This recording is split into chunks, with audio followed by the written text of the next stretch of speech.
O te whatalo whatu le tunu ule nei tai au fōu, whamalo le wholau manuia, tatu iei le tai au le nei o le stofi. O le so luas fulu le masino ki topa tau sanga e luafi luas fulu mani lua. E lo mai au si mai le whaafonga le tatu sanu ngalo tu te ia, sunga le whaafingainga Reverend Whaapepele taitu ave, mai le Kalesia Nazareta Samoa i Gracefield i Low Hat. E au si mai le whaafonga.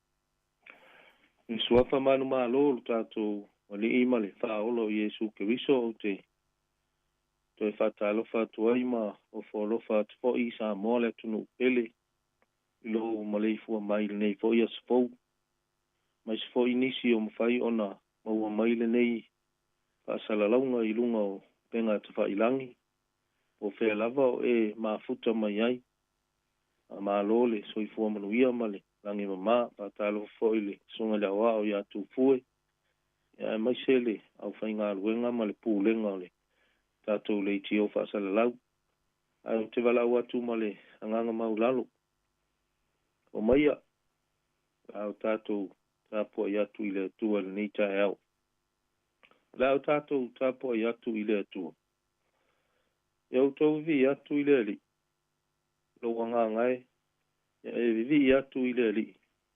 O te vivi atu i le li a o uola.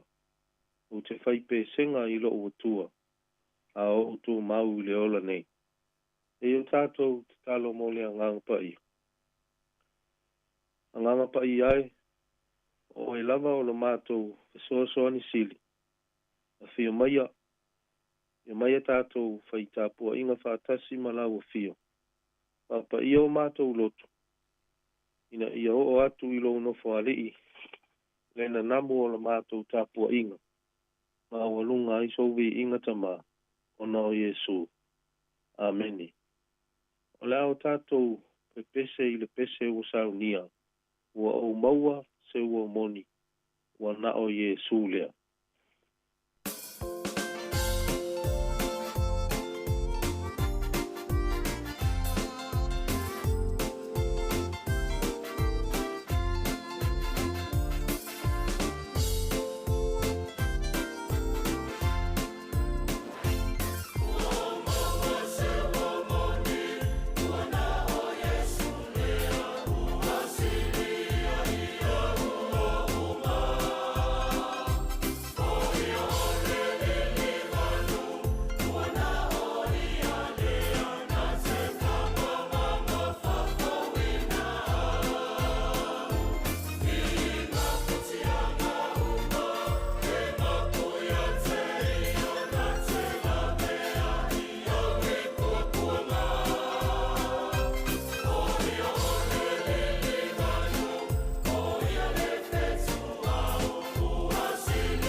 O le faitauina o le tusipaia mo i tātou. O le amaua se tusifilifilia mo i tātou lenei taeao. Ma i le feagaiga fou. Le mangalia Iesu Keriso na tusia mātaio. Mātaio i lona mataupu e 10 ma le valu. O te faitauina na o le faimuamua se ia whaapau mai le faiupu e ono. Mātaio lona mataupu e 10 ma le valu. A le faiupu muamua e whaapau mai le faiupu e ono. E whaafonga maia o nisi nei o awhionga tusia le tātou wali.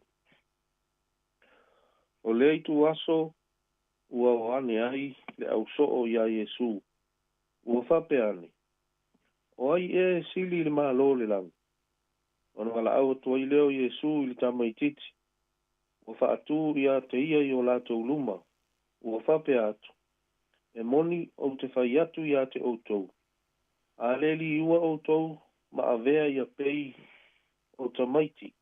O te le sao lava i le malo le langi.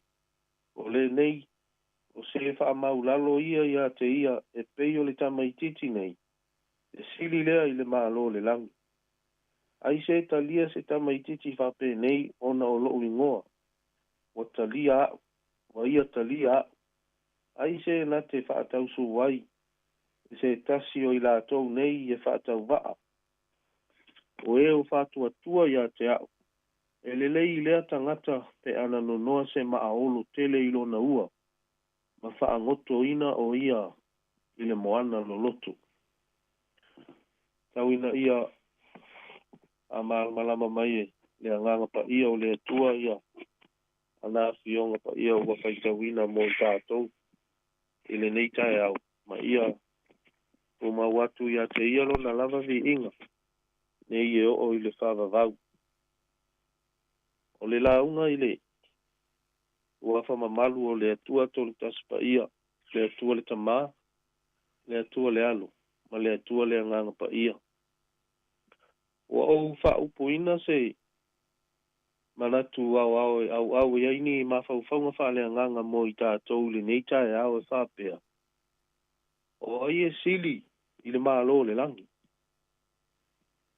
Who is the greatest in the kingdom of heaven? O ai e sili i le mālo le langi. Ai se aua e sili ai le au so filifili o Iesu.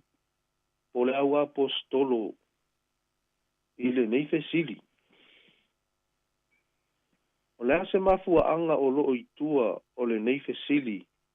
Na fua ai ona nau le au apostolo.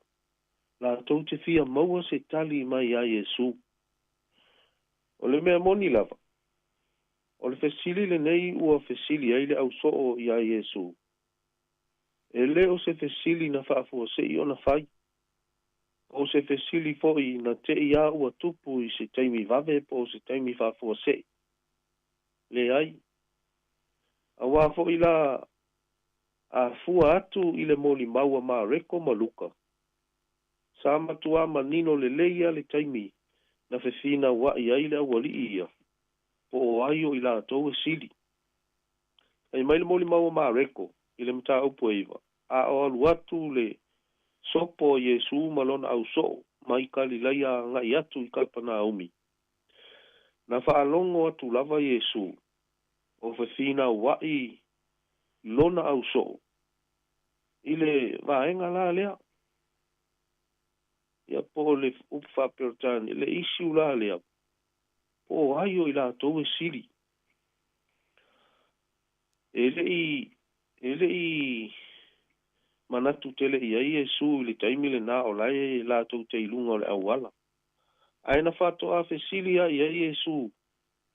Ina ua o latou tau nuu le lei i lo latou fale i kapana umi. Mai le fe sili a Iesu. Le moni maulu na ma reko lea o te whamatala atua mta upo e. Mai le fe sili a Iesu. O le ale mea me le sa o tau fina wai a o tatou sa vavali mai lunga le awala. E fe sili atu Iesu. A ele ai ma se tali ale au so. Le ai ma se si o le au so o nanga ngana i se upu. Wana o le sa o lava. E ai ma se si na tau tala. E fōringa mai. O lai sa sila fia le lei lava ele au so e to sfuru ma le to alua, i le taimi le nā. E leo se mea le lei le mea lea sa o la tau fi nau ai. Fua i le le ai o se tasio i la tau e tali mai i le fesili e Yesu. O le taimi la le nā, na sa u fa i le lei ai loa i lalo Yesu. Ma fai loa lana a poa inga i lona au so. A fia mua se tas. E te tau ona a vea ia ma tangata muli i tangata uma lava. Ma ia fai fo i ia ma au na tangata uma.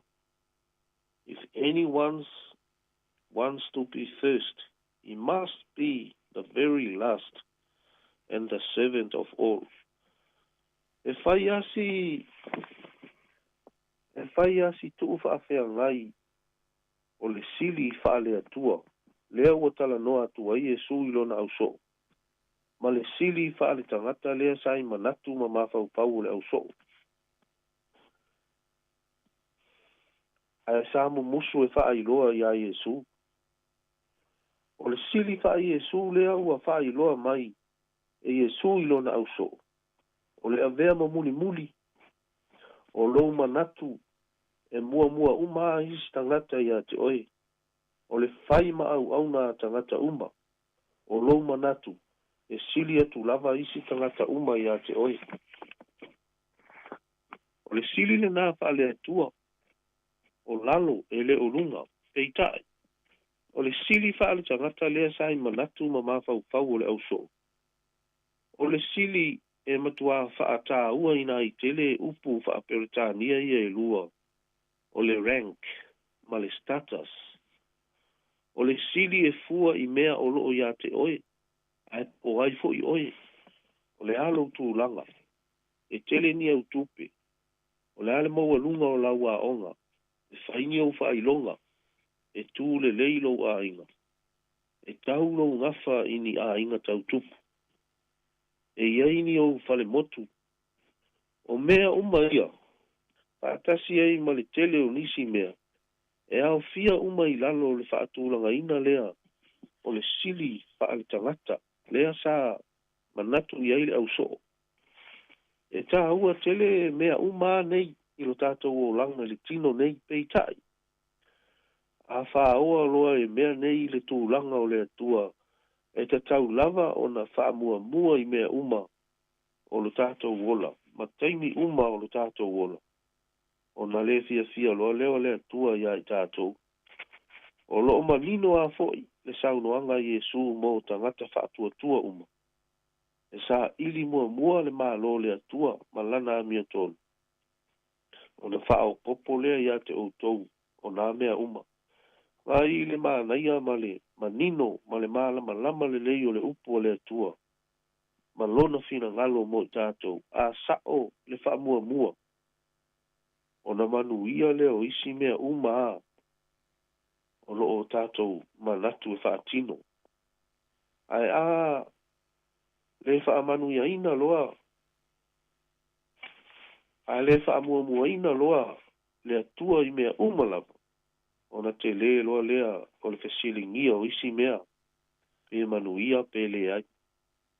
O le avela o la tātou wha mua i le atua i mea umalawa. E au fia ai no tātou wola ma soifua i le o langa wheliwa ina. Wha pei o na wha atusa i Yesu i lona au so. I ta maiti. O i la tau e sili i le malo le langi whai mai Yesu. I lona au so, a leli i ua o tau, ma a vea i a pei o ta maiti. Tau te le sao lava i le malo le lang. O le nei, o se wha mau lalo ia ia te ia, a pei o le ta maititi nei. E sili lea i le malo le lang. Ai se ta lia se ta maititi wha pe nā, o na o loo ingoa, o ia ta lia. Ai se na te wha tau su wai, se tasio i la tau nei e whaatau wa. O e whaatua tua i a tea. E le lei lea tangata. Pe ana no noa se maa olo tele i lo na ua. Ma whaangoto ina o ia i le moana lo loto. O le vaenga muli lea o le Italia Yesu. pei e whaapea lo na whaauingaina lata mai. O se tasi na te whatupuina se anga sala i se tamaititio i la tau nei, ua whatuatua matali tonu i a te au. O le unga lale nā, o le nonoa o le maaolo, le maaolo te le whaonga ina e olo ele saitu. Nonoa i le ua, o na whaangoto loa le moana. A toi whawhaingo fie la alwa lea o le saunoanga Yesu, o lona wino. E au fia ai le tangata matua na te aoa o ina, i ta maiti mea le anga ma le anga sala. Ia pe whao ngā fo i le tangata matua le tamaititi. E wha malie ai le tu ina nau. O le tino ma le anga sala. Ioi, ua tutupu mea wha pe nā. Ua maasani o nau tātou wha alongo ai, i lunga o penga te whailangi ma leiti oi. I mea wha pe nā ua tutupu.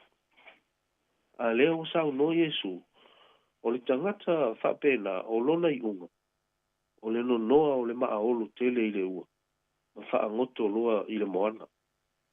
O le sili wha le atua, o le avea ma muli muli, whai maa au auna, ma ia li ua le maa fau ma le loto ia ma maa mea uma, e whai, ma ia soifua foi i le ola ma maa, e pei o le tama i titi, na tele i loa le lei ma le leanga. Ona o Yesu. Amene. Tātou whai ule talo. Mātou vi ia oi tama i nei tai au fau. Mātou whaftai alo wa lofa. Whaftai wa. E toi whafangu ina foi mātou le nei as fau. Whaftai le ola ma le malosi. Whaftai mea uma lava tama. Lau taita inga i le soifua ma le mātou ola. Mea mātou te wheo a iai ta mā, whawhetai, e ui lava ina o mātou le ato atoa ma wha le tonu i auluma. Ai le suia lava le alofa tū noa o lau a whio iai mātou. Whawhetai e ui lava ina o mātou iai nei taimi o taimi whainga tā. I le tele o mea ua o mātou ai e ilo mātou si o manga. Mai se foi o mea ua o mātou whaalongo mama ai iai. I atu nuu o loo si o mia ai mātou le neila lo lang. Ai mātou te whawhetai o loo tū mau pēlo o lo fasiri ese mo i mātou. Whawhetai lau whaasoa mai mea o loo tau seilo mātou o le tino ta mā. Nei aso mātou whaalongo fo i lau upu. Whawhetai lau upu e lo i tau ina i pēo mātou o langa i le aso ma le aso. A o mātou iai le neila lo langi e le tū mau. Ato whaftai whatoa fōi o naole. Aluenga whai pēa le iti o whaasala lau nei. Maua i pēa wanoa mātou te wheso tai ai. E ala i lau upu whola ina. Ia, nei aso, a mole wha mangalo i mātou. A wāo i mātou lava o le whanau e se ma anga sala i o luma. Mātou manao. Ta mā wha manuia i mātou. A o mātou ta apea tu fo'i le mātou atu nui. Nei, ai mais fo'i le nei atu nuu a toa. Te au mga luenga le nei as. Te ia pui mai lau a fio ia i mātou. Nai whanau fo'i i au a onga a lofa mai. Ia wha manu ia i mātou. Te ia i ule nei aso ina ua pō. A tu mau pea lo ua lofa tu noa mo i mātou. A la mātou talo lea ta mai ala atu ia Yesu. Ke wiso lo mātou. O lima lo mātou whaola. Ona o Yesu. Amene. Amene.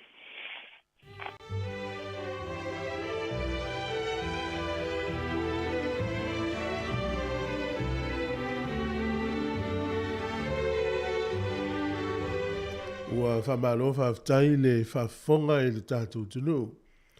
Ia o le nā ua e whafonga mai i le tātou sānunga lotu na te ia lea le sunga le whawhiringa Reverend te whapepele taitu ave. Mai le kalesia na Saweta Samoa Gracefield i Low Hutt.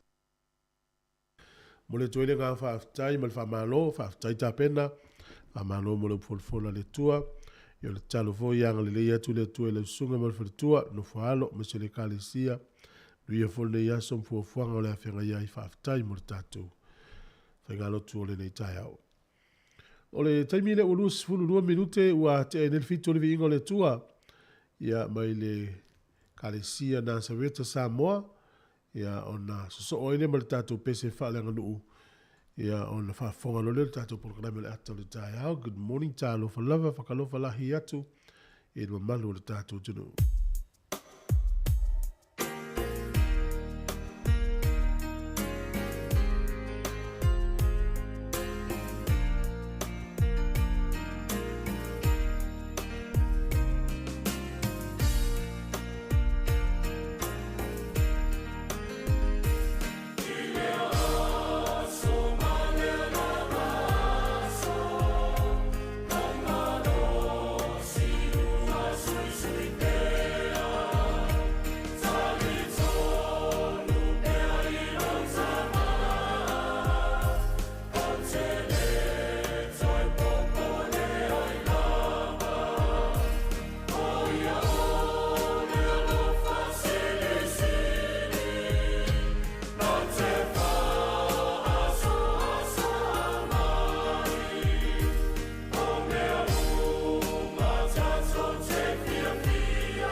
vai nge lua tato pesi. Ya mi wa te fatu lo le ofia. Apa I ko se ya se na te ofia mtai. La amata mai nu fa. E o mai al Pacifica, o mai ai America Samoa, tawa I nei. Op! O e aso. O e aso. Pa!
O le taia, siu fofonga o le laumua, aso ngafua, I le aso foraile, I le fitu I le taia, ata o le taia.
le tautua le le siufonga le no mua ma mtani foi le tautua le polkalame le ata le tae ao ma lo le folau maluia fa tala fa tuai I le tae ao fo le lo fa malenga le le tua ia o anga i oe a lo sai ma lo fo le tau ata I tutu mga luenga lo finga ia I le taimi nga tai leo tapo inga masani le mutu tausi tono a inga mauta lo tausi le iai ma pe voi sunga I fa finga inga ma fale tua fa tala fa tu ia tavale uma mai o folau lungo le wala dispo tape no fa inga malanga le yaso ia fa tala fa tu foi fa mlui atu le tapo inga le totele lo mo mai le tautua atu no mau so se atu no langi talo fatu le nga fi tele afi o tai mo le we pa fonga si fonga le mo yo lan tau tuan fa va tau sanga te si va lua o le nganga le tau tua ia fa fia fa i loa la ta ia ma o ine tatou e tele o meo lo tupu le yo langa fa tau tu langa tau wa onga ia o le fa tau ina le vale tatou ngana sa mo hele le tu ma nganu fa pel tatou tau tu fa ke usiano e foi nei vai ngol tau tu al si fonga le mo le ngana fa pel tania ia mo ni se foi pa au mai tatou di tio fa tala no ai foi tau tala ngana sa mo fi la full tatou por kala me o fo lo fa talo fa tu ni taimi ia na fa sala longo masani mai le tai o fitu tau le tasi la oli ni usile nei ia ile stofi yo na fa wa ile sa mo ia mai le tasi anga ile tolu ile fia mele ia o le tala fia o lo manuia le tatou ofisa nei manuia lo fenga luenga me se fiore di pule te tonu foi lo fa pena o emosio wa inga ia fa talo fa tu fa manuia tu le amatanga o le tai fo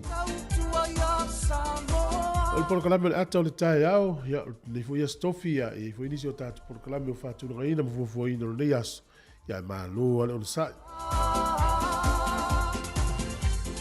ia le fa wo le fa fianga le tai au le minuto le fa fo le tatou talo le tau family anga wa soifua e o te loa e lo ise li poti o ni solo te e o to fa ia lungo le wala le tai o ni pio na nafi le sa polo kai feo inga na nafi e mo tau tia fo isol ya jai lava o longo atu ia sui ele awala e uie lau tavale ai family atu fo ia onga le fana o le yaso ia o fia ile onga fo i mai mal fia yo lo fa tali atu matua male ainga ia maua se ai le lei ia ai o le tapo inga o le vai so fo le so malo lo fa un gol vai so lo winga a mata tua tai ma na valo la unga lo ia da malo lo tu ale tau le so fu no winga le sfrei le sto da io sa so fu ko if to ato ia lo a onga mga lo le so lu o le vai so le ia ale ute mai tau atu ia uma fa ilo atu tu lango le talo le tau mo le tatou aso malo lo to e luas for 5 minuti o le tale o le valu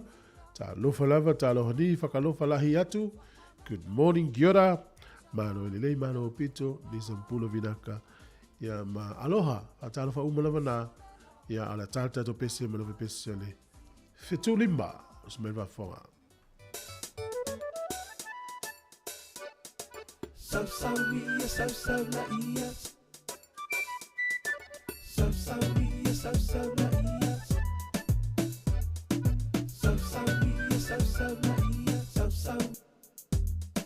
Tau fe ai le tu loa ai le anga pala ai ile mo tama ani le tu fanua ai loi na fua fa pena satani ilo na fia poto ile la no langi a o mai le unga wasunu ile api shalalala olia papa olia mama olia papa olia mama shalalala olia papa olia mama olia papa olia mama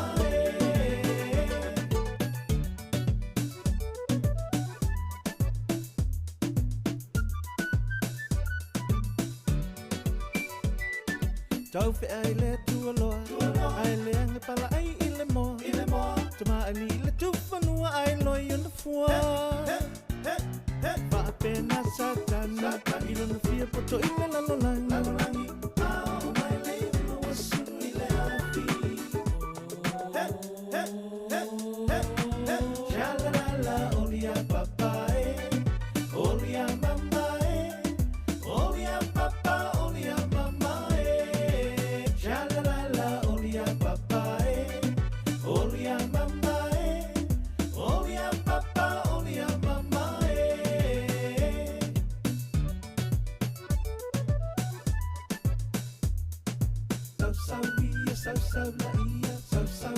Salsa la ia Wa vala mai o foninga pe o te pa ele fitu male masina wala to fe pula fi mai le vani mani mo le vani a no foto tasi wa o fa no male tangi pe o se fale te o fungala au o fa tu mawina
O le tātou tala o le tau le vai foi le ofisi o le vai tau Wellington manu tua o il fai ungo le vai aso ia po le aso nei fa solo atu il fai ungo le vai aso.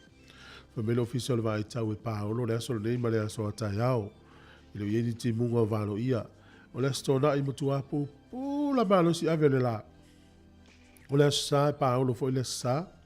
O le aso fua ma le aso lua mutu alangi le lei ia le tau o le aso lulu e ina i timu. O le stofio le vai aso fau. E langi le lei fo i le tau. Le maulano le fo le maluru fa mawina iwa. E a mawhanwhana no iei le se fulu mo le fitu i le aso le nei. A la fo lau tupe le nei aso ta la sa moa le o ta la lima se fulu mo le lua sene. E a o le tupe Australia. Tasi tala New Zealand mo lau tupe Australia. E fulu valu sene. O le tupe Amerika e lima se fulu mo le lima sene. E a ave lau ta la New Zealand mai lau tupe Amerika. Le paanga tonga le utala luas furu fitu, tala lua fitu. Ea ma le tupe fiti tala luas furu varu sene i le aso le nei. Tasi tala New Zealand maula tupe Samoa tala lima furu ma le lua sene. Tala lima lua sene ia. Pano la valenga le lei manuia la foina lau se leni. Tato se e mai la vano family anga wa soifua. Ia mo oina soifua le nei aso.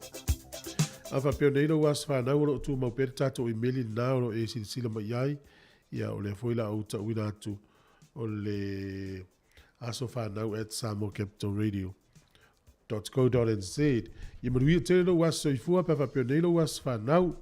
Ia o le tusi whaitau lo maua lea le tusi lea lukam ta mo mua whai upe limas fulu. O lo nā lofa fo'i i e mā te tau ia te ia e au tupula ngā lava lea. Lukam mo mua whai upe limas fulu. O lo nā lofa fo'i e mā te tau ia te ia e au tupula ngā lava ia. A whawhea la tangata i le mā te tau i le tua. O le ala lea lofa o le tua ia. Ia. Whai tau mta mo mua luka whai upe limas fulu ia whai upe umana so ane iai. Ia e te mawelea nganga o le whaiupo le nā lima sifuru. Manuia lo waso i fua, tā ua tele le matau i le tua. Lo nā lofa i whaavavau i au ngā tupulanga. Ia pe e tele tupulanga i oile lofa le i e matau i a te ia. Manuia lo waso i fua, pese le mautou.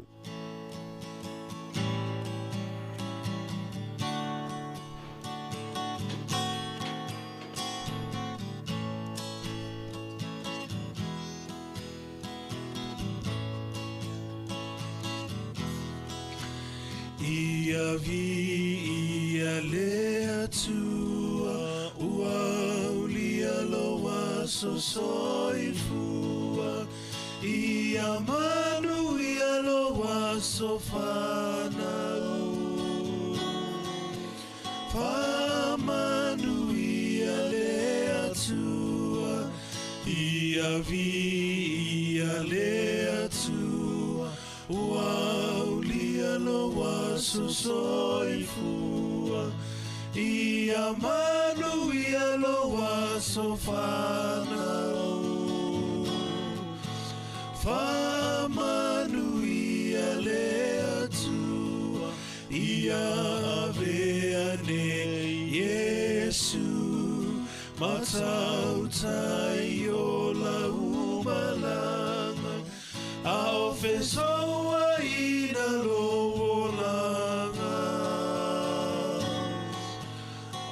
Yesu le tai tai ala ia vea ne Yesu matau tai o la umalanga au fesoa ina lo langa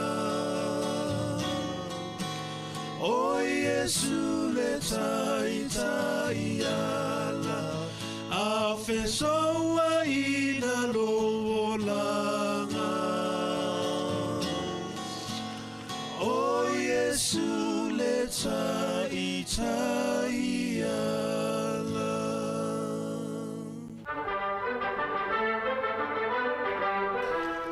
Ia tala falava se melfa fonga o tala mena tupu la langi ne yaso tato lia le aso luas fulu o ke topa. O le aso ne tu sanga te siiva tolu na whai eise fono whaapitoa lava le komiti o le mau i tua efu i le maota o Olaf Frederick Nelson. Ia na iei minuti o le fono lea na tu sia ma te uwha whaila lele.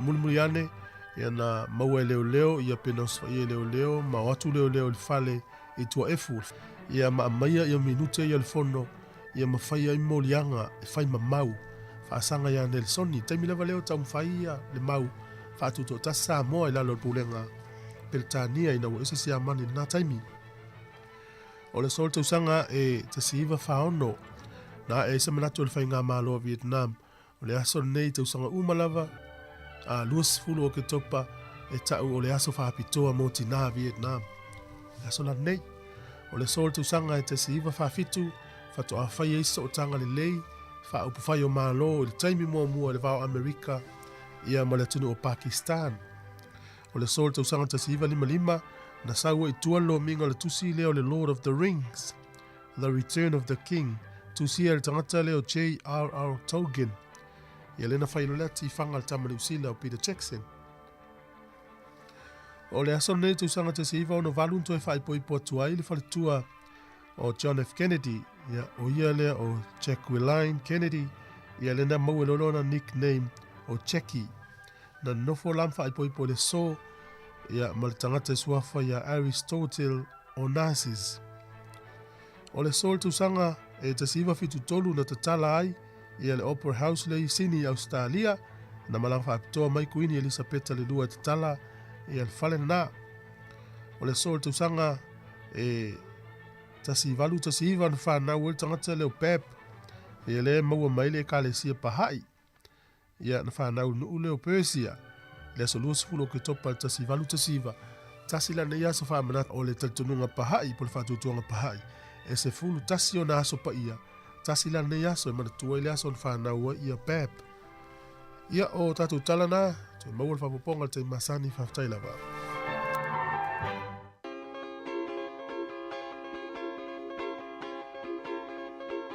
Música malie awe fefe mana ya sivae Música malie awe fefe se mayona tene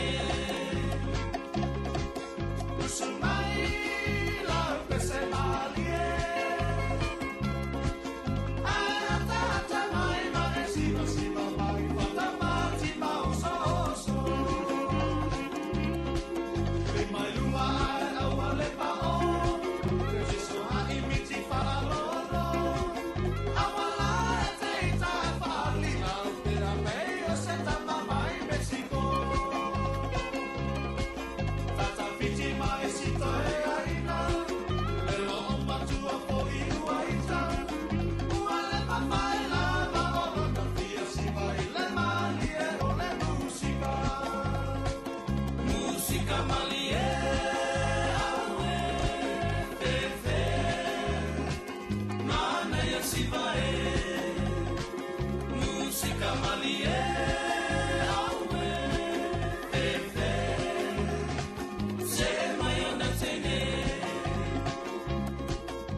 Música malie le whawhiwhianga ma le whepesi le whetu lima o le taimi lea ua toe se fulu tasi minute ona tā lea o le valu. E wha moe tā lea o le valu, wha whongalo i tātou tala mai sa mom telefou o le nei fo i tāe au.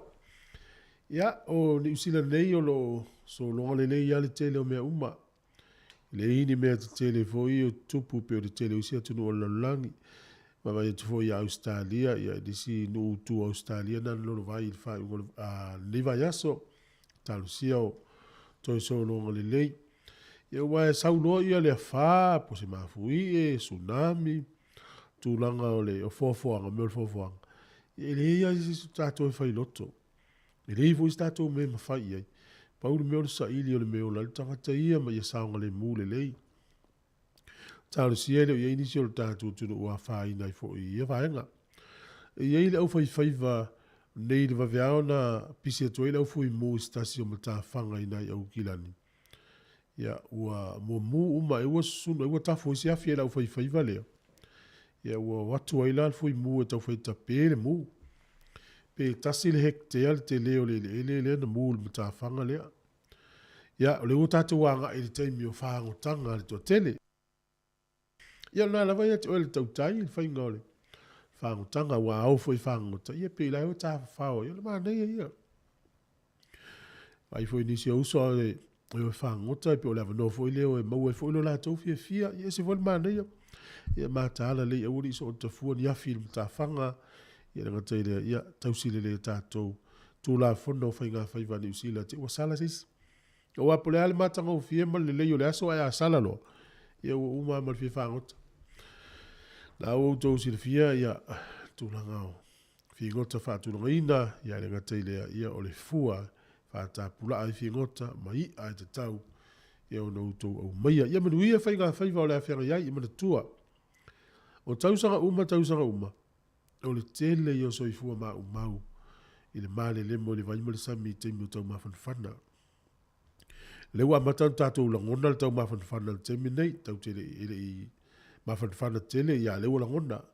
Ia o le vevela la le tau. E o e lo le toa tele wha malu le sami o le vaitafe. Ia i loa le vale tangata i le lofe au si aua le alu iai. Ta ele le leim wha malu le paipa. Sili atu nai le male Moises. Ia, ona i whawhiwhianga o le tai au, ia ona tapena mai leo tātou telefou leo toi titi on whawhonga mele iai. Ona vai pesel nei ale i nganga ula mai le nuu o salani i whale alili, ia male lātou whawhiwhianga le nei. O si o nuu, ina ua toi 5 minuti o le tāle o le whalu le tau tua si whonga ina mua.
talofa lava o se whaopoponga o tātou telefon mole nei fo iaso o si mai el whafonga. Wa whailo manino le fionga le minister o whaato angam whainga whaiva le fionga la uli le ua tea pulante e Valfosi Schmidt. E lana whaatala noanga le polkalame le soha le pula le TV lua. Wa tui natu le minister o le ofiso le fono mal parlemene. Le whaia lo se whaatatau i le na ia te pe ina le whaasa le launga tu sa o le whontanga le parlemene le aso lua. E lunga le tu lau api e fōlinga. Wai vaida le mele tupu nei le mele wai sauno mai. E whai le saunoanga ale tai fono. Ai ta pe le stangata le ofiso le fono le live. Wai sira le mele la tupu mele. Whaaru fe sasi ei. Mafau e tangata whainga luenga. Pintata le no so. Na whautua ina fo ia le taita ia le porokalame, e te tauana sa ili, a e tuli lea na ia whaia lea ngā ioinga. E whai le saunoanga le te fono. O le wa matal fal fono. A e ta pe e le tangata le official fono. Le live ina ia sila fia Samoa. Le Facebook, ma le YouTube. Ia awana ia li fafole. Fasa launga le nā luna nafi. Tono su atu. Ia, o laua ia au. Laua watu le pautuanga le fonga whatalai, ma le minister e fito i tonu ai o parmeni. E le te tau to sa whain tangata whape. Ia, mo ilama. Na ngai luangi ai le ngā luenga ma le lango lango. I le ngā luenga le parmeni. O le tūlanga e peona tā ue le fionga le minister wa whaato angam whainga whaiva, nā fuai ona toe tāo fia le fionga le fonga whatalai le whontanga le parlemene, ai toe wha le leia le wha le tono, man toe wha a wau muli muli ane ai. E nā o le Facebook na pē, ai sa ola lava le TV e le malo, ma whaasa le launga tu sao, e lungo lea la leo le malo o le tu AP. Na te ena sui whaipule le tu malo le pā, le tua inga ale te fono le komiti wha parlemene, le fionga wālasi to ngā mangata fito sele, e le i whaia san whaato e senga lumo le parlemene e pe ona mana o mia i le komiti. I le whailo inga lau tustala ma le teitai o le tua ngai wa wha amalo lo mo le luas ful wha masina, na ia wha ai loa mai ailan whaato e senga sai to tono lana launga, na ia whaato e se ai le parlemene, a ngai i le tua o le au mai le wha amanga longa. Mai tātou te awai whaatasi le vi inga, ma le whaafitai, e le tua e a le wha amanga longa o tātou mause se, e awai ona tātou turi vai pēr la pēr, i lumo le tua whaafonga talo i aso uma. O le tātou wola wa le tātou lea natura o le se. Awa lava nei ai tātou. Ai e le tua pēr vi inga te tawai. E wha pēr fo isa whina ngalo le fionga le whaipule i ale ala le pule. Ina uwala au mai au le komiti. Na wala mai komiti lea wala whaalua. Ola ku foi o fai e. A ko ke le malia le fato sena ale ia ko fa maruru foi o fionga. E ka kia ia ngi mea. E ko ha iluma. Ko ha iluma wasa mo kele me le ola ese me se nga la pisikia malo. Wa me mung. Kan ko fa ko ese. Wa le me fa msilonga se to fa i wan fa ya ma. Na visitingia fo e tu stala ia la ua oma. Pe leo iei se whina ngalo e wha maa vai mai o lana foa. O leo ua lua tausanga ua wha salai. O le alea iei so la leo te tono le pāle mene. E no la wha ai loe ta ati atu pēle vaenga le ia i la ua. Ai o le a avea pē wha salalonga mai pē tesa. E wha iei o la leo. Maso la sao i o la i tu mano. O le soe tau au nai e le sui komisina o mtanga luenga o leo, papa li i Mona Lisa tia i keti, e seni Australia se wha i longa tau loa, e si tia i le tūlanga mawalunga wo o iailan te tau tua male o nanga, e te mai ta i leo le Pasifika. Wha i Lord komisina o leo au pa au longo i Tino Filippo. Lo maranga atu i Australia i le tufanga awards leo lo whai Australia. O lo whapeonga a fia i oi po one of the finalists i le tufanga awards lea. I lalo le pokalame lea le Richard e ka o le Australasia and Women and Policing. O la koulanga e la tau te ilo ina i kulanga fo i tamaitai leo. I tonu le Pasifika Masia. I fia i New Zealand Australia. e whaila tufanga whailonga le tausanga uma o sunga le apali le o lo a fielo no suafa le tufanga awards and one of the finals so o le ala nau tu waisa mo Australia O papali iwa i au siel tulanga mawa e le Pasifika e lona whaanta oto le ni ala fua wha ale tula fono e lima ta ita ina isi ta mai ta i leo leo o lo o ngā lulu e le matanga duenga.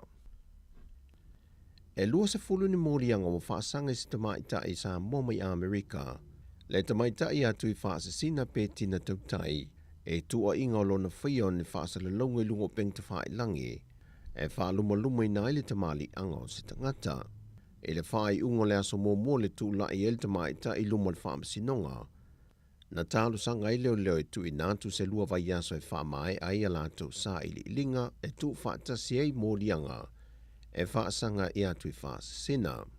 Pei ta ina tali el whaamasinonga le te te e le loi o lo tū la i mō le te mai tai. Le tō whaafai mālo ma tū mua Matthew le misio. Mo lava le tasi le vai aso e tu i nātu mō lātou su e su e nga wha wau. Taru wai le lewa o na 40 maile nei mata opo. O le tangi na wha aulu le fionga le whailau tusi o le vaeng wha upu whai le wha tui le tua sa mō watasi. Le tō wha wa awa o lo fipo. O le aso lua o le vai aso fau. E toi wha awa wai le mata opo. Ai o lo te tala i tuale ta mai ta ia tui wha sisina. E lalo tu unga le ofisa o leo leo. Ai seini ilo na ofisa i whaleolo i le vai aso a toa. O talafowia mai sa mo manuia le ni aso le tātou tunuu, whaasoifoia.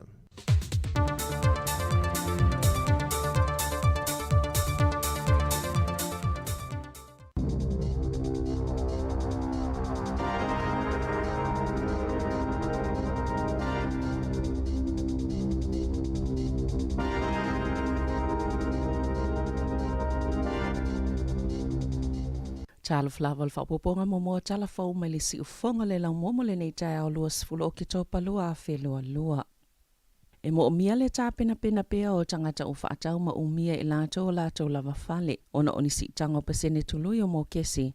Le ua valo ia ina leo o atu le fitu pasene mo le tausanga. Ina ua whaailoa i le asonga fua le lea i o se suinga. Po o se pa uo le tau o le soifuanga. Na whaalia le Stats New Zealand i le asonga fua. Le fitu tasima le lua pasene le mawalunga le si tango le tau o le soifuanga. Wale o tutu samal tulanga sa valo ia ina e whaapea. E pa ui foi le ono tasima le 5 pasene. O le taimi nei, o lo ia i le tolu tasima le 5 le pasene tulu i alfaltupe wha leo. Mai le si itanga muli ina ia whaafetau ia le si itanga o le tau o le soifuanga peitai. O le o valo ia le ono whaapopo le isi tasima le fitu 5 maka. I se taimi le o toe mamao. Na ta ue Calvin Davidson o le CoreLogic New Zealand. E ui te le fo ile si itanga na whai alfaltupe wha leo peitai. E ono toe whaapopoina. E o atu ile whaafaa pasene o tangata o lo iei mo kesi. Wo ile taimi toe sui e alatou tupe tutongi. Mai ono whaaluaina le tupe tutongi i latou e tasi le tausanga o lo whaatu mawai. Leo whaingo le tupe o lo tutongi mo le mo kesi. Leo lo ile vao le lua mal tolu pasene le taimi nei. O le sole amata i suinga alfaltupe le ANC.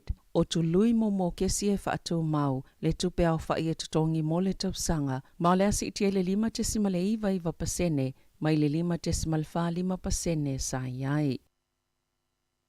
O le tai au nei leu whaatino i se solo tite ea tau si soifua mai ni whale mai umia whaatu ma oti se tolu. Ale Evolution Healthcare Limited i Wellington e ma Hawke's Bay. Ina wale i se taunu unga le leo whaatala noanga. I le vao i tu e lua. E lua sfulfai tu la le umio le tite e. E silia ma le lua se lau tolu se fulu le au whainga o tau si soifua mai i tonu. O le whaala patupatonga tau si soifua ni usila. Sa whaia whiutanga inga ma le kampani mo le se fulu 5 masina o tuanai. Peita ai sa le imanuia whaatala noanga. Pe ona whaawala atu ila matanga luenga o pisinisi whaafotunga o mai e fau mga luenga i le asoa na nafi. O la lātou whinaunga, ina ia mawani si itanga le leo tutongi, ma ia o ngā tasi matu unga o ngā luenga tau si soifua o lo ngā lulue le soifua maloloina New Zealand, le te whātu ora. Ia toe tutongi i lātou ili si itanga ua ie le tau le soifuanga e whetu tesimal tolu pasene. Ia tutusa o lātou tutongi ma i lātou le te whātu ora, mai le luafe luanga i atu le lumanai, ma ia tutusa o lātou aso malo lo, ma aso mai,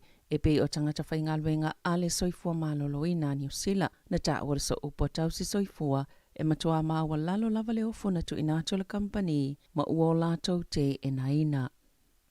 Sa whailoi reportia le News Hub, e whapeo le whaipule le uwha mawai malpalemene Kaurav Sharma o lo langalango ina se tasi o tangata intia whaipisi nisi pito mau o loa i tutono New Zealand Roshan Nauria ele i whailoi na le palemia se aso i whaiele whainga palo tala i titi mo Hamiltona i sisifo e mafuo no le wha mawai ngā Sharma sa ye Jacinda Ardern i Hamiltona i sisifo e whaia whaatau sina whaatasi ma Sharma a o lumana i le whainga palo te tele le lua wheluas fulu. Na sauno Ardern na nafi o lona whaanaunaunga, talo si e toi sui le finangalo le whaipule, ina ia awaina i whaia se whainga palo tala i titi, o le tau whainga palo tala i ti tusale maltasi tesi male 2 miliona tala, o ni tupe mau o le au whaila fonga peo na sauno o le palemia, na wha mawai Sharma ma le palemene, ina o yelo na talutonunga o le whaatea o yel palemia mai le palemene wha o ngaina le tula fono, mo whaipule toi sui le vaenga whaianga iai, pei taina ta o e Sharma, e mana o e wha mautinoa, e ise leo Hamilton e sisifo le palemene po o i lava e filifilia. Whaato a se fulu aso talo na mai ala whainga palo ta pule ngā nuu po whainga malo la iti, ai o leo lea toi whaia le whainga palo tala i titi. Ina ua wha mawai Ian Hastwick, o se sui whai pule mo le ito malo Westland, mai o atul sfulu li maafe ta la, se vai ngā tupe lau whai la fonga le West Coast e ono wha alu ina ai, ua whai tio ina e se tasi o suisa tau wā, Jackie Grant, Lele i manuia lana tau mawhainga, le ngā yoinga le sui filifili o le pule ngā nu, mana ia tā ua, a whaisale i mautino e Hastwick lona tau aveino o tofinga o se sui o le pule ngā nu, sale e te tau lava na tau wale whainga pālota, o le lua i leo whainga pālota la iti, e toi whaia i le i tō mālo, ina o whaasilsile le asonga fua Patrick McBride, o le i tō mālo o Cray, lana wha mawaianga ono ntulanga tau i lava, le o toi wha atulanga i seisi pālo tala i titi, e wha alwai fo i tupelau whai la fonga, e lua se fulua wheta la.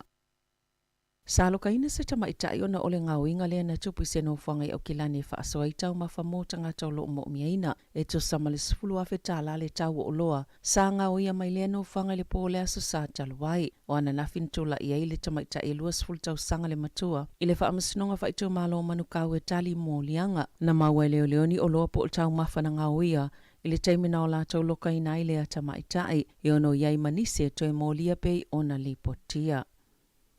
Sa ta ue reporter le News Hub, sa lapata ina le malo ina masina o tua nai. E winga i whaafi tau le le puipui nga male saunga le mui male wale le whaavao malo umalava o New Zealand. Na ta ue le au su e male whaala putuputonga whaavao malo. O le puipui ngofeo inga i le ea. O male wale le whaavao malo umalava o New Zealand. E iei vaenga o lo o misi la lato puipuinga. Ina ua o lato wasiasi mai le atu nuu. Sa ta ue le minister langolango whila wa inga Karen McAnulty. Sa whailoe le au su ni popole nga tele i le ripoti, maana sau no le minister ye o nā tunga lunga o na iei ni vaenga se lua o lea sa maue le au su le tele o le popole nga o lo iai. A ielo na whaatuatuanga tele le CAA. Po o le pule nga mofeo inga lau tele i le ea, e ielo la tau malu si angai ngā lulu e ma i la tau, ma whaailoane se awala e whaalele ia ia whaale tonu. Na whaailoe le neo sapi le pole a solua, sa mawhai e la tau ie whaakone karate o ngā luenga i le pō. Ma tangata whai ngā luenga i malai waalele, o na o ilunga o awala e tūlau ele matu uwa e sei waalele wha apea matutono waalele, e au no malesia kinga, po o la tau umia ni au upenga. O le masino i ulaina wha ailoa atua i le CAA le minister langolango, lo la tau wātunga lunga, o na ele o avele wha amumo i le wha amalienga o aia inga wha avao malo, mo ia au nanga i malai waalele i tutono ni usila. Wa whailoi ni wha maumau fau e wha apeo tangata whai ngaluenga i New Zealand e tele la tau aso malo lopo o livi wha al tau sanga ma ato no e le mo se mafua anga le lei. E wha maumau pitola tamai le Elmo na wha aliai e wha aputuputu tangata New Zealand o la tau aso malo lo wha al tau sanga ma whai ngaluenga atu i ainga o se whai ngai wha asawa i tupe a o whea ngai malisi iti o le tau le soifuanga. Na maua le Elmo, e valu se 10% o tangata whai ngaluenga New Zealand, i olo o whaaputo la tau a somalo lo wha altau sanga, e ei mafua angai whai ngatai o na wha o ngā ia somalo lo. E wha valu pasene na o la tau tā ua, o na ole si iti o le tau le soifuanga, wa le avia i o la tau a somalo lo, o na e tau mawhai wha asawa la tau tupe, a e lua se 5% na o la tau tā ua, e le mawhai na malo ona o le tele o lātou ngā luenga. Ma le 10% e popole le whewa ai o lo pepe sile COVID fuluiva. E to o tele e tu samale lua sifululua te simale 5 so malo lo wha ale tau sanga o lo o sefe. Ai po le 10% o tangata whai ngā luenga e silia male lua maasina le tele o aso malo lo po o livi wha ale tau sanga e le o wha au ngā ina. E 10 miliona tala ua mana malo i tangata Wellington i le whailonga mo le Powerball i le poana po. O le whailonga 15 miliona tala o le Powerball ma le tasi le miliona mai le whailonga mo le loto. O le pepa manu malo ni whaatawina i lunga o le mai loto ma o le tangata lona 10 le o manu malo ni whailonga i lunga ato le miliona i le nei tau sanga. O le tolu vai asitaluai na malo i se pepa i le 2.3 miliona tala ai to o 2.4 tangata iana lea pepa sa totongi whaatasi. Ua popole le United States of America le whaanatinati e saina o fuafuanga i toitu u whaatasi ai ma Taiwan. E le whaingofia mo le minister vai whafo Taiwan, Joseph Wu, le whaunga fsota inga le lei molo nā tunu, le olo o whaamata uina le pule ngā saina. Na ta ue Wu, la tau te le i fui whainga tau whaafewhia saina. O le talitonu ngō saina o Taiwan e lalo lana pōlenga ma o se vaenga o saina. Ai le o tu e sea President Xi Jinping le wha maa losio na tu whaatasi o Taiwan ma saina. O le wala awa wui le lalangi nei a wha leolo la tau te te e i whainga wha maa losia saina tu sa lava pele ni o la tau so tanga wha vao malo ma Taiwan e le te tau na tau fie le wha alinga o la lātou lango. O Taiwan o se malo wha te mokalasi e wha atawa ina le sa olotongo finangalo ma ia tatawa i tu a inga tutusa. O le malo mua le i Asia na wha atu la fono ina i le amana ianga o wha ipoiponga alii wha apea ma wha ipoiponga tamaitai. Sa ilia finangalo tangata o Taiwan i se saililinga la tamai nei ma sa wha ali ai. E lalo i 40% o le 2.2 miliona o tangata o le atuna o e langolango ina le tu wha atsia masaina ai o le to tele lava e langolango ina lo lātou lava tuto o tasi. E na whaalia le ampasa o saina i New Zealand Wang Xiaolong o le taua le mea muli lava i le manato saina. E na unau ina ia to o file e mole to o whaatasinga o i tu e lua pe i taio le nei tau sanga ua wa ai le tele o whaata i ta inga whaamili teli pe ona si o mi ai Taiwan. I ta alonga, o lo tau whaale siampino le taamisanga le Constellation Cup i le vao au ne tipolo le Silver Ferns ma le Diamonds ina o mamao le manu malo Australia ia New Zealand i le taalonga lo na tolu lena whai ele poana po i mele pone ai whai o le taalonga i ono sfululu el fast fulfitu o le kuata lo na tolu e na o le 5 ai na sili i Australia ia New Zealand peitai na to e tala lava le vai le kuata lo na wha o le taalonga lo na whae whai i le asosa i le Gold Coast. Wa toi whaapopo le kone karate a Rico Ioane ma le iuni la kapia New Zealand, ma le awa le Blues i le la kapi Super le Pasifika, whapei ma au kilani mo le NBC, e o atu le whaiunga le tau sanga lua whelua tolu. Wa 5 taalonga whaitauli a Rico Ioane mo le ol peleki, e au fiei taalonga e fast fulvalu sa amatai le toa se 5 mua. Tala whauia ma le si ufonga le lau mua mo le nei vaenga le tai ao.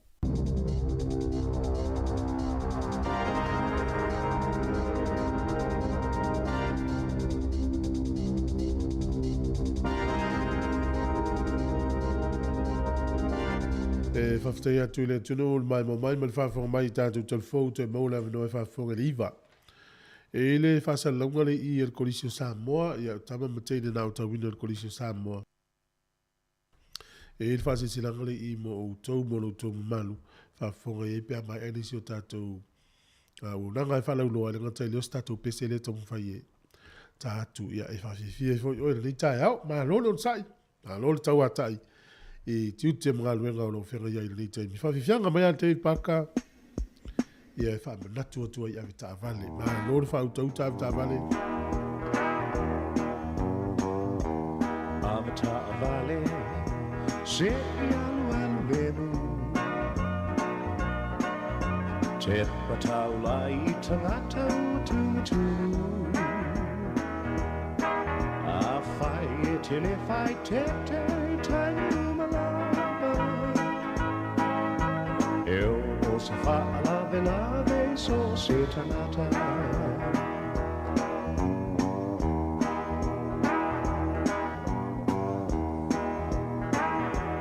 Avita vale, awale so mafiti fiti vale le fonga umile na wano for you talane vai le iluma wala tala tala no e moane for you le atta tu le tamano avata vale se yalu walu lemu o fautu ana mo oile uso ia mautu Ciao si sulla fono ale mano e le gacciai sanno nei fa per foio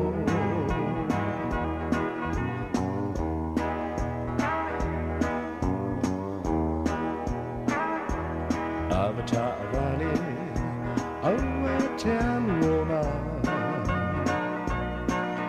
e a faina se tanata le awala vai le night mighty ole aoma maua le sia chissà o il sela avata vale se yaluan demu o fautu amamo ole uso ia mautu tau si tu la forma e gatai sano nei fa a per foio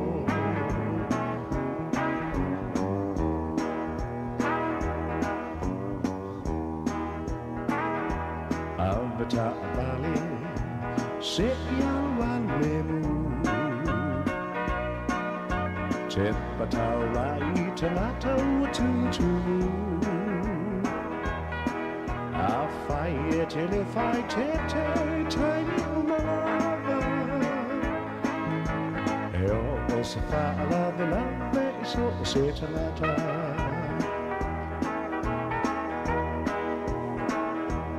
Avata vale Aure sono fiti vale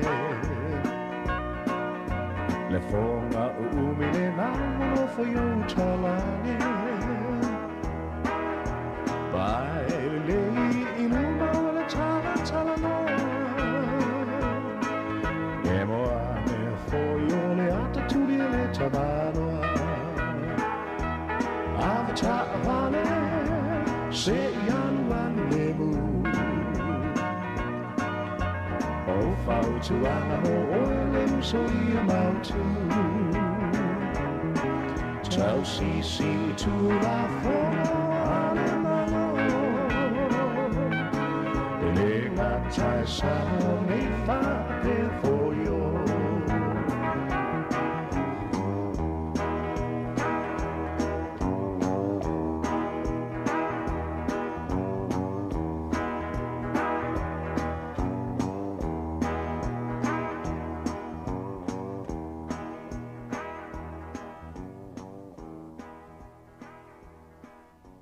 mai le taimi a se i a inga i Samoa mai si antunu o le Pasifika. E mawalo a veroa te malanga i me se pele i ante oe. Pea e manumalo i whailonga ale DJ Sal. E lua whailonga i se ina i le whai ungo le masina. E te anga wa ai pea wha tausau top up tolu skultala pe si antu e lafo i Samoa. E mau fo i lua a veroa pea e whaonga ina le Click X Pacific. E lafo ai sa tupe telefoni DJ Sal i Samoa tonga mawhiti. Wa ai lua a veroa i mi se te malanga i Samoa ai to tongi le DJ Sal lo pasase. E ia inga ole nei wha bitoa.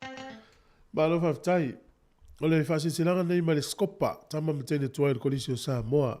Ole a tō whaia i whale ula le moe ma le whautanga na whaasau na namu i Malaisa a wau pa i e sa wo o Samoa o le waa o whaawhingatā tūlou na lava. Ai ole a sunu i tonu loa le ute unga i le au o le nei whaasilisilanga. I le pa ia mamalu o e na o tauina le kolisi o Samoa i vaiwase. Ua whaatangisia lau fisosoni e tauna mai le asosi le skopa i au gilani. E lango sua ai mo le wakafoni sa i se leni. E tu ina atu lea mo ngā luenga whaatini o si o tātou kolisi i vaivase.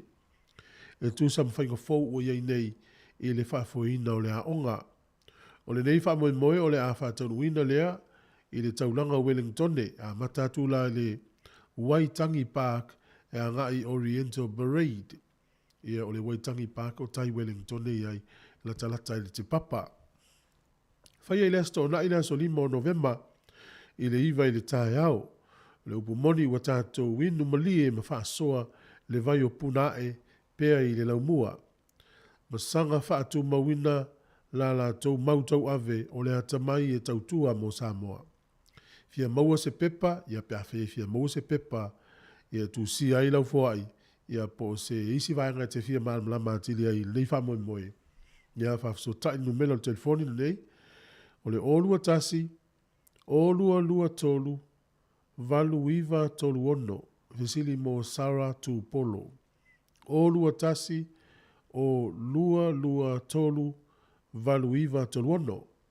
O le isi numela, ia vesili mo teo, palakoki talata ina, o lua, tolu lima ono, fitu o fa o. O lua, tolu lima ono, fitu o fa o.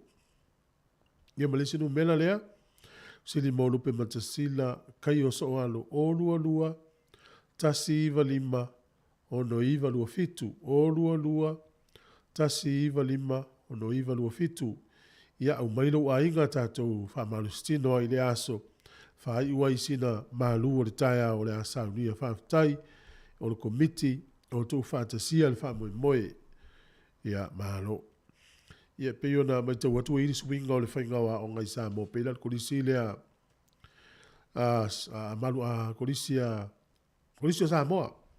O le pe ua tau ma whailawana i tama matene tuai o le kolisi. Ia sa iri se le ni so ne whaangalue inai ia le onga le kolisi o Samoa. Na lo lava ia le sua le whaamalama mtoe tepa i le atunu u le onga sa toa onga hai. Ia nei tala ia o te whaitau to i le tae aore nei e fia tu whātua i fo. Olo i fo fuanga le malo ni usila. Iai se tupe te tongi i la tau ia o whai whātuanga mai la tau e te tau ina ia fua o whātuanga moleanga i luma. O le fua o le tausanga e lua whenua lima e a matai. Ia ai o lea mai tau atu. O lea ua sa uni la tau ia e le fia e fuanga le malo. E whaia se solo te. Iau tato alo whaia solo te ala whai whātuanga mai palau. Ia aolo tangata i palau lungo la wala, ia poloka la wala, e le saonga le mu mon tangata sa whari wafo i te le masini e tau le ilo min tangata i luma pe a kolo silum. Le lau whātu langa la tau sa vali ma la tau te te ia le rawinga foi o le awe vesi fo le mea. Ia le na na whai loa tu whapena le te ua whea tau tau langa poloka ini i whio inga mani fuafuanga. Ale umar whai loa mai, o le ute mai tau atu, o lea ua tā ua awala e ui ai. Ai le o mautu i lau whai tau, po le ale aso e whai ai. Ia tātou vai ne fuafuanga le almalo. Tu so le tamu whai i almalo ina ia muli ta ia le whai ti o le kasa e pua ina atu mwhaleanga ina le si o so manga male ea. Ia e ono to tongi i lau whai whato anga ne ua umana le stala ma le tau register farmers. Ia me tau GST, registered farmers, ma growers. La tau ia tongi ia GST, umana le stala le whai whato anga mai la tau ina ia fuala au aina, fuala au tau mawhamata. E iai se tupe la tau te tongi ia o le tau, o le tupe lea e tau le emissions, o le lua whenua lima, o le winga o le se leni, tu sa o le sao lea te tongi e la tau, ma fua mai o le tele o le la tau. Pua ina atu o le kasa ma le ea e whaaleanga ina lisi o manga. Ia, o le vai aso fo le nei, le na wha asau e tātou talafou, le si itia le tau o le tiso, sua ule le tiso. Ma o le tala la ufai whatoanga, o le te le o le si itanga o le tiso i le la ia latou. O le a whaina fo ina o latou masini e whaangai whatoanga, o le fisili la. O le a, o ia moa le tau o le tiso le, e amo tātou i o whatau mai fua o whaile le anga le vanga le maketi. Ma whale o loa. O le latou tala na len fai mai lona winga, o le a si i lunga le tau o fua whatoanga. Ia ona mai foi le i supermarket. Ia o si i foi lunga le tau, lona winga lau le tau o le tiso, e amo tātou le fai el whatau. o le tūlanga nā leo mai tau atu le teimile nei. Ia, o na nafi na ua si aini whaloloa se lua na ualu e tau wawa ai ale tau o na ole ta ua mai le motu i saute i whaloloa po tanine ne po ni wakako le na sau le wala au le vason nei. Tu sa to tia sfur fitu tala, pe sfur ono tala le tau ole kilo le tamato. Whaloloa le countdown o ia nafi le i taua. Iwa tala wha lima sene le tau le kilo o le tamato. Ia, o le isi whaloloa le i taftafo le no liming. E valu tala ma sene le tau le kilo le tamato. Pe ona i olora na ualu e vava ai fo ile le tau fua i le tau musi vanga le motu i saute. A mana ia le whaasoa le na whaasoa tu. Fole tātou li tio inisi wala tau whaia la tau whaato anga i tua mota. Ala mtua mana ia o le fuanga. Ma tua wale la au le tamato le vave ia na fua. Ele umian to ai fua no winga a whai to le vitaimi ne o le sama. Ia e o atu le taimi o le winter. Ia wa fua whaafia tamato le to wai. Ia sefe a to le tupi. Ia. Ma re fo ya fa pe fo itele ia fu la fa ile lenga wa mata ona no pala. Ia na lo vili mai tato official fa ilo mai ia. Ia ku kama matamato mau keni e po imana o yai. Ia po le au ala piki ai. Wa te mane tua le isi tau sanga vili mai sta ma fa ilo mai. Ia lauru au ia po imana o ai ona le la o man tau malulu. Ia ona fa sa la wot fo le no le yo tato tunu. O le isi whaingale no whanongo i stasio uo. E lata lo le tau malulu, ia na hau ma mai lo leo lauru au. Ia o mai lo le atu ule isa, e wa wai. Mana ia fo ilea whainga. Ia na mai e whaile poka, ia o na te ule le isa e wa wai, e whai tau mafa. Mana ia te le fuafuanga. E ia le whaafitauli le whera ima ni usila le temine, le whaafitauli whaaloto i whanlea lea ni usila le ufia ngai nei temine. O leo sofa ia le tangata o fale ai ngaoi o loa. Te minei la wha mo mongole o mai nei, i to tonu ai o wai kato mau ki lani. O atu di se lau fast fururua ia tupulanga talevou ua maulia ma loka i leo leo. Ia i morianga i o le talepe o fale ai ave mea tau tino, mesia o loa. Ia o le tu a tole ta ua tamaki, tamaki makarau, maukarau. Ia o le use lau fast fururua i lau talevou le ua mori ai. Ia o nai waikato e lua se lau male lima tangata i waloka i leo leo. Ia ai tusa e tolu se lau male fitu o so fa inga na whaia. Tolu se lau male fitu o so fa inga na whaia i waikato le ota lepe fale e mai oloa. Mori ai tangata i anga tangata talevou e lua se lau male lima. Loka i leo leo, lua se lau male lima i waikato na. Tu sa lea e afe lua se laulua iwa morianga o whaasanga i lau talevou nei i a lena ave le whamsinonga a lau talevou. Whautala tātou le tele o le son tula whono le iei nei. Tāru sia le o iei tātou ta maiti i. Ia, ole, e sasi ilo ta maiti e tua, ia mātua. Ia ai ilo tonu, ona i mātua la e whaila tātou tiute, ia au ta maiti. Ia e alua i tā inga ista maiti. Le fona watu nei tātou telefou e luas futau sanga o steine le ana, leisi teine le tula i whamsinonga. Ia o ia la listangata le ua maua mua e ngā inga o loa stamisa mofo ile le o Ricky le utele. Le whaia la na soani mo rei tangata e le lava le whaasoa. A lea la na ngā o ia ile tele o loa le whale stama lea. Ia le ua maua e luas futau sanga o le mawhine lea. Ana winga e tatauna tau le mawhine lea po ai umala tau. Pe whawhia fwena ia maua o loa ia pe sa alu fo ima ia, pe sa latu seisi fo ia tu mai ia. O le ki la o ia lea, a tau tala sa o ia mwhamtala maua umala le kengi lea na whaiera ngā yoinga lea. Ia, tate maa fau o tene lopo la so whina ngalo ia i le tupu o mei e tutono ni usila. Ma le fwena tato whasoa le tonu whanu rimaru o whatasi, o le asa o mai tau i osu whainga i e whainga o inga ni usila. O le asa o na mafu anga i lou asi le fia. Ya, tolu valu rimanu o fatasi. Tolu valu rimanu o fatasi tātou tala noa le tai au. Ya, wale utatou ilo alfa fōpe a tātou ia i to tono o fale i ai alu i deos whainga. So, ese tātou e wale tango ia. O loa ia le ini ola, o loa fo ia o umane nisiwa e kompani au tātou, tasi ale ola.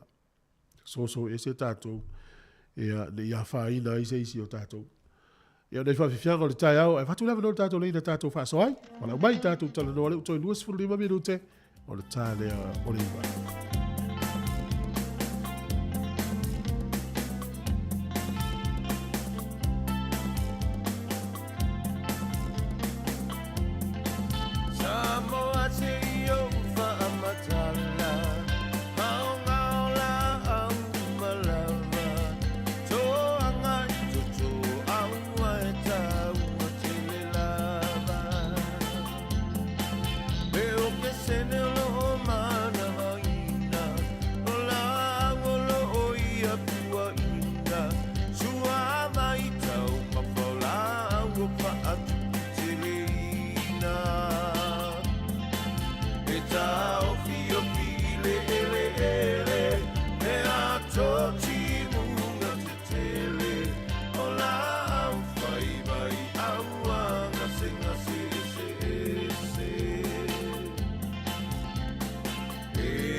O le au la au pe ona tātou mautinoa ma whātau ina tā ua tele o la au lo po ina mai lo ke sene mo tātou umalava.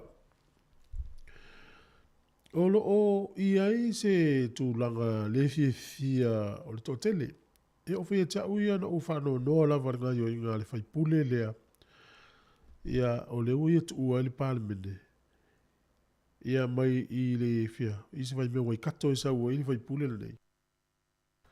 Ia le tatou iloa i le tele o taimi ua te ona ia tu le sa whawesi el pati e leipa ma le whaipule lea. O nei whaisi tele o tupe lau tongi la fonga e toi alua i le whainga o le pālota. O le lafu le ufa ma vai. Ai na fasiringia lau tu stala pe toi tau vai le whainga o pālota o lana tali i oe. Tu sa le ufa ma vai Na lua ile sili mal miliona ta la u fai la fonga fai el palot. Ala foi to tau va foi mai el palot. Pe ma fu anga fa ma vai ai. Eu tanga ta tonu ngo foi le sili atul fa ma vai.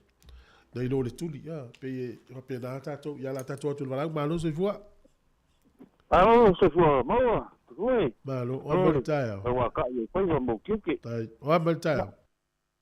Mania le fore ia le fa wo ai ni ia fa pe ngai. Sini ia malo. Malo. Ya. Ai. Kala no ko le fisidi de fa me lasik se me fa ka ni. Iba ime ko kupunga oi. Le tu so le gol fisili. O le ase me wa le ase mafu anga wa mafu ai, ah. Ile va ai foi le fa la o tele tato uma. O tupu tele le nga o il temine. Io. Ia. O que o wa ai, mas e tu e fa que le inga le me. E fa que le inga me e o foi nei. O le noi o me fa pena le kulanga le wo ai sei fuan. E fa que le inga le ango o noi o ngole.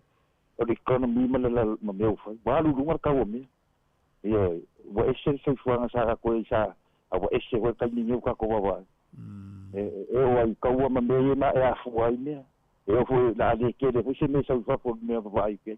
Ringa aka ko de na du e ka ko mala sa mo wa mala fa ringa vai. Ma kua ka ko pui ka ko me ka ko fa na. Ia.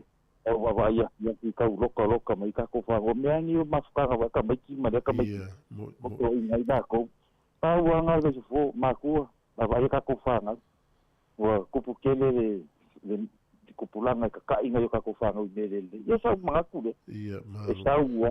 Ola sau ya ma ka yo me ku. Ia, ma me waso. Ia, ma tu tele o vai eu Australia ni os fa inga fa pe ma to New Zealand tu ma lo si os fa inga ta mai ti fa no. Ele o ni me fa pena tu poina. Ole ma ku kele a. Oi, sa ola. O ni fa pena o ko. Ole ma ku kele. Oi. E do le o vila le awa. E o ai ko ngo shopping center dao. E oi. E fa nyala lo fa le ni.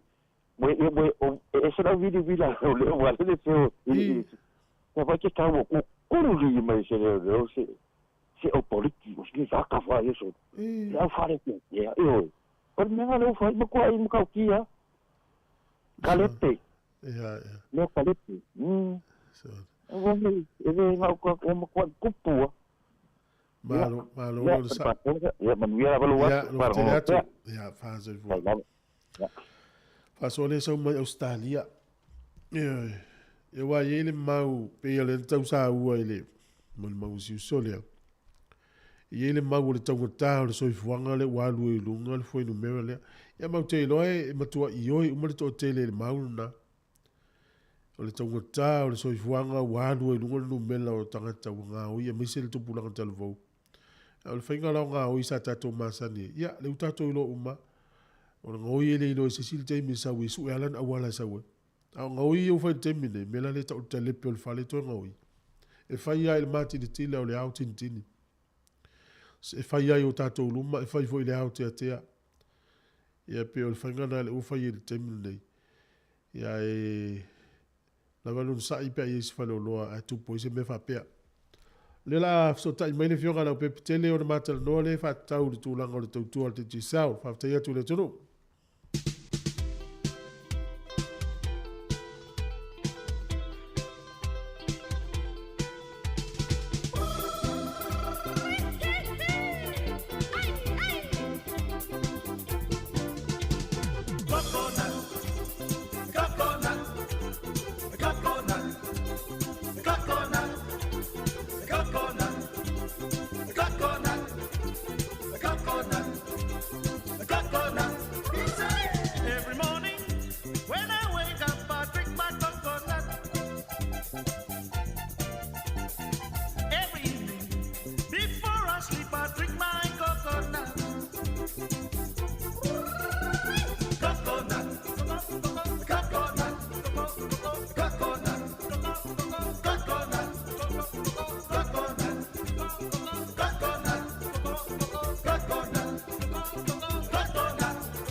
La pese le tu lima ya male fa fianga le taia ya ele se panga le niu malulu pe ali Samoa ya pole pe foi mai le popo ya le termine le mo le fianga la tele le ne fa stata utala o le fa lulunga le titi sa New Zealand so fo manuela la pepe malo so fo ya lange mai lo sunga tu foi le netai au ya tai nani foi le fatasi mai o paanga le tato pokalame tono le lau mua Wellington ia me se foi no tua oi o lo mfai ona mau atu ai foi le tato pokalame ma lo le so fu lau le nei ma so fu mau ma lo foi tawata ya o mai le sunga ma le fenga luenga me se foi le ai malo si o gilani ia o lo manuia me uma masalo le wa mai atu le pisiole o lo tamaiti ia ma le wa tapen pen atu tato sei muni muli nei masina ia on tato wanga ia tu foi la ia le tato fa pitol Christmas ia wa le la tato wanga ia tu ya November ia o le wa ta wa foi tu lango tato sei muni muli nei masina ia o le mesa o ia tu foi o tangata mai Wellington le na ma lo tato sei o ai fo se tema le wa umana ona fa mautino mai ia o se tasi Wellington e sa fa taulan ta papina ia malafo Samoa ia male ko o ma fa mautino mai mbana o malanga ia te sema oiso le la wa va veta pen pena tuaina ia va ve maua ia ni no fo ono le tumu o tatu valele ile nei vai temi ina ia fai ona fa o ia mana onga fo sitina le ia ma le o la o malanga ia ma wa le tongia tuala tato official on passe se mai Wellington anga i mai o kilani ia anga ile ia pia ma te foi mai to malanga tu i Wellington ia aton wala ngona for fifio na o mo se te malo mai lauma ia ai se tapen penal tato se muli mole masina nei le fai las farelo le vai aso le lo no wingo la tofi o tarsu wal pola tofi fa ngata mo entries o le tatou sei ia ona fa pe foi la iona o le ola fa ilo atu lava ia tu fue ia na te fasala winner tai au las farele ia po aile o manu malo ile tatou sei muli ia o le nei masina fa fu se ia na malanga le ngale isa moile i fu ina ia atono le nga fo na fa longo i foi tatou fasala wa tu foi ia wa te mai te watu pe no vai o la so sana fa ta o top up tangata nei ia ai o to etapa mai sa mo ese top up ia a le sa ia na wa to sitina le fa ta lo top up to lu futa la malafo ia malilo yo no manatu ia la mo e malanga isa mo ia te se mo au le se ia tu ile fa la ulo fo ile al digital la pepe o le te ilo la sunga fo yo le tama na o ina ma o ta wina le kolisio Samoa te le sa o kolisio Samoa ma o umma ile atira ina o malo Samoa o la le suinga la o fa ngalu ina ia o ngai Samoa le te mai te watu o tele na so tu pe tama tu ai mutene tu ai wa o nga mese to wa ia fatata ingole o la o nga kolisio Samoa ma la o nga avele o la wa ye ia tu langa foi le pe fainga pa anga atama matene tu ai ma tua male malo o peor me tuai sa fa peona a pulea to el malo le fa tino ino o le aonga ia al terminei ia o pe paul va nga la fa tino le malo na el tongino fa ia onga ia ma so ani stationaries ia a o le running a to le aonga le va nga to le lato maintenance o lato operations o isi me mana o pule a onga mfai a onga o me ala na lela tau mfai e support atu la e tamam tein tuai ia fa pe fo ia matua pe o swinga na la wa ye temin nei ia le a onga kolisio Samoa fa pe na foi le a onga a veli e le o e a ngaluina a to el malo ia pole ofisa fo yo o a onga o le o fai nga pa anga fa pe ina ia utitilo foi pe ye se swinga ia matau pa ITTA fo ia tupe fa alu le al malo ia ai fai nga pa anga le ne fai fo na nga lu e atu ia tamam tin tuai ia fa pe fo le sosia matu fai au e le lavoro le sunga lu matsila kayo so ano mala vanga nei Wellington ia wale wo ka foni le fai le so limo November te lo ai fo fai na ia o le mātou ngaruenga whai whātasi masui o le skopa i Wellington ia o le whai ata pena le mātou whamoe au ki lani nei le aso 5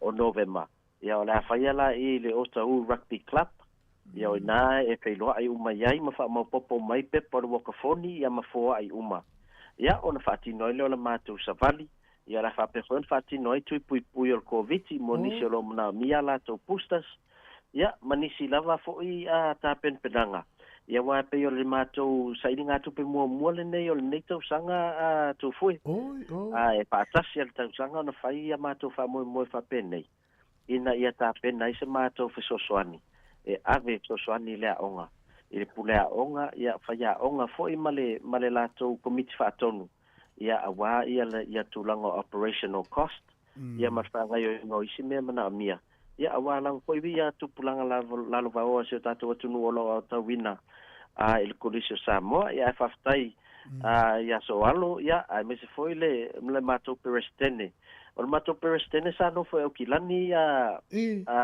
tufui ia a o le pe fōringa mai o le nā ua mei atu Wellington ia pe fōringa mai ua manai atu Wellington le nofo o le ala nā o le wai nā ia le sunga ia Sarah Tupolo ia o le mātou perestene nā le skopa i New Zealand ia o le nā la walu atu fo e ngā lue whatasi masoalo ia mato tele lavo sui o le skopa o lo tongu nui Wellington ia whafsota ifo ia le sunga ia Sarah ia me se fo le sunga ia soalo ia mol topa moe le fo longo atu e whai nā le Oriental Parade ai le City Waterfront i le aso 5 November ia a whai te whia malanga mai lunga ne au kilani tātou sa vali au kilani ia o i le Otau Rugby Club i Otau i lātou malai ia la whaatino ai le whamoe le tātou skopa i au kilani nei e se ma nei o ia whamoe nga ono le ave i le a onga o la e a onga i a tupulanga o le tātou tunu ma nei a tele whamoe nei ala pepe wa lele i o ia whaimtoi whaistala ai tase atu lai le tautua le tātou nanga titi sao e nisi vaenga fo le taunu whamanino ne i le manino se isi whamoe to tele ala tolo ofisili mai pe whaonga pe whafen whaonga le au nanga le ClickX Pacific a tufue wa iei foina le whamoe nga atonu o la tam whainisi a wala ia o nol to tele lavo nei tamam tina matua ai o le tātou tautua lea e mana o mi alo walu nunga le website mo le whawhaingo whieina e le alo walu nunga te computer e te lesi tarai ia ma whapena na upload lau proof of address yo lau ID, polo passport, polo driver's license, ia a mautu lo vaenga nama o laua create mai lau account. Ia ia lau username ma lau password e te lock in e te loteng. Ina ia ua nei whaonga ina fuesesi ia lau ClickX account. E te la foi se le ni anga i Samoa. Mantua le si awala le te anga va aile tatu sei o le whaonga ina le ClickX. Ia e la foi le se le ni anga i a telefoni titi sao li Samoa. Ia ona tala lea i a tātou whaloloa, ia mal telefoni a tātou agents. Olo i ai Samoa. I le teimin nei, ia ala wala whaingofia e te manu malo i a tātou tiketi e lua malanga i Samoa mtau foi mai. Ia olo wanga i sao se dairy, po se supermarketi, po se pampensini o lata ni au e. E taula na tolu suta la New Zealand lau tapape whatau.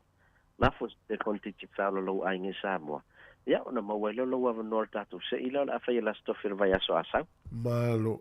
Ia nga te foi leo po se me alo fa foi le wala te krisimasi vai tama ia vai lo telefoni le la fo atu ai piki na i tatu company digital la fa tu pe tu nei. Ah no pe. Ia, ora wala fa ngo fia la fa ti no tu langa na fa yo sa me alo fa se telefoni. Ia o te tong sa o atu ai o ta lo fa vauta nga ile tatu a fa lo te digital ia pia. Pol falo loi sale longa ia pe isi ta malen sa fo il vayason te nei ia ocean te ia no fo ia sau ia le la sa tong sa o to ala na voucher to se la ta la nga ile falo loi te sa sale longa ia na lui fo ia ocean te le na ia fa ngala ia lu se la wi vaiva ia le tau ola na telefoni Nokia sa fa pe no fa ta wai ia ma nga ino ufi fo la sta malia ia wai se wala fo ile o le te tongi saoa, ia leo la fol tupe, ia i vato koe toi whaonga i sisi mea, ia le sa mana o i se telefoni, pe o whaingo whiena, o whainga pa anga le tātou Pacific 40, e ala le talofa voucher ia ma le tatou titi sao e pe ona whangasolo le teimine ia e mese o leo sao ni atu le ia so fia pe mese Christmas ia tu fu sa o le leia malo e isi vai ngo to toe ia malo telefoni wa te lo telefisili e fia tal no to ile tunu la pepe tulanga e tatou sim cards mo i latou ia sao ni malanga i Samoa e mawhai ona mau atua tatou sim card tatou ofisa titi sao li mangele i nei au kilani ia a whape te malanga mai lunga nei mau se whanua whasotai mai mātou ia pe te su mai fwoi mātou ofisa ia ele mamau al mātou ofisa ma le tātou malai whalele pena o te 10 minuti e te anga i mai ai mangele le mautou Samoa i le meolo i ele official consula ia o nafo i nale official tātou titi sao ma whai mātou whai alau sim card ia a leo na au te pole whauau lau whainga malanga i Samoa o lo matala le tātou whalolo te ki sao le nai le malai waalele. Ia e mawhai o nei anga i ai. Whai lau sim card, whaasino matu le whaingo le top up, ia ma pando se. Ia o le mesili ai.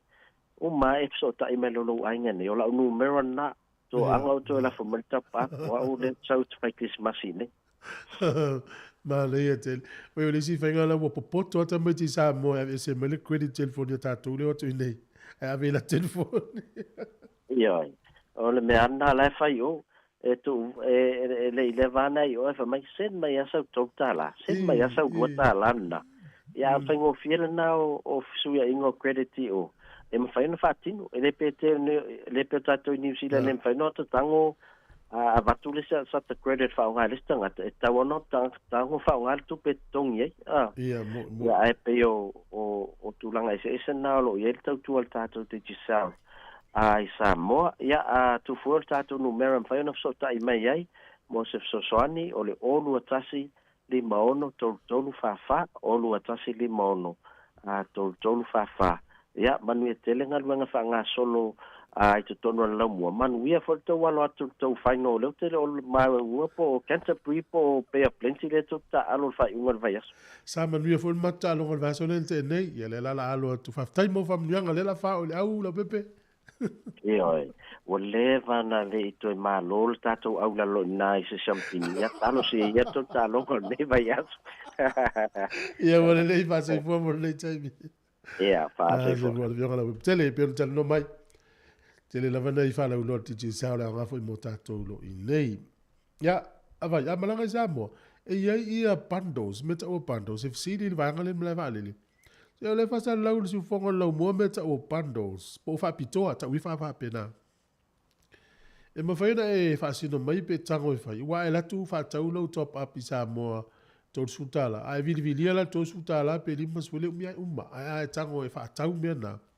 Na mia le na maua tele o minute te vidi fua.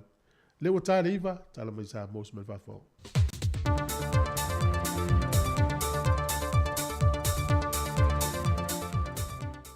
Talo falava o se whaupoponga o tātou telefou mole nei fo iaso o si mai el whafonga. Wa whailo manino le fionga le minister o whaato angam whainga whaiva le fionga la uli le o te polante e Valfosi Schmidt. E lana whaatala noanga le polkalame le soha le pula le TV lua. Wa tui natu le minister le ofiso le fono mal parlemene. Le whaia lo se whaatatau I le na ia te pe ina le whaasa le launga tu sa o le whontanga le parlemene le aso lua. E lunga le tu lau api e wholinga. Wai vaina le mele tupu nei le mele wai sau no mai. E whai le sau noanga ale tai fono. Ai ta pe le stangata le ofiso le fono le live. Wa sila mele la tu por mele. Fa do fe sasi ai ma fa foto. Ma fa tanga ta fenga lwenga. Pintata no so. Na fautu ina fo ia le taita ia le polkalame. E te tau na sa ili ai tuli le na ia whaia le ngā inga. E whai le sa unoanga te fono. O le wa matal for fono. Ai ta pe e tangata le official fono. Le live ina ia sila fia Samoa. Le Facebook, ma le YouTube. Ia ua ia li fafole. Fasa launga le nalo nafi. Tono su atu. Ia, o laua ia au. Laua watu le fautuanga le whangwhatalai ma le minister e fito I tonu ai o parmeni. E le te tau to sa whain tangata whapehi. Ia, mo ila mo. na ngai luangi ai le ngaluenga ma le lango i le ngaluenga le palemene. O le tūlanga e peo na tā ue le fionga le minister wa whātu angam whainga whaiva, na fuai na toi tāo fia le fionga le whonwhitalai le whontanga le palemene, ai toi wha le leia le wha le tono, man toi wha a wau muli muli ane ai, e na o le Facebook na pe, ai sa ola lava le TV e le malo, ma whaasa le launga tu sao, e lungo lea la leo le malo le tu AP. Na te ena sui whaipule le tu malo le pā, le tua inga ale te whono le komiti wha pā le mene, le fionga wā lasi to ngā mangata fito sele, e le i whaia sana whaato e senga lumo le pā le mene, e pe ona mana o mia i le komiti. I le whailo inga lau tu stala ma le teitai o le tua ngai wa wha malo lo mo le luas ful wha ma sina, na ia wha ai loa mai ailan whaato e senga sai to tono lana launga, na ia whaato e se ai le pā le mene, a ngai i le tua o le au mai le wha maanga longa. Mai tātou te awai whaatasi le vi inga, mal whaafitai, le tua e a le wha maanga longa o tātou mause se, e awai ona tātou turi vai pēr lava pēr, i luma o le tua whaafonga talo i aso uma. O le tātou wola wa le tātou lea natura o le se. Awa lava nei ai tātou. Ai e le tua pēr vi inga te tawai. E wha pēr fo isa fina ngalo le fionga le whaipule i ale ala le pule. Ina u wala au mai au le komiti. No wala mai komiti lea wala wha alua. O la ku foi, o fai e. A ko ke le mali le fato sema ale ia ko fa maruru foi, o fionga. Ka ki e ngi mea. Ka ko ha iluma. Ko ha iluma wasa mo kele me le o la esme se nga la pisikia malo. Ko ale me mong. Kan ko fa ko ese. Wale me fa msidonga se to fa i wan fa yama. Na visitingia fo e tu stala ia la ua oma. Pe leo yeise fina ngalo e wha maa vai mai o lana foa. O leo ua lua tau sanga ua wha salai. O le alea yeiso la leo te tono le pāle mene. E no la wha ai loe ta ati atu pēle vaenga le ia i la ua. Ai ole a avea pē wha sala longa mai pē tesa. E wha yei o la leo. Maso la sao i o la i tu malo.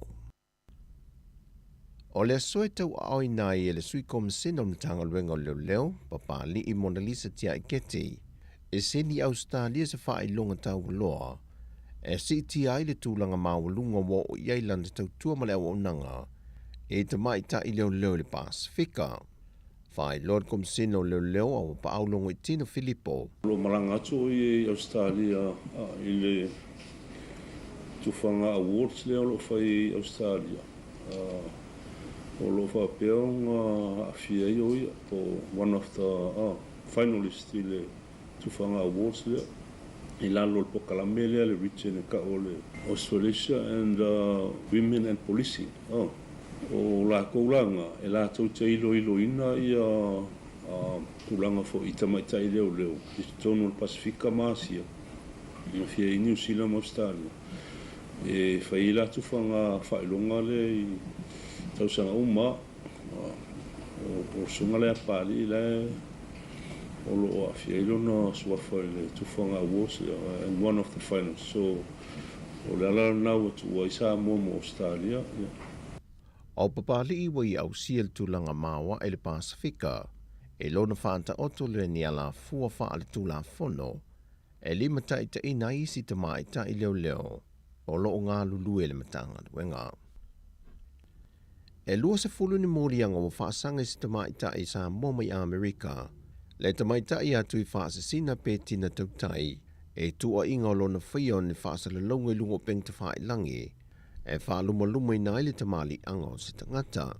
E le whae ungo le aso mō le tu la i el tamaita i luma le whaamasinonga. Na tālu sanga i leo e tu i nātu se lua vai aso e whaamai ai ala tau sa ili ilinga e tu whaatasi ei morianga, e whaasanga i atu i whaasasina. Pei taina tali el whaamasinonga le te e le loi o lo tu lai mō le tamaitai. Le tō whawhai mālo ma tu mua Matthew le misio. Wa lava le tasi o le vai aso e tu i nātu mō lato su e su enga wha wau. Tadu wai le lewa o na 40 maile nei mata opo. O le tangi na wha aulu le fionga le whailau tusi o le vaeng wha upawhai le wha tui le tua sa mō matasi. Le tō wha wa wau lo fipo. O le aso lua le vai aso fou, e toe wha ua waile mata opo, ai o loo tatala i tuale tamaita i a tui wha sisina, i lalo tu unga le ofisa leo leo, ai seini ilo no ofisa i whaleolo i le vai aso a toa. O talafouia mai sa mo manuia le ni aso le tātou tunuu, wha soifoia.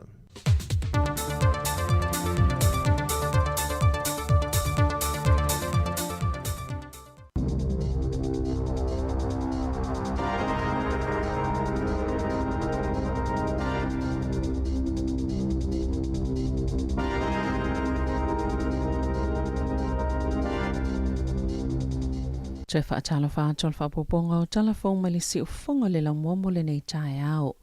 E silia malilima se lau tangata e manunu ailunga o wala titele o New Zealand i tausanga uma. I le taimi e whailunga ma whaamana to i le asomalo lo tangata whaingaluenga le Labour Weekend.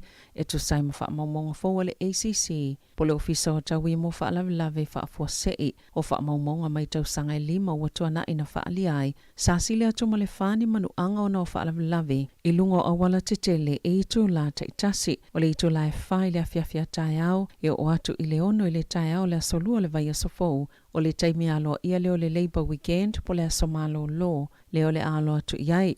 Ma le a whaopopo i nei fo ili fo i numero tangata e whioha i lunga o wala titele. E se folo lima tesima le 7 miliona tala le whaatupenga o tonga fitinga o manu anga o tangata.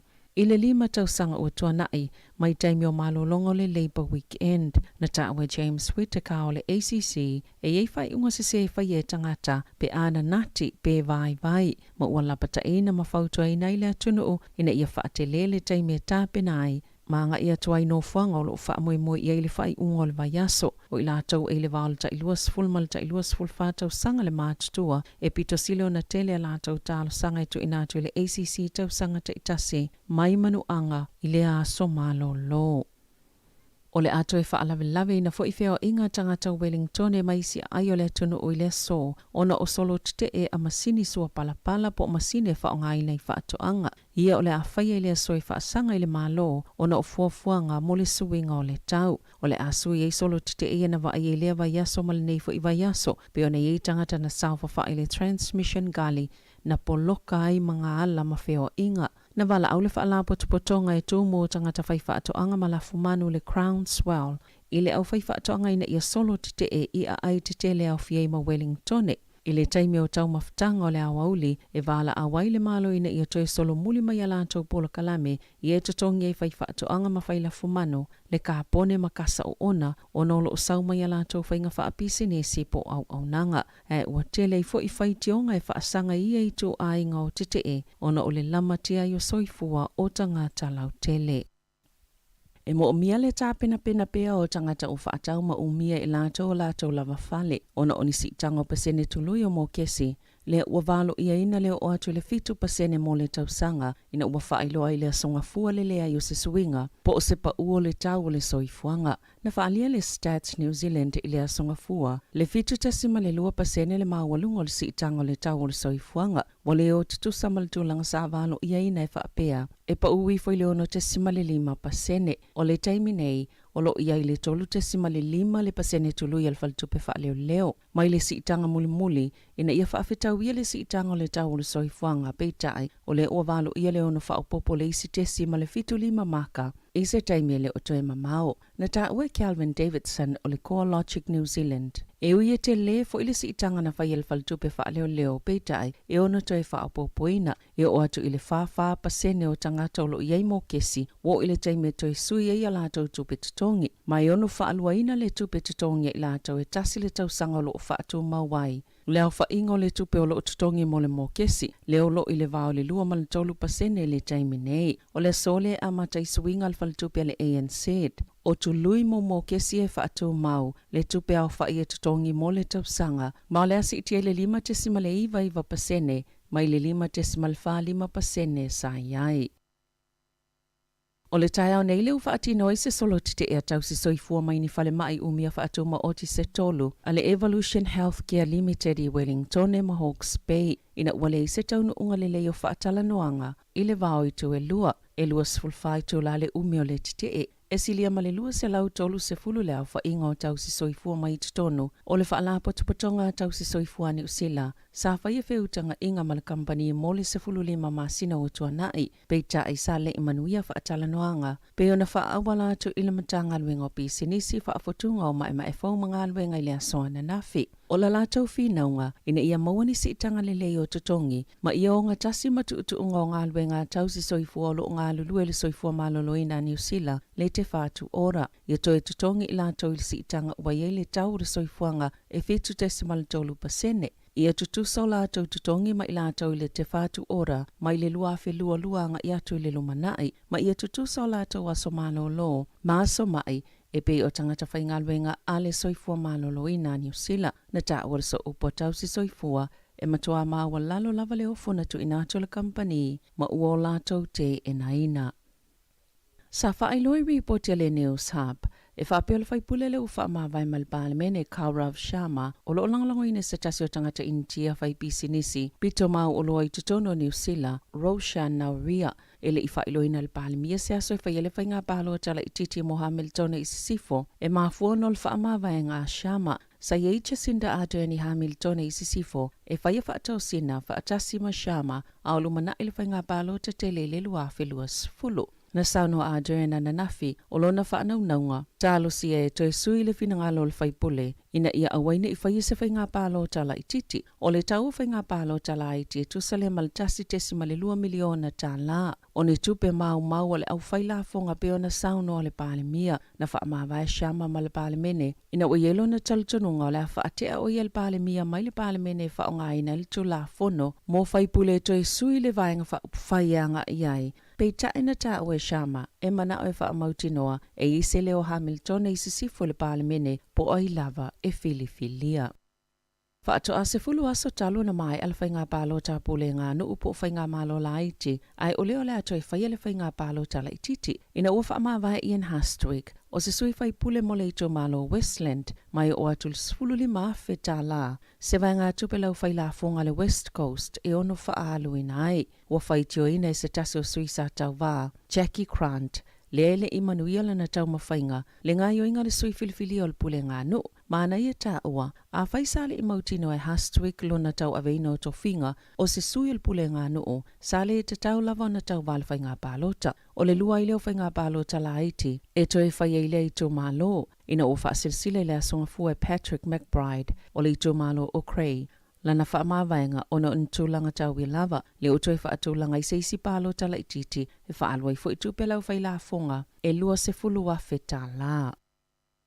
Salo ka ina se tama itai ona ole ngau inga lea na tupu se no whanga i au kilani wha asoa i tau mawha mōtanga tau lo mo miaina, e tu samale se fulua wheta la le tau o loa, sa ngau ia mai lea no whanga le pōle aso sa taluai, o ana nafin tula i eile tama itai e lua sefulu tau sanga le matua, i le wha amasinonga wha i tau malo manukau e tali mō lianga, na maua leo leoni o loa po tau mawha na ngau ia, i le taimina o la tau loka ina i lea tama itai, i ono iai manise to e mō lia pei ona lipotia.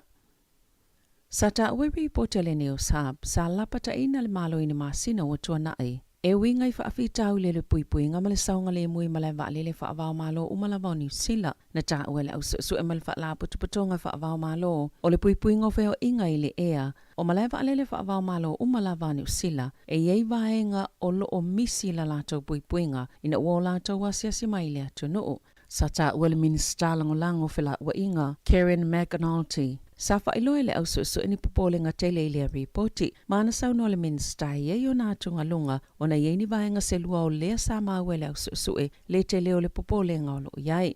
A yelo na whaatuatuanga tele le CAA. Po o le pule nga mōwheo inga lau tele i le ea, e yelo la tau malu si angai ngā lulu ea i mai la tau, ma whaailoane se awala e whaalele ia ia whaale tonu. Na whaailoe le neo sapi le pole a solua, sa mawhai e la tau ia whaakone karate o ngā luenga i le pō. Ma tangata whai ngā luenga i malai waalele, o na o ilungo o awala e tūlau ele matu uwa e sei waalele whaapea matutono waalele, e au no Malaysia kinga, po o la tau umia ni au upenga. O le masino i ulaina wha ai loa atua i le CAA le minister lango, lo lātou wātunga lunga, o nei le o avele wha amumo i le wha amalienga o aia inga wha avao mā lo, mo ia au nanga i malai waalele i totono ni usila. Wa whailoini whaamaumau fau e whaapeo tangata whaingaluenga i New Zealand e tele lātou wa somalo lopo o livi whaaltau sanga ma ato no e le mo se mafua anga lelei. E whaamaumau pitola tamai le Elmo na whaali ai e whaaputuputu tangata New Zealand lātou wa somalo lo whaaltau sanga ma whaingaluenga atu i ainga o se whaingai whaasawa i tupe a o whiangai malisi i tio le tau le soifuanga. Na maua le Elmo, e valu se 10% o tangata whaingaluenga New Zealand, i olo o whaaputo lātou a somalo lo whaaltau sanga, e mafua angai whaingatai o na whaonga ia somalo lo. E whaavalu pasene na o lātou tā ua, o na ole si iti o le tau le soifuanga, wa le avia i o lātou a somalo lo, o na e taumawhai whaasawa lātou tupe, ai 2% na o lātou tā ua, e le mawhai na malo lo o na ole tele o lātou ngā luenga. Ma le se 10% e popole le whewa ai o lo pepe sile COVID-19 fuluiva. E to o tele e tu samale 2.5 so malo lo, whaale tau sanga o lo o sefe. Ai po le se 10% o tangata whainga luenga, e silia male 2 masina le tele o aso malo lo po olivi whaale tau sanga, e le o wha o ngā ina. Ua popole le United States of America al whaanatinati e saina o fuafuanga i toitu u whaatasi ai ma Taiwan. E le whaingofia mo le minister al vai whafo Taiwan, Joseph Wu, le whaungof so ta inga le le molo nā tunu, le olo o whaamata uina le pule ngā saina. Na ta ue Wu, la tau te le i fui whainga tau whaafewhia saina, o le talitunu ngō saina, o Taiwan e lalo lana pūlenga, ma o se vae ngō saina. Ai le o tu e sea President Xi Jinping le wha maa losio na tu whaatasi o Taiwan ma saina. O le wala awa wui le lalangi nei a wha leolo lātou te e, i whainga wha maa losia saina, tu sa lava pele ini o lātou so tanga wha wao malo ma Taiwan, e le te tau na tau fie le wha alinga, o la lātou lango. O Taiwan o se malo o whaatemo kalasi e whaatawa ina le saolotonga o finangalo ma ia tatawa i tu a inga tutusa. O le malo mua le i Asia na whaatu la fono ina i le amana ianga o whaipoiponga alii, whaapea ma whaipoiponga tamaitai. Sa ilia finangalo o tangata o Taiwan i se saililinga la tamai nei, ma sa whaali ai. E lalo i 40% o le 2.3 miliona o tangata o le atuna o e langolango ina le tu whaatsia masaina, ai o le to tele lava, e langolango ina lo lātou lava tuto o tasi. E na whaalia le ampasa o saina i New Zealand Wang Xiaolong, o le taua le mea muli lava i le manato saina, e na unau ina ia to o file mo le tu o whaatasinga, o i tu e lua pe i taio le nei tau sanga, ua vaai e le tele o whaata i ta inga whaamili teli, pe ona si o mia ai Taiwan. I ta alonga, o lo tau whaale sampino le ta sanga le Constellation Cup i le vao au ne tipolo le Silver Ferns ma le Diamonds, ina uma maole manu malo Australia ya New Zealand, i le ta alonga lo na tolu le na whai ele pona po i mele pone, ai whai o le ta alonga i ono sifululu el fast fulfitu, o le kuata lo na tolu, e na o le 5 ai na sili i Australia ya New Zealand pe tai, na to e tala lava le vai le kuata lo na wha o le ta alonga lo na whai whai i le asosa i le Gold Coast.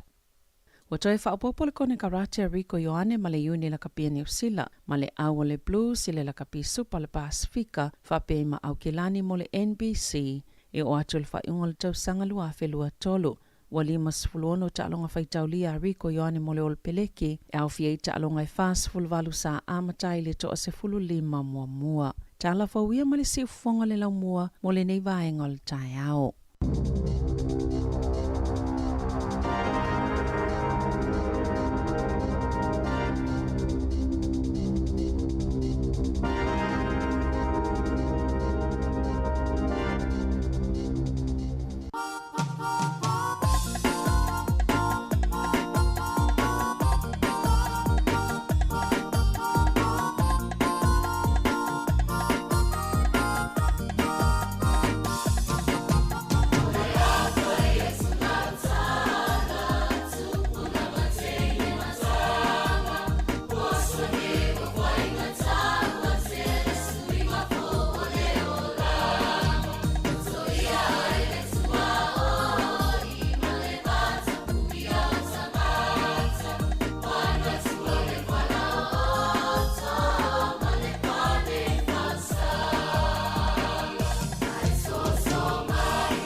faasila silanga tāua.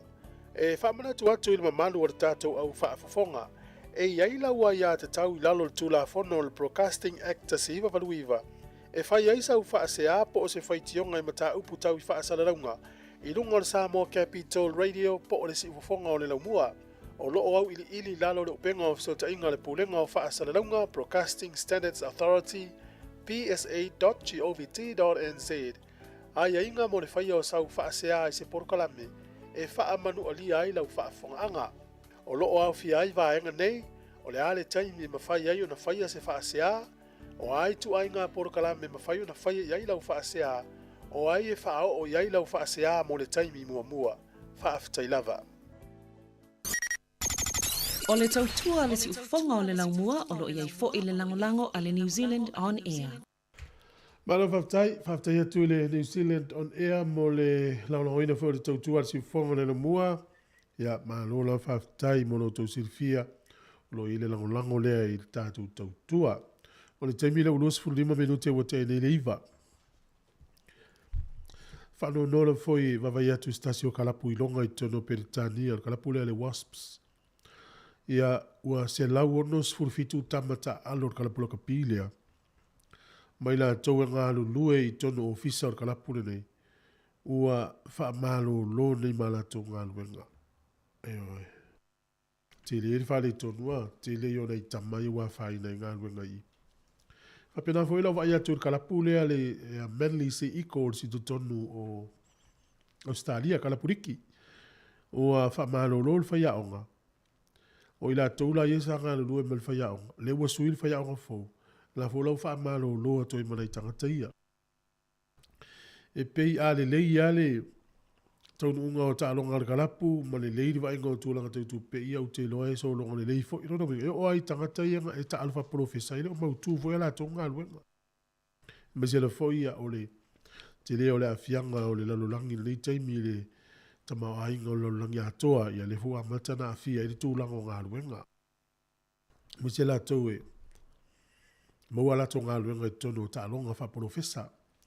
E isi alo sa mole sa ma fa so to matasi isi aso so fa ya Theodore McFarland. O le lile sa mai sa mo.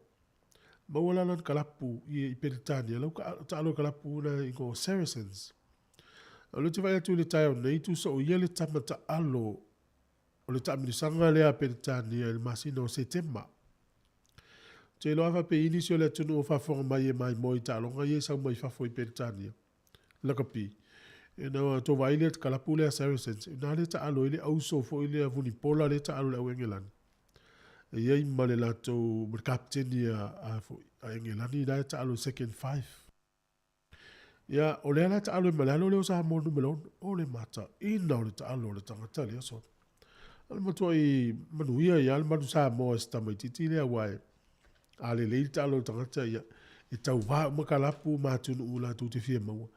Le la ele tama sa mo e sa mai sa mo si ali ile a le mana ia o lan ta alo so ya o ia la tama ta alo kala po Saracens e mali tam sanga le tau vai kala pu le Saracens o ia le tama ta alo o se tema tau sanga le al masina le te nei ai o le finga le fa ia finga fo ia kala pu la tu no ia e fai po le tama ta alo le masina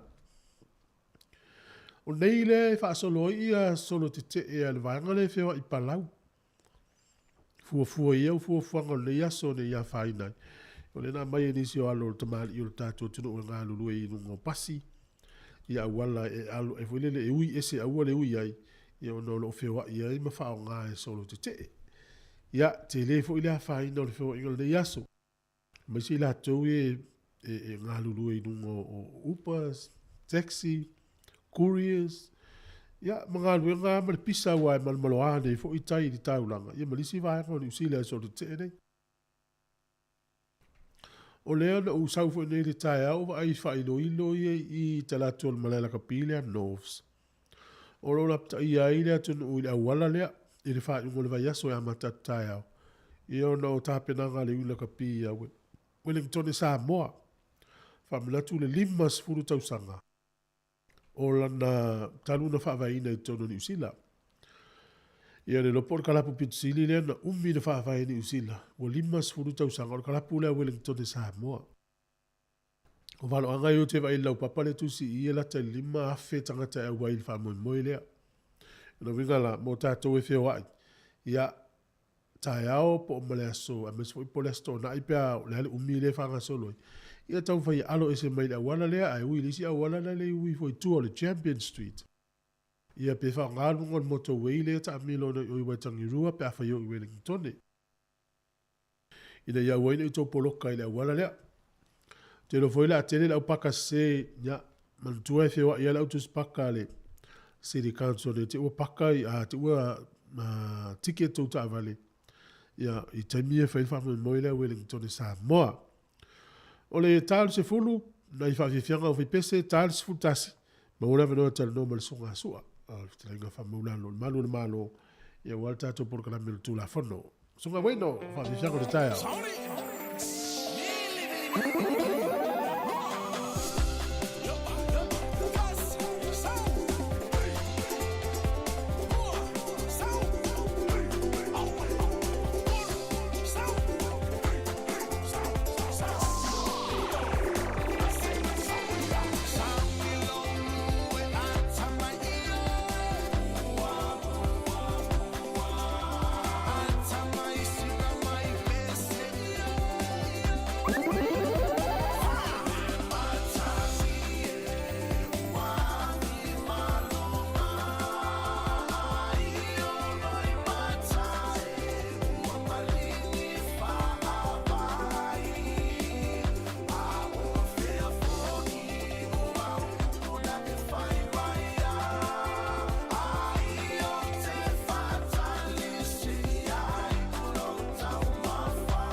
Talofa pa o tano pelongi o lo e whafonga mai i le si fonga laumbo i Wellington.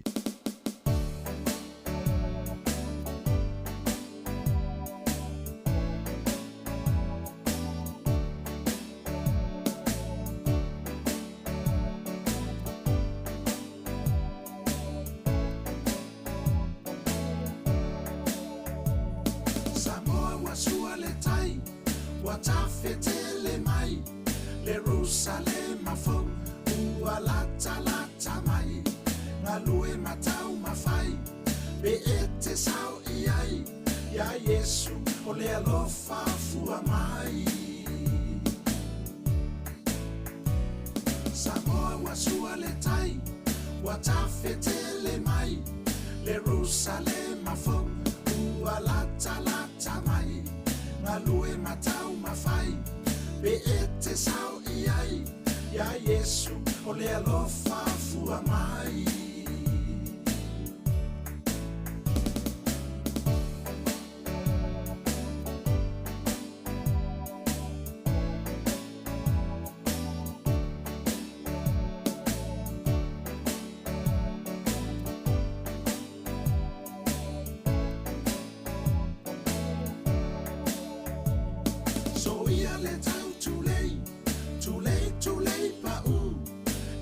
se fainga lena e fina ngalo e ya Yesu Sabali mafa ailoa Lo wola le ato atoa Ya Yesu e alofa fua mai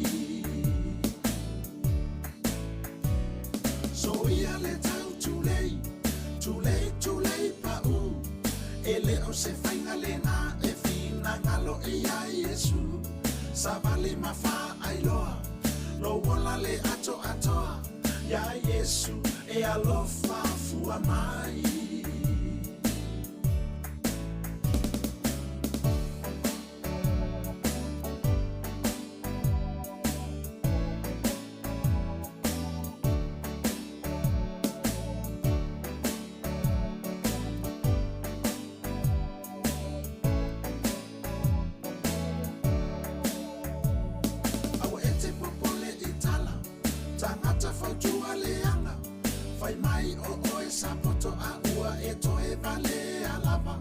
Satani le na wasau Liliu lo mafafau Usoe ia e tutu maru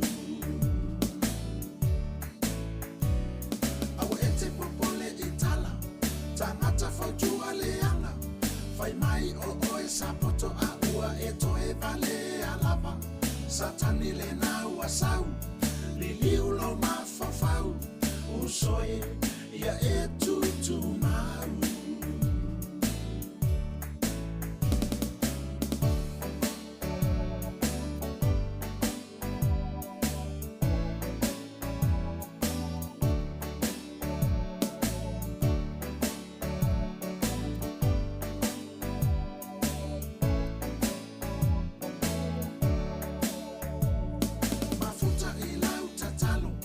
Tatalo iso o se aso Ta watu wa wanga sala ia Yesu ya faamangalo Etali ilo manao Etali ilau tatalo Usoe lo wola ne ifano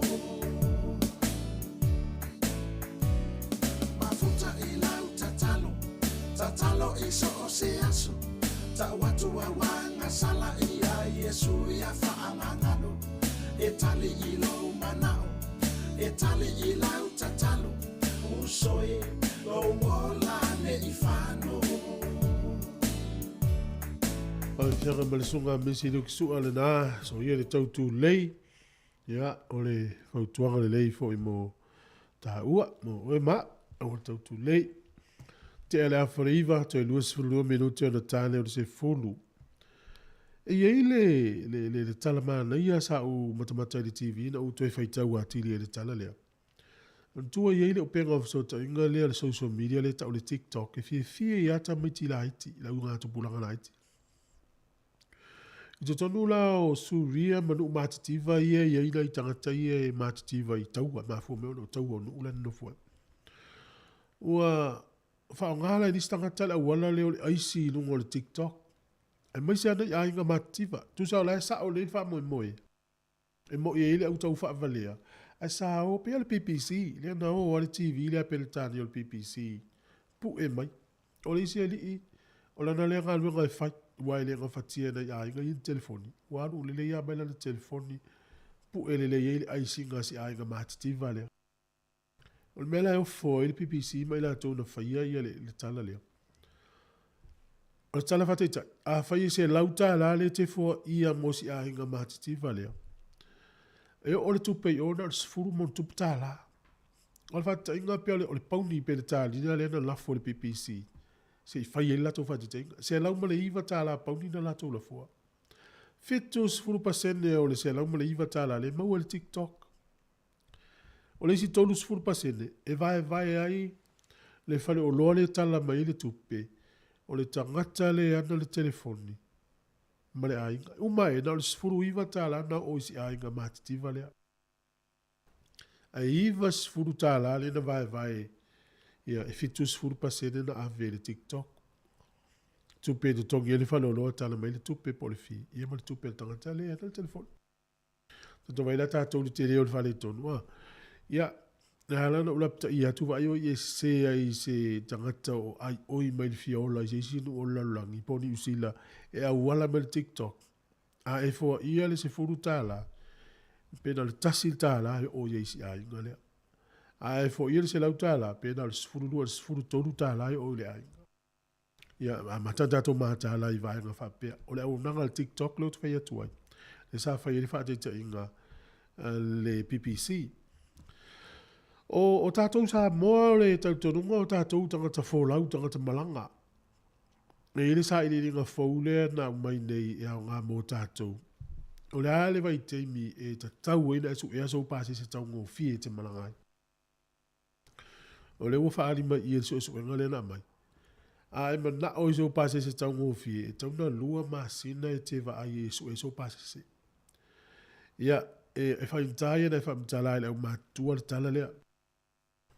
A sau ne pase se le vale le a pifa pe moses ya o lo pase se talo isa mo e lu se lau val sfuru ona tau fi mau ale el tangata matua ya ale na fa mai si va ale lu se lau val sfuru pase se isa mo o pase se va ale ele tu mau se mestas e fe su ya ele o pase se el pasi o pase se ale o pasi tela tu i Wellington poli do Wellington e tu mau se va na o to su fo i se time. O le pase se le drain, o le pase se alea, se vanga nau isi suinga. O le pase se alvale le. E fe sui su ia, e fua ele taimi. Le la ua vave la ia mai tātou, alo inga a fai te malanga ia fe puari, taimi ne tauna su a polisi lua ma a puari. Inga po novema su iso pase se, ia po le taimi vol nei. O nai, a su ero pase se le taimi alna, ia watu ai. Ia leu tātou ilo wa levan tātou ilo lea whainga wa te leo tātou e su e mai ai uni il pase se alu isa amore Christmas. O nis fai temi, tau te maa salo fa pia e pe to tongi el pase se le temi nei ne pe te uto e sausi si fa pitoa a lela a maa to tongi. Ia, ua sala ina e maa salo. Sa i foi le aso au sa uni tongi se pase se malanga. E iei nei o te ifo i utu fisili e i whainga alwenga i kompani nei. O le aso ulo i wha matato e maua se isi i wha pitoa le kompani le mai te lo le ai. Alo ngā wha mai, ia whatatele titi ia, pe iai. Ia pe i o nei whautuanga, nā tate toi whatatali e pia sa uni toi tongi spases. Ia e mō tātou e malanga, ia o le soiso wenga lena mai nei. E pe e le leile wa ai toi lua lo masina e malanga por toi tolu fo i tua mai o le lua masina. A matalona su elo pase se e tau ngofi a la talata e te tasi vai aso ia so mai la so e o le tau tu o le kota e kal tau o pase ma lo fa tai le tu o fa fo mai ia le minute ona fa fonga le fa fianga o PC e te tala tu alta to le ina ini sin vala mai ia walu tatu tel fo pe fa soa o le asa o mai tau le te leo le suinga o ngā o inga i e whaini usila le temine inga o i tulou lava. O le alme mafua o le tātou mau po le mau lea e ka te whaalongo e o le tau ngā le soifua. A o lo utama i manatu na tā upu lea. E ma whaifo ina whao ngā e tangata ia o fia lato i soli tu lafon. Le tau ngā le soifua. E whaalu ia lato ngā o inga. O le wingo la umau. A umanela so enga leo tangata ia ngā o i le ima sisi e whainga aluenga pena al sifuru pasene e whainga aluenga. O nana le wha mau ni e leo le mau. E le o le taunga tāo le soifua ngai mafua ina ngā o i tangata. O masani i ala tau ina ngā o i lua. Pe e wha ale kea i ai. ona lai loa i le mamafani faasalanga tolu o le tele le o whainga le o whaila lulangi e whaonga le social media e tau wā po o i tele ni ana mea mahatanga hatu lou mawa e na te whaia le o tato ilo al temine o le tele o wanga i no fu fasala lau mana ngā oi fasala lau a whainga o lato ngā oinga i o ngā oi e pe o le sinai tu e i le sao le o le wanga le o le social media e tupulanga tala vau le o ngā oi e le se tato fasili silanga lea e fia whongai ratu le teminei i le awa tene mali wha aloa le tau e fasili sila tuai e ili whanua e fia whatau atu o le te leo le whanua e kuata eka i le auwa auta po wale saa ia po tua maasanga fo ma nei e le tūlanga o le whanua toi maalu le savili monisi o whamtalanga wala au telefoni leo le olua fitu lua o lima lua o iwa olua fitu lua o lima lua o iwa mana tua foi ia whaftai lava mana tua foi awa pēr le uono lima tau sanga o lauso i fua le te whainga luenga ua ma whaina tala lau kiwi seiva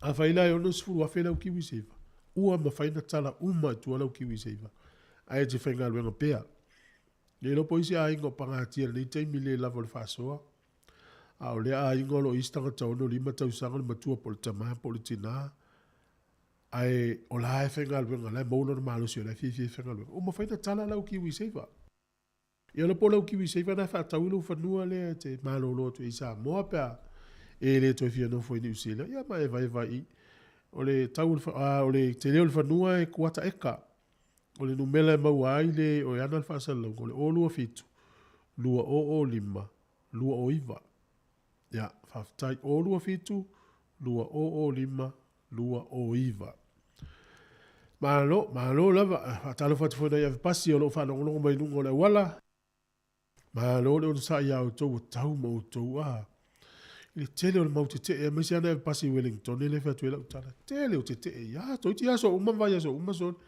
ia e sui au ala ui e pasi sui le taimi o whainga malanga ma le tuala atu tupu me ia ai amo uma le e pasi le fifi o le pasis no vai atu fo i le o le aso fo le nei e i whainga malanga e tele o whainga malanga ua tolo i le tele o whainga Wellington ua le inisi o lau whainga luenga ia po mamai po livi i manisi o mafuanga ese ia o melea ma lolo o sa il to tele o ave pasi nei tato o ave taxi i la tolo ngā lulu e fo i lea matata ma lolo o sa la tolo feo i Ubers ma Kiliva Couriers loli la uoloa a lolo o sa i manuia ngā luenga o whenga i mautou to se fulu tolu minute o na tālea o le se fulu tala mai tato toa sa moa tasi le talonga u whaasala i le tama le Anthony Milford ole a le mawhaina ta alo i le ista alonga leo liuri mai e sa moa i le waweao le songa fua ia o nana pu e lena la pu e le fulpeki o le aua ingelani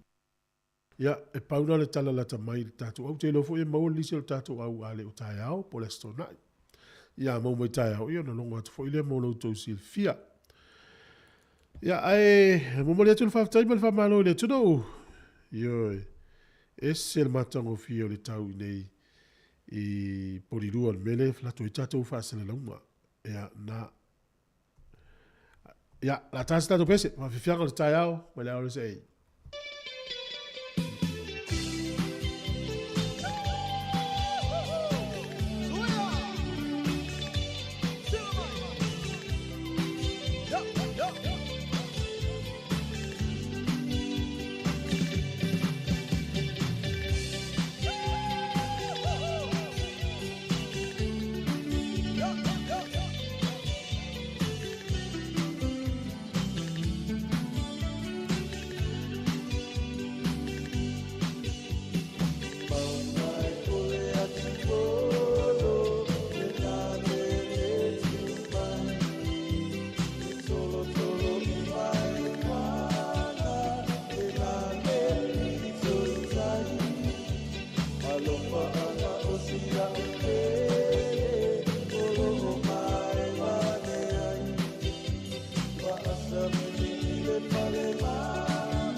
O le uto iwa minute o na tale o le se fulu.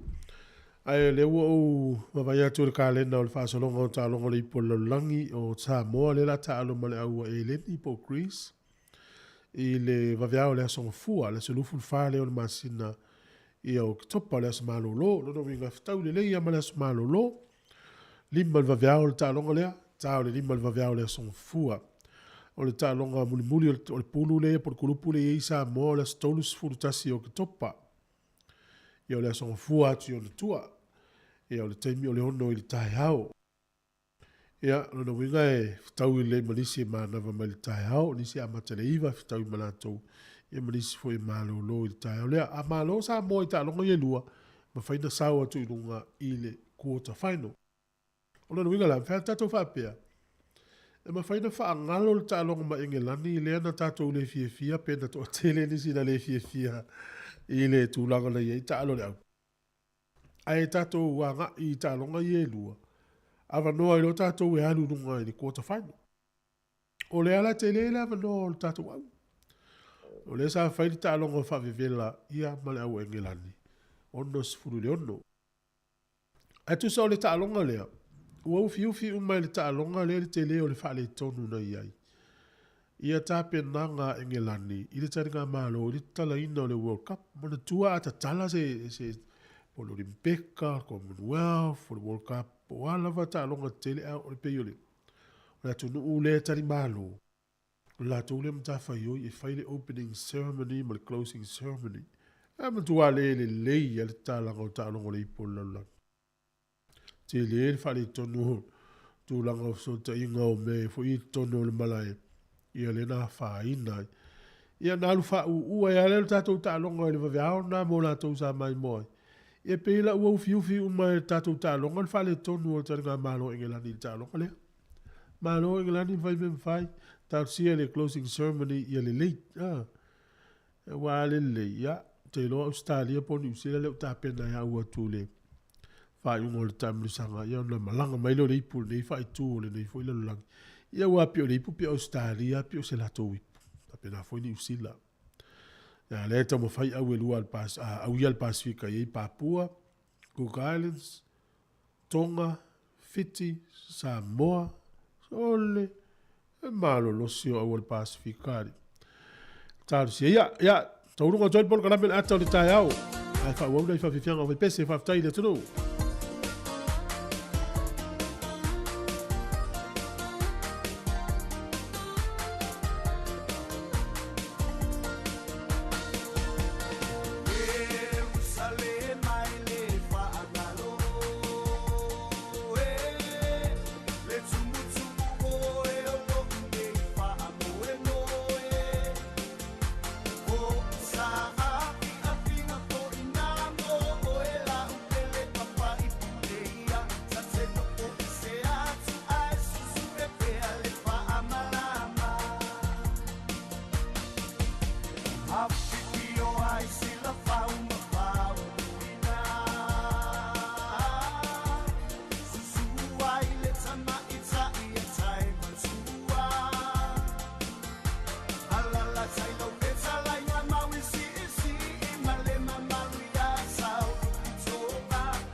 pia o atu se itoe au au I bailaina le bai ua pa atu saina I le ta ele ngai pese sa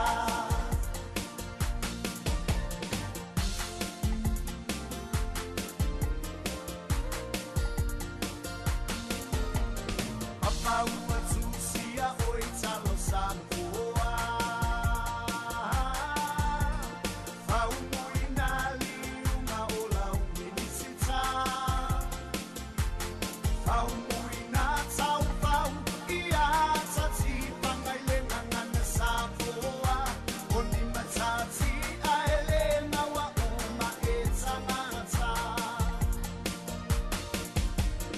E aso mua malo falilea La si I pa atu mai lunga o le maunga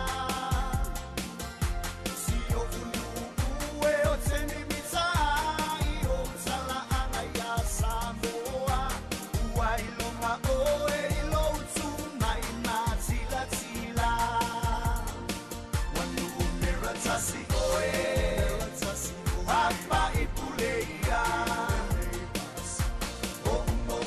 Onga tate pia o atu se itoe au au I bailaina Le bai ua pa atu saina I le ta ele ngai pese sa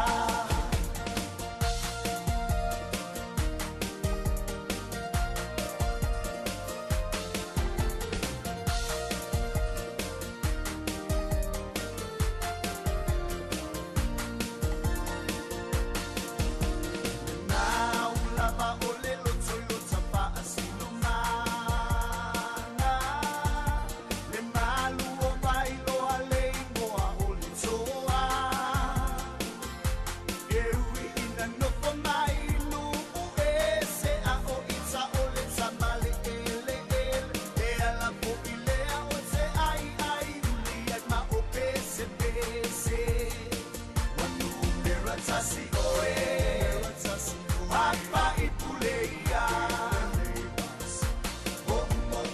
Onga tate pia o atu se itoe au au I bailaina Le bai ua pa atu saina I le ta ele ngai pese sa Wanu mera tasi oe Apa I puleia Onga tate pia o atu se itoe au au I bailaina Le bai ua pa atu saina I le ta ele ngai pese sa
Solo peale maranga a o fai peale leitama Waila na wha atonga atamu Ia wha atarianga Awale wha a whao ina ne ine ino mai o na whorima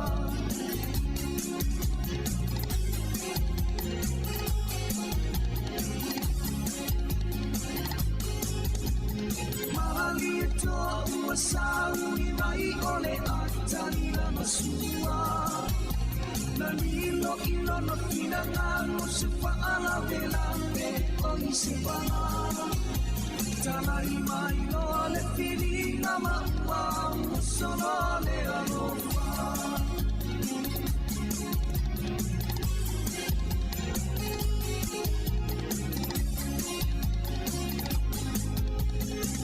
Solo solo te ane malanga Ua savali ane a eila Me me ane na einoa o matenga Na matea I ole ia Te malanga ua tuae Isi o ulau ele ele Wa atalino le au malanga Ae alu apa ese Sia le whangarone O ai le tangatana Na ia mawalo tu matilo tilo mapakase Tu matilo tilo masakari Paavela ina le langei Ulo ulo ale sumarai Matoe po I paase I le sami Akua se iona maaya ole ua mutalali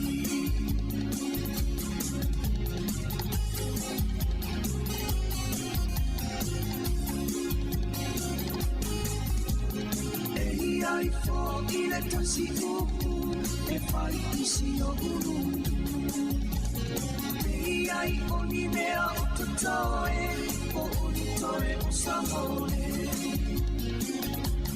Mawatu ole ia Ua toe aina o huna A ua mu maa ano Tanu le whaatamana Ule tasi whaala me lave O tangata sano le ngole A ua sui nei o sano ngelo Unu whaa pele pele Tilo tilo masaumani Wa avela ina le langei Ura ura le suawai Watoe mo I paase I le sami Ai whaakua se iona maaya ole ua mutalari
looking out for a place to go, where they play the right music, getting in the swing. You come to look for a king. Anybody could be that guy. Night is young and the music's high. With a bit of rock music, everything's fine. You're in the mood for a dance.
Samoa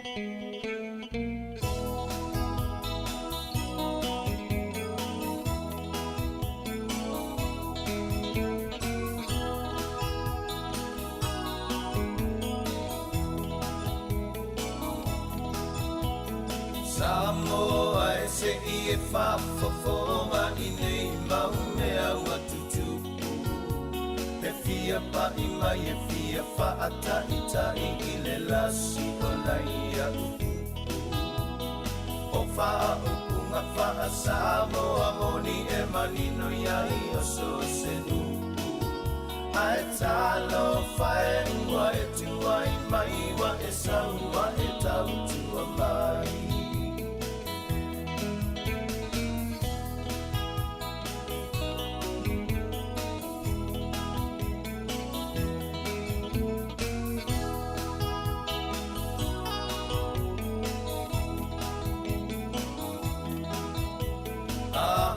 Manatu iau upu whai whai a olea ua e a apa mai Wa e whaangai na olo umalu si malo utau tinga sa whai E manatu ai o ne pukane sailo na whaama walunga nai ai Na iui na whao ina no ile ele ele o ina na tue atamai ai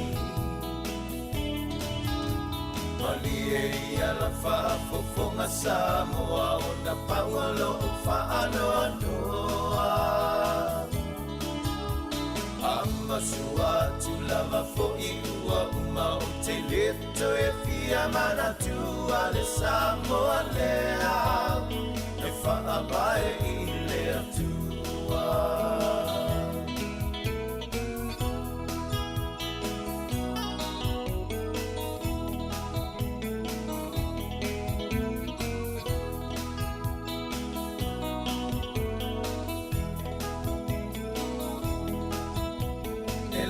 Lafua atama se ungomo ai mana o lava ia I loto Ua e kopi e tele I whaano I pe fia ia I loto Ai ui I le ua masale I kuwa yele mawhai o na toe mawa mai Tuku pea ia losi vale aua o malupa mai fale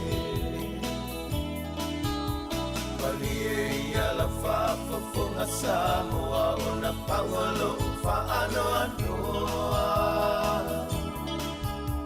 Amasua tu lava fo I ua uma o te leto e fia manatua le Samoa lea E whaabae I lea tua Mali e ia la whaafafonga Samoa o na pangolo whaano anoa Amasua tu lava fo I ua uma o te leto e fia manatua le Samoa lea E whaabae I lea tua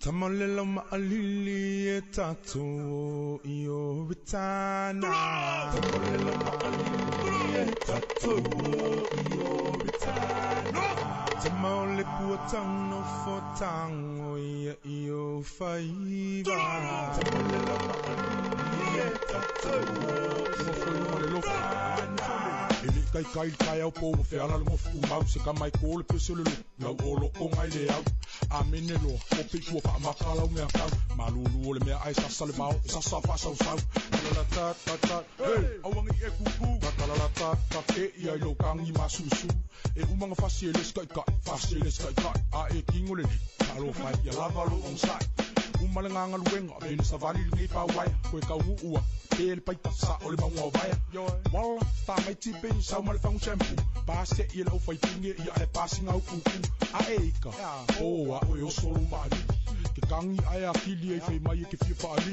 Nei lope alo I fea. Ia o angi me whapea o ngā wai kangi ai koe sau malekala. Kala ukama mea tele. Aonga iau se vai koso koso o levanga whapele pele. Uma whawhare taini ngole le fia pa I se lau ele ele. Pe ano lau koe inga.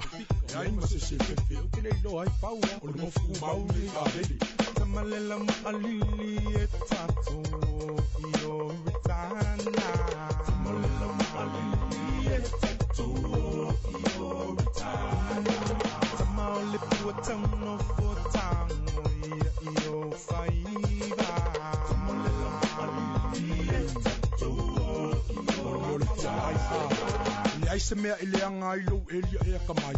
Ai se ulo unga fo le toko e la e pā I lou fia ai. Fiu e kau mawhai e concentrate e le mawhai. Se wakili ai o ngā kua I mawhia fia lo vai vai.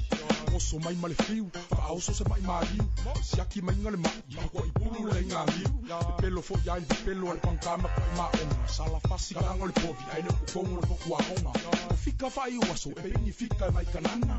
O le whainga o leo fo, e pei o le whainga o pau panana. Sau oe, amalea usu mai sau pese, au le kang. Ia, koe usu se siau pese, au le kang ia. Ia koe usu se siau pese, o ngai kango maa lie I folo lea I lo pasese.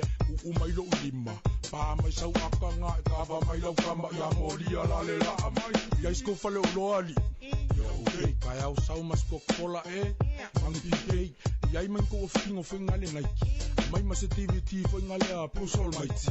Nangola ia e mai mas pisi po asa Maria angale nei. Ai awang e fai kala pe fai a teacher it's okay. Kamole la ma alili e tato I o ritana. Kamole la ma alili e tato I o ritana. Kamole pua tauno fo tango I o whaiva. Kamole la ma alili e tato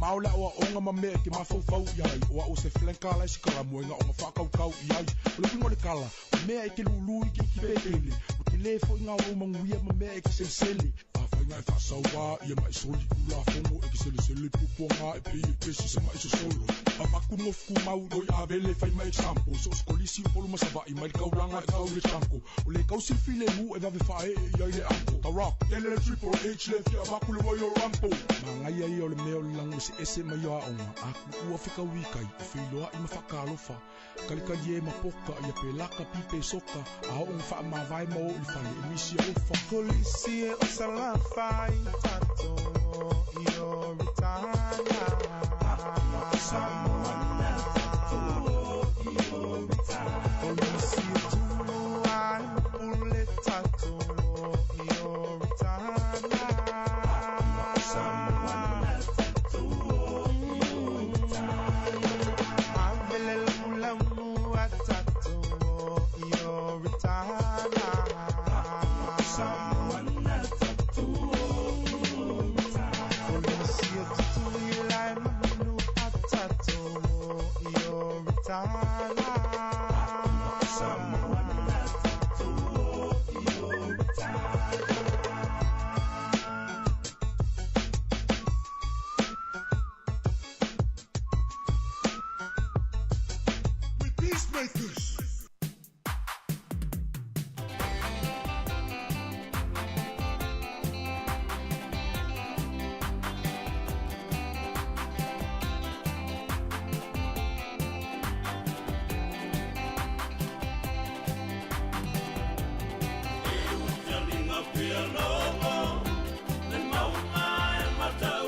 Pesi makasi pe kuwa lang pitia fanga wale kwe kwa wale so. Alanga mangola ba keke ngola kwa kausangi fama ngola kaya. Leo kwa pala ni mayola mangola mafiku kwa kumalo. Safa bari kula familia kenga sori aka mama eba safa ni kulfolama. Ewi nga dong sala ngo pefa me kupia mselema. Mama lo lengi malo mo fwa malo mele tua. Kuya nga malo mo wakaksaini siaba wala pero wana pa yele tua wa fula kusoifua. Modele aba sabai. Ale vai me anu ke kufuele mala tafe feito shero les vai marcar vaiola. Como le vai a seitu. Ale tu vai ma binga ba uma saunia. Paso ele ava pa ele momo. Momo ele va ku a cola que o pico vai lá na problema vai fa ola mama ka ser kalanga na fa me pa ku dele fa ba. Se le yesu gau vai lá gau pa yo. Cara el malo le langi o mo longa lo pele ko kasinga fio me ngi gong yo le langi mala ma vaina. Yo ko perfan. Kule uma kosule vai ser nada velho no pelo pelo lefu mara talo. Vamos lá passa só. Se la va a passa só. Tanto vai ser só já na frente da linha pelo pau. Ya vai se on the tower ile anga no. De algo se usu no leva time avai u. Ai ate aleinati e au manga e fa anati. Tau po ile tano awane isasi. E palu ava ya pupoto ai uma otama itai. E fola ava ia emana tua. Inati ole tano a ia te amua mua. Oe ole la asasi. Papea mare lukasina. O ava ipu e puipu ya ila.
Lue mai ka fus Ale sau me so le ko le kusia me ko se fus Lue mai ka amilo milo Wa fa alingo I do pingo Fa so so I ko sunga le la ka o le polo pipo Le vai na le fe mai ko Ko mai o le paki bali ko Wa ai na I le koia ina na le ua ka abale bale solo mai ko Le lo ma ko ko I ua Fia vai fo sanga ia fika Chiba ai ko tui ngai na abai pa Wai sau fika fa ko o wai fa sipa Sau le ainga mala fa camino no le floor Lue mai male me chaka vale male no le floor Lue mai baby la wale de la no le floor No le floor Baki me po on the floor Seki la lue on the floor Au kwali kwe fa kalile upu ime musika Teine la lele Satao I ole psifika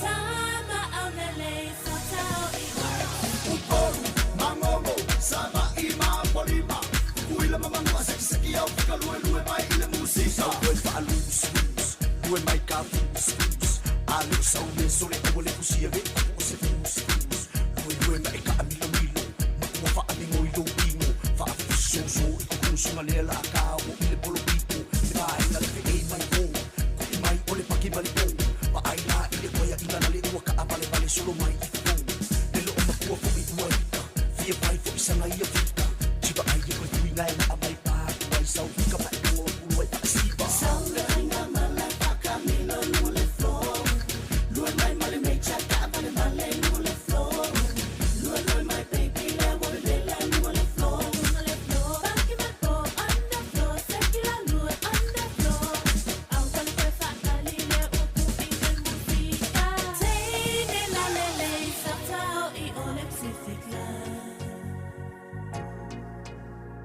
Tama au lele Satao I ole Uporu, mangomo, sama ima polima Kuila mamangua seki au fika lue mai ile musika La la la la la la la la la la la Na le fai uma kako vai no le floor La la la la la la la la la la la Na le fai uma kako vai no le floor La la la la la la la la la Na le fai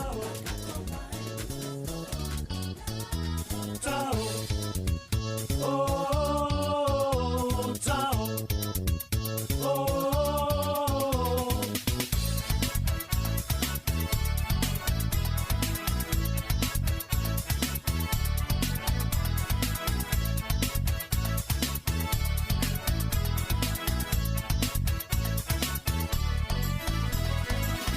Tangolo lima teine tao Tao so tao Tai vai vai lipo Lepo ao lepo Tangolo lima teine tao Tao so tao Tai vai vai lipo Lepo ao lepo Ulo ulu vali o mutu Spray malo perfume Tuyo ofu matau talinga Awalenga low shoes Sui so ipu tine musika Fa apai male SP4 Sa unita o sa fueta pasi Up to sex trap more So sita Tia mole pasi Because I haven't got a car It makes no difference when you're in a rushing Don't worry it's not that far Super ready it's already So Maya let's get silly Let's go party all night hard All night baby let's go crazy Tangolo lima teine tao Tao so tao Tai lai vai lipo Lepo ao lepo Tangolo lima teine tao Tao so tao Tai lai vai lipo Lepo ao lepo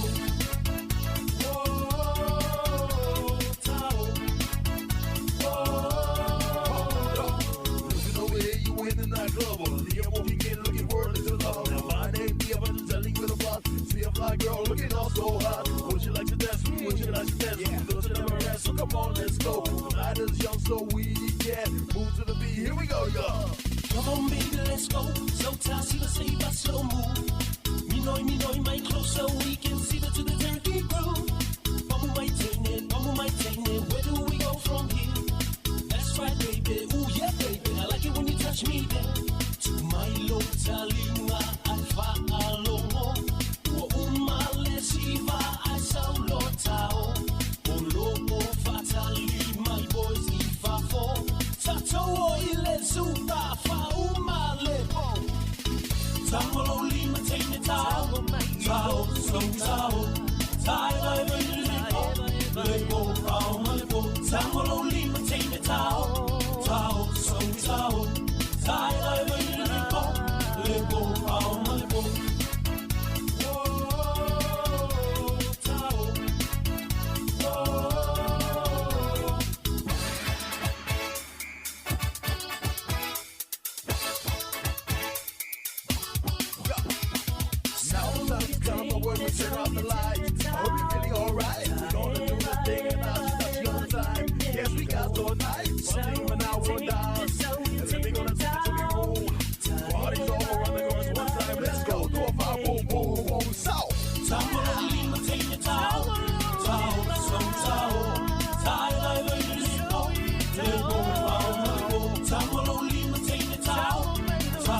Sepanga talefia falomo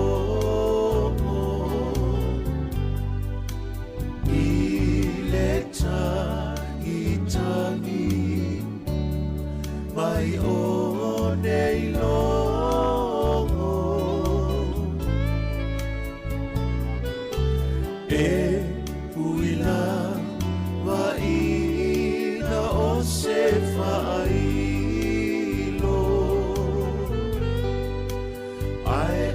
Seta itangi etuia iloloto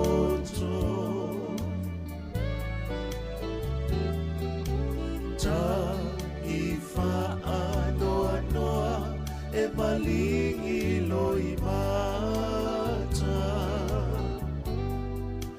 Pea o toe manatu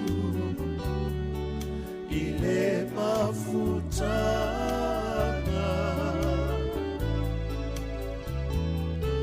Maoe le tama e pele oe ilo uangana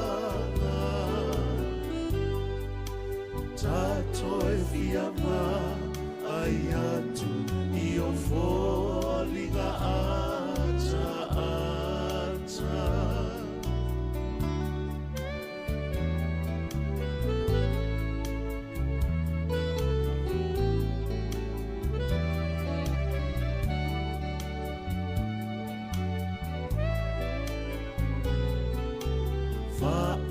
Ia lava ita wa au mai ole tala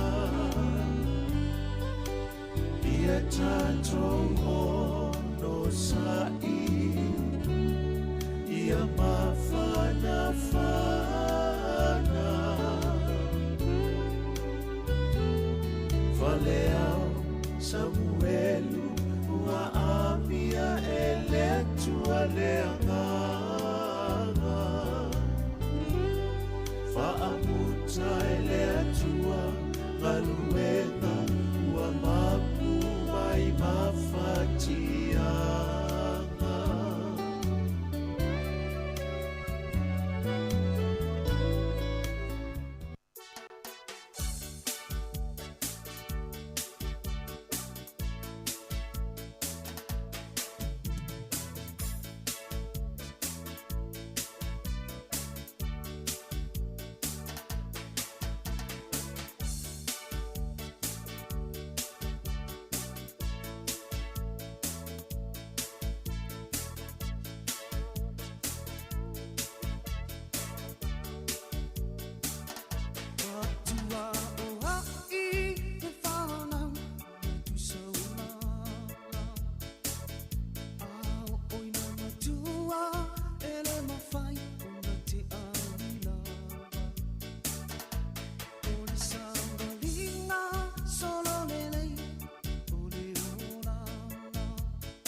fia fo nei taimi e fasalonga si fonga le mo mo la no e te no malo le sunga su a pe te le sangato por fitelenga fa mo la lo pe te le sangato e wa fo por kala me pior mas ai so fo nuia la so so a malo le fo la nuia le vo i taimi talo fa malo so fo la sunga tu fo fa talo fa fo ile le officer ti fonga lo mo le nei tula ia fa pena fo no fa talo fa tu pa ia slasi fa fonga nga Samoa pe on ma sen el tato po kala mi vai sta tasi ton fa et pe nei de la mo Wellington e po la mo fo yo Aotearoa i Wellington nei ile si fonga lo mo ma lo so fo ma langi ma talo fa lava ia ma lo la vale so fo ma lo le langi ma pa tai fo ile tu tato e filo ile de yaso ia o mai la sunga na te leo nga no le vai tau ia tu langa masani la vala sunga tu foi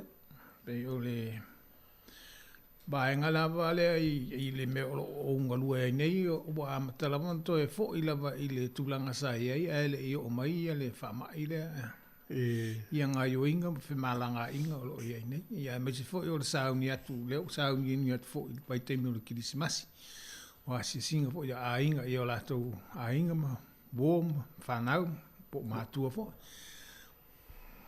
Tele lau vaenga o whemalanga a me se lava le vale o tātou ma Australia. Mon. E olo le vai taimi le nei o le tau mawhanwhanai e tele fo e sui ato fo fuanga tangata. E o matangata i le vai e whamaru ai, e o le to tele e whangota, e ta alo le to tele i malai ta alo mpaka. Sui o mara tele me pe afu vol tau ma von vana lato. Yo te no fo e sui e fo i mauto nga lu nga pe ha. Yo le tu langa la vale.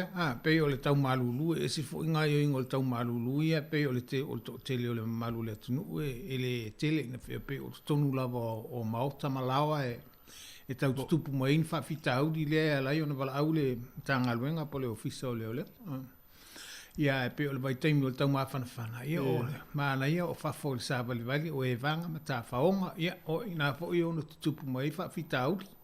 Lea lai fo i nā whia ma wala au ai le soane le matanga alwenga. Ia waenga wha pēnā ia. E me se fo ia peila bona sila fia fo il malu atu. Lola wale tau timu. E se asa o e tanga ai pe sila inisi tā whaonga o nungo le awa. Ia saola. Ia ole vai te mine o tau mawhanwhana to e langi li lei to e maana ia mai le mawhanwhana o le tau. Ia to telefo ila to i so se taimi lava i valua po tae au to tele lava ila to i lungo o le awa. O le vai taimi fo msalo maana ia fo taimi ni to e whamtala to le o nei leana a mataina a be ese le pepa le a malanga mai tonu ni sila. E le pepa whapitoa le whaatum, e sea le pepa le te whaatumuina pe te taunu uso sea tunu. E se le pepa le sa whaatumu au wai e whaatau vahanga le o le whamai. O nei lana e se le pepa nai le toi whaongaina. O whaingo fiela o toi o lava lawe malanga inga tonu ni sila le mtulanga sa iei. La le wingo le pepa le su, e se ma le pepa le whamau ne lo tui. Pepa whapena. Ma tua ia malanga mai tonu ni sile ile pepana e te whaatumuina. Tangola e tu ilunga o le website le lunga o le website. Ia te malanga mai ona whaangale o lau tusi whala. E mwhai ona e whaangaina. Le masini le po e ilo wata ma e le tau talanoa i se si o lau whaingaluenga le immigration. Po le office malanga. Ia pe fo i le fatumina le pepa le pe o fatumua ele tu o no le website. Ia una e alu le male pepa le tu atu le ngata ilo tu sfolau. O le pepa masani le pe ai tau no uso se atu le fatumo le arrival card. Ia male pepa la le o tu pepa le o fa mai fo le fa mtalo tu ai po fo iniu tu. Le pepa la na le sa fa mo na fa tuai ai le ia taimia e kiria la to mai fa. On le so la le na be se le pepa na el malo. Le to mena mi el pepa na. Le tau le travel pass, mai sa mo pa so mai sa mo po se tu lo. Se tu la lang le tanu mai to. Le fa pe fa tu mo no website les immigration New Zealand. Yeah. O nei la lea na whapea mai malo wa ave. Ese le pepa na, ia. O malanga la mai Australia nei lwa veao. Whai ngō fia na le mātou wa ai ai. Wale ese pepa whapena e tau suea pe to e whisiringia po o whaatumu lau pepa lea po wheo e la. Ia wa o isi o atu iluma le whaasolonga ele laina. Ele o whaatumu le pepa. Ia na to tunu mai le tu atu e whaatumu le pepa. Wale to iai la le pepa lea. Pe stala fia le na mo tato umale mai mai malanga mai wole to e fala vela le pepa le te wa onisi to tele e malanga mai le malama le pepa le ai foto a fa ia ina o tau no mai iso no ni sila na le foto a fisilia to lopo fa to mu pepa le ai mesela e tata foi malanga mai o kilani ona to e pu elo vale le sau e Wellington e pe anu le moto iso le la poloka I le tau whatu munga pia whai le inoa. Le la mana ia le wabese. Le la wabese le pepal na. Mana ia. Ia whawhanga mai iwa le vui sawhasa lau tu tato ni tio. O tō malanga mai za moa ma Australia. Ia le wole hei pepal na. Ia le o tō e pole la tato. Awa meo tu sfolau ma lau ticket. Ia whatu mu pepa masani ia New Zealand. Ia. Le na. Le wanga le mef. Ia. Ia. Pui ngau tato. Ia. Quarantine. Ia. Ngal banga fo na umalo le mi telefone umalo na sia kila u tusfola bo e pasial banga na ia ele to mena umia la tusfola e mena umia la pepalen fa tum le ave le banga le ba ia e pe wan chau mafa me fa pena ol pauna le pepa mena umia pe a pikila watu mai lau ato na e alole leina na tu e na le pepa na a ole tusfolau ele to mena mia mo la te mile sia ke tusfolau e ala foi on to fa mana tu to te le isi o tau aveina pele tusfolau ma pepa ia ele te me o tu luma o le lo po fento o tusfolau mo ngalo po fene a malon fa a tusfolau ia wa o mana sia ia tau lo le ato ele ese la se meto e poleina tasiala le pepa le la mena mia le pepa le fa tumu mo le vaenga le vaia ia tau mafa po ai ni oloa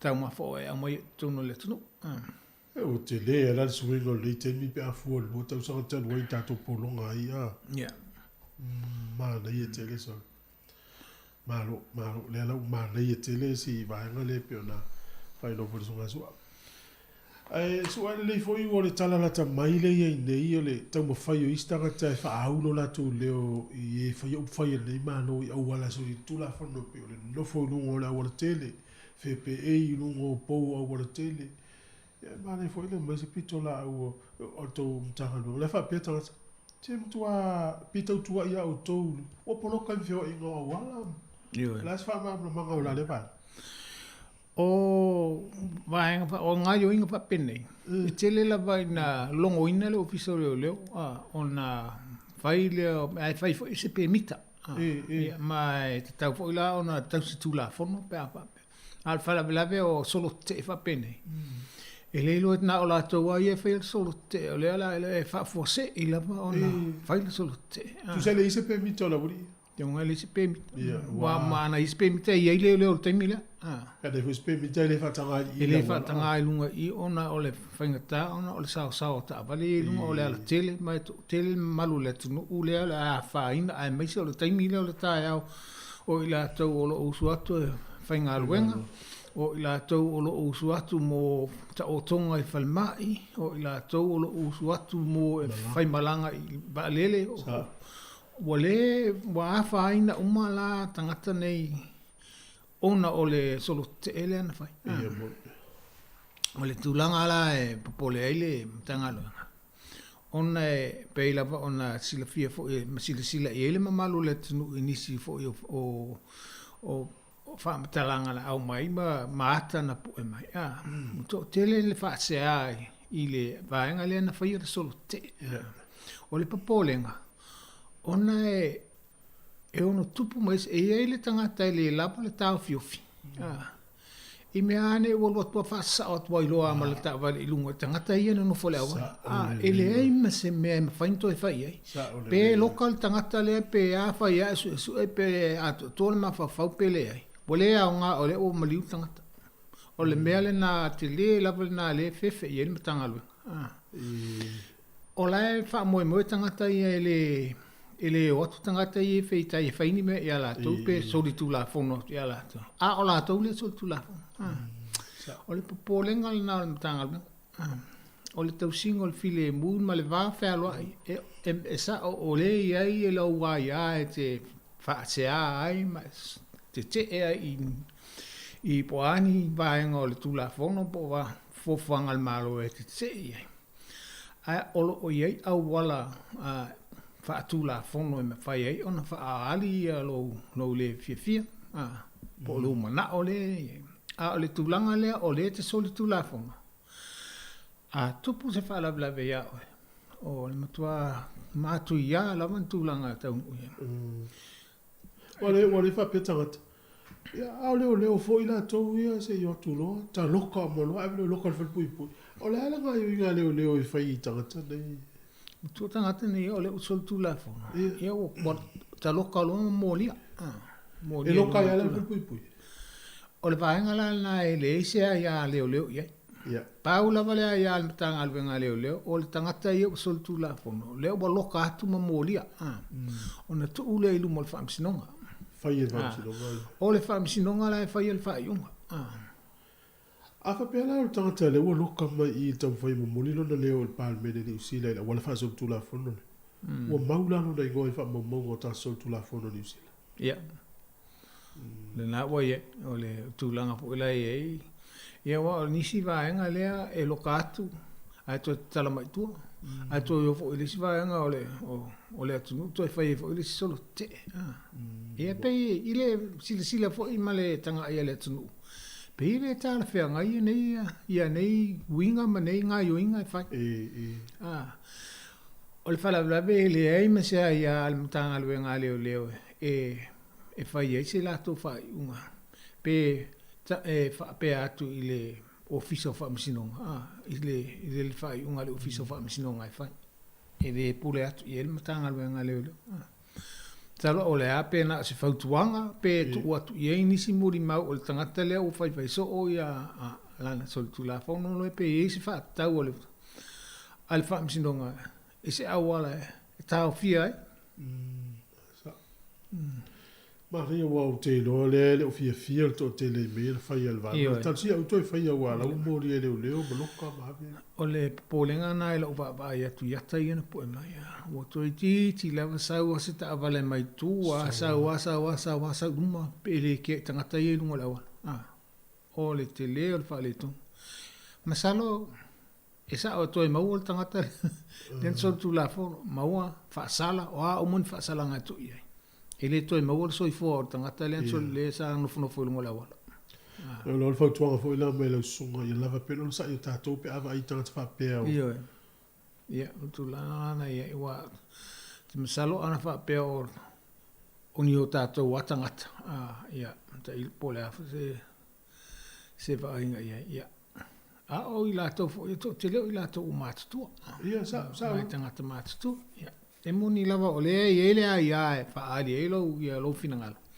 Ai faali lo tula i tausinga o tula fono le fa o lo i awalan fa ye. Ya. Ba o tato le tolu valu lima lua o fatasi. Tolu valu lima lua o fatasi te vili mai ai ia pe ai se mata o po te fia tala noa il malo songa sua. Ale la fa wo pe mata la i nisio va na wa tato porkla.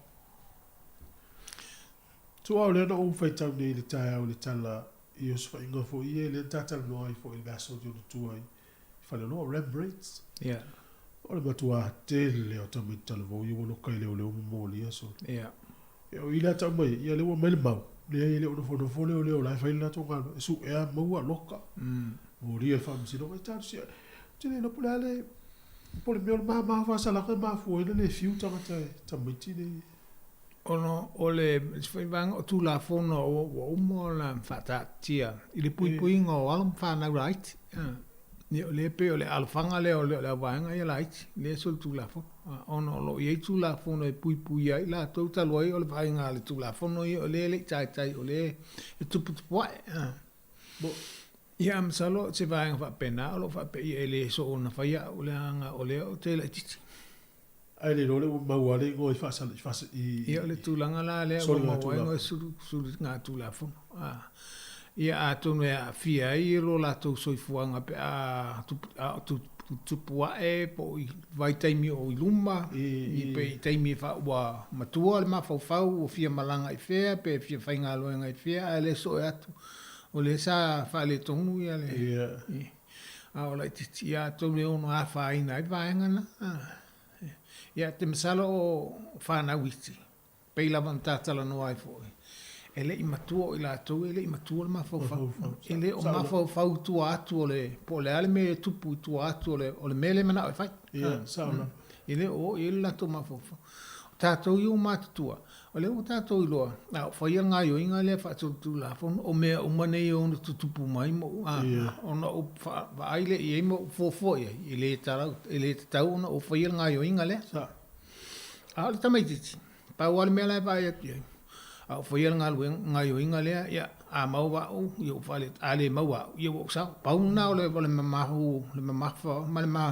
mamao le mafofau le i ele tamaititi Esa. Ole to tele yo pule pe foi isi tasi o pule sa mola vano tala no ia. Fa fena la to pikia ta maiti po tama matine e fenga venga la tonga. Ole wala sa fa motala. E fa pe. Sa masani e piki le to mai. A wina to spasi experience. La la fa popo i wala to pikia ta maiti fenga venga mele ole o fofu nga me fa volunteers so ala fo la wala ko si kia social media account at mati o ina la le ma we lista mati nga ole mela la e se tau fa tete i ta mati te minde ya la to fa mo nga ia pe fi fa sa la mo fa me fa pe e ma tu a el ma fo fo martino ya to lo tu nga ko fa ta pe ma la fo fa ta ya vaenga na o me se vaenga ia me se te mi whainga malanga, le fia malanga e ta whaonga, po ua whaile a inga, po whaile uo, le o mānei le o langa, ma le soifuanga, o fia malanga atu, si atu nu, ia si ki atu, o te le i sol tu la fono i an sawa, ia, pe e a fo o atu le atu nu lefa, pe le mwhaiona e uru fale mai le mātou nu ona o au sol tu la fono i ana ia, mantua fo e fa penale, msalpo o sila fi fo, o i la tau ia malanga i Australia. Antua o tusi whalau New Zealand ia. Whaingo fia e lawa e le ai e le vaenga te tau ana so e le visa e te malanga. A whapea na e solitu la fono o na whaasalaina lea o i le whalipuipui se fululua masina pe sili atu. E ai loa e Australia, e tatau ai fia alu la e Australia e lau tusfalau New Zealand. Molo saonga le muma le whaasau ino ala whainga malanga. E tatau ona e tapaina se bisa e te malanga Australia. Talboi ona o lau whaasalanga le a sfulua masina pe sili atu na e whalpuipui. Tusala po le ale whaasalanga. Ole sori ngā tū lafo. Sori ngā tū lafo. Fulua masina lean tu mai e whasalai. Taulana tarsanga. Taulana tarsanga le tu sapo o e lau tu sfolau misila. Tarsanga le visa. Wa apa pene te o atu. O wa le sifisili na molia whasalaina o e sori ngā tū lafo na au mai e se whasalanga. Fulua masina pesili atu te whalpuipui ai. Ai, mutua a watu i Australia, e tali ai le ai, a ole te iloa le ai. A iloa mulmulia, la ia ole si fo ina soni ngā tu la fono i lunga atu. Le toi wha fo i mai. E to tele feo ni tamati, e sala moane nei pe atau mātua ua, matana mātua mawhau mātua matau sang. Sala moane ato me se ia na whai ni te. Me mena tu ala lo fol por kala me atal tai o me tele o tatu to tu i matu samo. Pa tai ala i matu samo la tu tu te la fai de tatu fa na o mo wel me le aso. Ya, na tu lang. Ya ole tu lang ala val na ole. Ole va ayo tatu fa na tatu mata tu nga yo inga le fai o ai la tu te fe. A o fo te mi wa o whanapelewe nei tupu msaro la au moia se whanapelewe lata mai nei tonu Wellington. O ta avale ia o for ram right le ana tupu ngawil fale lo na pala aule o leo halu ro le ato ta avale ile me fai ia mantu o fa sa ona so ona tulita avale ia leo o le tulita avale leo vanga na se soringa tula fono matu ya la olo o fa pe olo o afia so i fu o sangata male sangole mule taimi la vale tu poi a le ta fiolo no winga la to te le tu ni sila faina wa o le ta vale la le ana ele tu na o tau fa tu leo ele tu na wala ele tu lia po la leo ana so leo a wala mfae ona mo ta vale le ia mana tua la o pa o fo io ta vale le fa nga leo ia le io mea tala ia fa tu ta vale fa pa ila ia pa o ta vale o ina o le nga yo ingal na na fa ai ona mo ta mai ia ta vale o le tu langa la fatway a wai le lo po o ai tu tonu pe to fia ia tu e to afitu tamaki esa tonu ta vale bom pas ana fa pela tu pose fa la vela le tu di le la belta vale pa fa ia oi pa o e fa pe le fo le wala ni mal lim ni tamaki to afitu ana le tu lia la ba tu pe o le si va ngal na le e tau fa mala manga mai le mafu anga wala ina suia le tu la fono le o le to so ona tulina le se ta vale vanga na la va se va nga va pe o le malimu le uti le to fa lo to ama fai lo ni ai fe sitting here for ia ila to lo fa tontun wina mai nga albenga ma fa tontun wina mai ta vale pe ta tau pe le ta e te le la vale fai no o le mtanga albenga pa pe ne fa intulinga ta vale ai pe la o me album la torta vale le ala vea pe tu poi fa la vita mai pe fioti ta mai po ya mo la fa sino lima le Awa le si fa ngale te va ye fo mai tau no le te no la tau i fa nga ta vale fa yo so i ta vale ko i fo ia no ta le pe ta vale ta lo fa ile ta ta la ta vale te le pe no le fa ti no fo ile sol tu la fo no ta le pe ngoi ia mo le fa le anga le ta vale ta le pe ti ai ala fu mo le anga fa lo lo po fe le sa ta le ia o vaenga nai tu e fa mana to boile anga o le insiwa ia nga ingo le insiwa wa ta tu te le lo po le te mile po ta tu ta vale le po fe tu ai ta le pel vaenga le anga ui sa o le ma fana o ba te sila fia o le nai ele insiwa lo ta vale e wa fa pene sa ta vale fo le ale o nga ui le vaenga le ta le pe ele ai me se me ta pa ai pe fa pe le insiwa o mai mau a tole na tinga ina ma ia fa pe ane fo ta vale le umana tom ale le ese ia o le la tong i level ta vale le o ye bo sa o le ia ma lo ye pela no ta to le te vili mai ai po la sa fa so ni se ta pure ta no tuai ya o le ta u no ta to po la be ia le fa so i ta po le tu la fondo pa ese fisi para mai tonu va lima no fatas sa ile pepa vo ile stal no anga winga i fa pe o leo ia of civili tu le awala ma ta wina ta vale ia no fa se ane me lo o kila ni no ia leo la le fa mal la mai dol va le se so tu la fondo to fa leo esa ili au so tu la fondo ni awala ele fa ele o sala tonga lo pe la mele no fa no tomo fai o e fulu ta vale le awala ma ofu tanga te ofu civili ai tau fai vai po ie fa ma telefon la se ta po la se tu la ko mo leo la to fo ile fa paule ia o vaenga yo te vai e tel e fai tau tu i fam talanga e tu mai o le paule fam talanga o le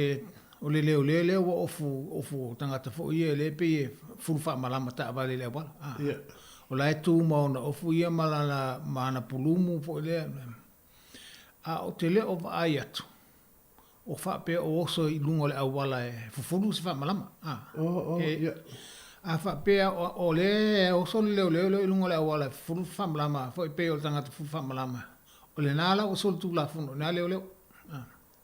A o lau whaitau atu iei. E le o oso tangata le i lungo le awala e so la malama le le mfainga to sol tu la o le sol tu la fono le wa la ye sol nga tu la fono lo so lungo la wala ma ita vali e tu mo li pe tu fi ai fulu la to ti ota fo ye lungo ma fa malama ai to ya tu o lo sol tu la fono la vaenga na o lo malama le ye na o le le tu wala pe fo linga mai o la alu fu fa malama ai le mfaina lungo la langa la e loa se sol tu la fono e le la sol tu la fono le o ye mele le ai ma sol tu la fono fa il tu le la wala mti ti la tu ta vale io mai mali porti ta vale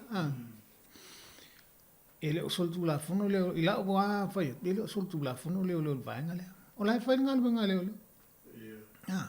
ana fa pe o le o lungo la wala ma o te tau o ile te le o fa se ai ele se ngo le na mal ta vale po le ta vale se vidi le lo ato sta vale le pu ya ta vale sa i lungo le wala ma stol tu la ele se ngo le tu na o le mele o te lo na le tu le wala fai of se vidi pe falling ma stangata furfa malama ai na te le o alu furfa malama na tu ama ala ma ta vale ye ato ya pa u ele situ ana ele sol tu la fono e te le faina ele se me tu tau e mai tu la fono pe ama o ele na se va il ti otana e lo le pol tangata na se ele ole le fa pe le tau le ngal le fai mo le sa ngale mu o fo le sol tu la fono va ele fa pe wa tu langale o fusipa o telefoni fe ve ile fa nga ta va o sol tu la fon o mana le li porti le mawai ile la sol se fa ino le na va o la fa ile nga le mo le sa ngole mu ile nga ta ya we ar sa ngole mu si lu ngole awala wa asise o ta voi la sol tu la fon o wa fa ina i fona istanga ta lu ngole awala o le pui ngole maru le tu no le fa ile o le la fa se ama o le sili to sili ya o le ale ma losi o le pawale ave leo. Se longa fai le tongi nga peso staimi lava. Staimi lava? Stai pawale me absiling hiro e te tau la fa pe staimi le so of tong. E te tau ona fa ali mo ya lau ID po lau pine leo. E fa mauni o le. To fai le longa lo. Ava pe le wo lot ne ya ava tu foi. Ale wo lo le sa e so tu la fon. E le la wo la tu lo ya oi o bala otro. O fa ya tu foi. O leo fa ali lo mala pine ona e lo le o fa o la ta fia o le wa e lo o le fa le tu la pine ale nga le te of civic a le wa fa tia ona e sol tu la fon o le no ia la sol tu la fon le wa la no utal no at mi le sa fa no ba wa le velo tala o versione te de ile ta o i pine to lo wa ji le po mo tu so te yeah ai sa ia se fa lo le no fa il tangata fa ia o nga lo so so ia pesa o so yeah e o fule o le va na le temi la o le si sa o la ele o fenga luenga o le si ele o fule o le o nga o se vidia la nga lo man tu o le ta u ta to le na to te le o na ia fe o so lo ngola o la le fai ala tonga lo pa pena ele se me fo le me le fa pe se lo o fule le foto a ma fai le ona le ole wala na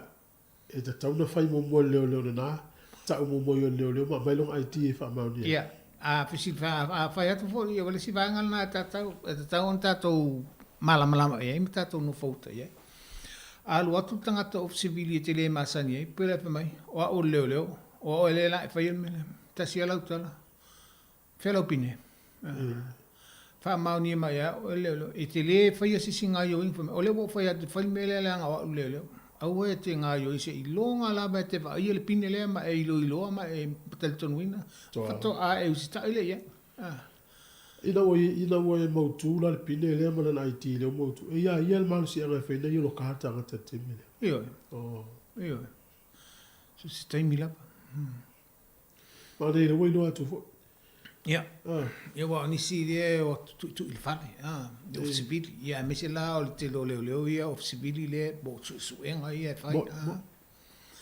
tu ia tu lo il fale ia o te langona ele me se leo ele tu ia tu loa tala mai le fale mo la fa ali tu le pine leo fa ali ta o tu lo no ingo pe ia o leo o lo ingo le o lea o mai ona ele su enga lea mo o te fai le tangata le mai o leo tsagia awoni tala il fai to ta sia le tala fela pine fa maunia ele tel to nuina fo le pine na e fai le ai o le ala un numela numela o QID po le numela le peila ia ta numela peila o le ile o numela ia lungo ta o numela le patino lava so se le ai ta sia le numela patino le ia e tu sa numela lai lo to o numela le pine ia numela ta sia numela pau fo la numela afa petele tel ton wina le tangata le me fai ona bisi o le ala numela ta o ato mai le numela wa le numela atoa e te tau ona ia ona vaenga ona vaenga o le mua o le mata tusi mua o le amatanga na o lo swafa o lo mua o le mata tusi lona lua o lo fai u le na ona so o ai lo le o isi mata tusi po o numela e fa e te tau la ona ia me ia te ba ia atoa mai la ai le tel tonu ia pai fatali mai nana sa lo bili lo ofisa le pai o le tangata le mo yo le o la numela le ta mai pe fa mauni pele la ia ta tau ma le ta tu io ole wa mel na tele la u tau fa sema le tu ia tu ona famele ola tu le ele se fa mauni le la wa tal wo ona o lo fa alo po va nga fa pele o malu e fa alo ia ai le se fa mauni nga o ta to se ti al va nga o le mtanga al wenga foi ma le au fa nga lo nga wa uma ona wina le tu la e mo a fa pete o civili e mo lava fa ali la upine mta o lo ngo ai le fa ia lo ia tel tonu ina tangata o fa malu sia e fa ila le malu le tonu to inga mo i loa ai ma sila fia so te leo moni ale e fa mauni e sa o leo moni le e mo lava ta o mai lana lo no ingoa fa ali mai le pine ta o mai male pe ta o mai mo na numela ia vaenga na e masa lo mia la pa se vaenga pa ia fa tali mai na ta o mai la numela ta mai la numela na e sa lo le vili lo ofisa le fa mole o tangata le o te masa so mi o le o tu mai lo fa to fa mai o yo le a la numela le vai va tu la numela ia se fa pela se va po le o le o lo le numela le si le ale la o tu se ia na le ala o ta o tua le ala wa e vili o le official le fa ma esa o le na e numela le ona fai lo la e si fa mauni fa se i vili la le na la no ba la i u mai o le official ia numela ta si le se i vili la le na po fe o il temil nei afa pera i vili tu ale tal mela tamale tu ia la fa mauni le e vili tu e se mela vili fa ma pepe lo le li ala ia nei whamtilanga e tā ua tere mo tātou ia tātou ilo ia ua ne i la whapea o le leo o le leo i fu le pawa o tangata i lau tele a o tele o tātou e ia tau lea mōl pui ngau tātou o to tele le au whawhita au di o lo i nei o lo whio ai e mea i awala se ia ele ngata fo ina o solitu la fono ia fo ile o le talepe atu le fale o le a mesena i tātou mātua o lo no fale vaenga uma ia te tau ona no fauta fo iai Aula a ele ia lava so masa salonga le tangata le. Aula tala il fai to a vili le official le. Malo. Peua o tatala noa le vaanga leo le i leo ma le tūlanga o numela o la tonga luenga ma le teimela la to malusi anga i ofsivil. E taifi so ta i le vaanga lea ma le numela o la tamtaupu. Whaila utala i li tina sa wha soa mai. Whalongo mai porka la mele ia tula fono lo fiosua. Sunga su. Pela sa isem ta pusa whaine ta whale se si o la to wainga. Na halula ia i fsosoni. Ia pili lo maleo leo. Ana umal tan no leo failo leo pela no mel no taup. Yeah. Ya, pela te ili leo ta no leo ave no taup istinasia. No mel no taup. Yeah. Ta no tinale ave no so vai to se time te no vili ai leo matoria. E mo mieli pote leo le shiwa ta vale. Yo. Yeah. Ya failo i. Vai le no mel lea a no vili leo ta no mel leo taup. Ona fsidi leo le tinale. Fa fiona i lo le mea. Mai ut fa longo si fongo lo mo. No fa longo tando mai. Ya na vili la le uso le tinale le no le vili a quote pe ta wil no mela. Ya na su e to al faila maua. So to faila maua. Yo le sina ta u fo yo le fa uta mo mori o le mal malam mo ta. Ta to e me sia ta to malam le fiu ya inga. E fa ngo fie fo ipo a fa fita u ta e fa ngai ta. Fa ngo fio no le uta to lo a wala. E ta te u ia ma wife so swan. Ya sa. Malo, ma na le tu fa mai si tinala le am. Io, sa le io ta u fo na fa fo mai mai tau nei vai ngai e. O to tele le tu no su e mai no mela su. Ya no tu anga tu fai. Wa ile tai mi ta la fe ngai. E te vili ai le songa su al malo. E u te vili le level po ma tai me va via. E vai tai me le ha o le aso. O text mo. Ole telefone la va fa pe e vili atu pe text atu ia lau sunga. Ta watu numela le ona o vili mai le ia. Ia, te le lava na e te bala watu pe o le numela le tinale ale fia talano. Ia na o avano lo le vili mai numela le. Sa pa ngofia. Malo, aftai. Ya, na mita pu yo lo fa so to le taimi, te lo fo le swing o le tausua, ma le fo tasi asi tu la fono fa nga fa ipa. Yeah. Ya nei o le foi la to tele la fango tane solis tu la fono ia pelo ka to isi sia le ta pena na to fa please masi sa le o la du sa.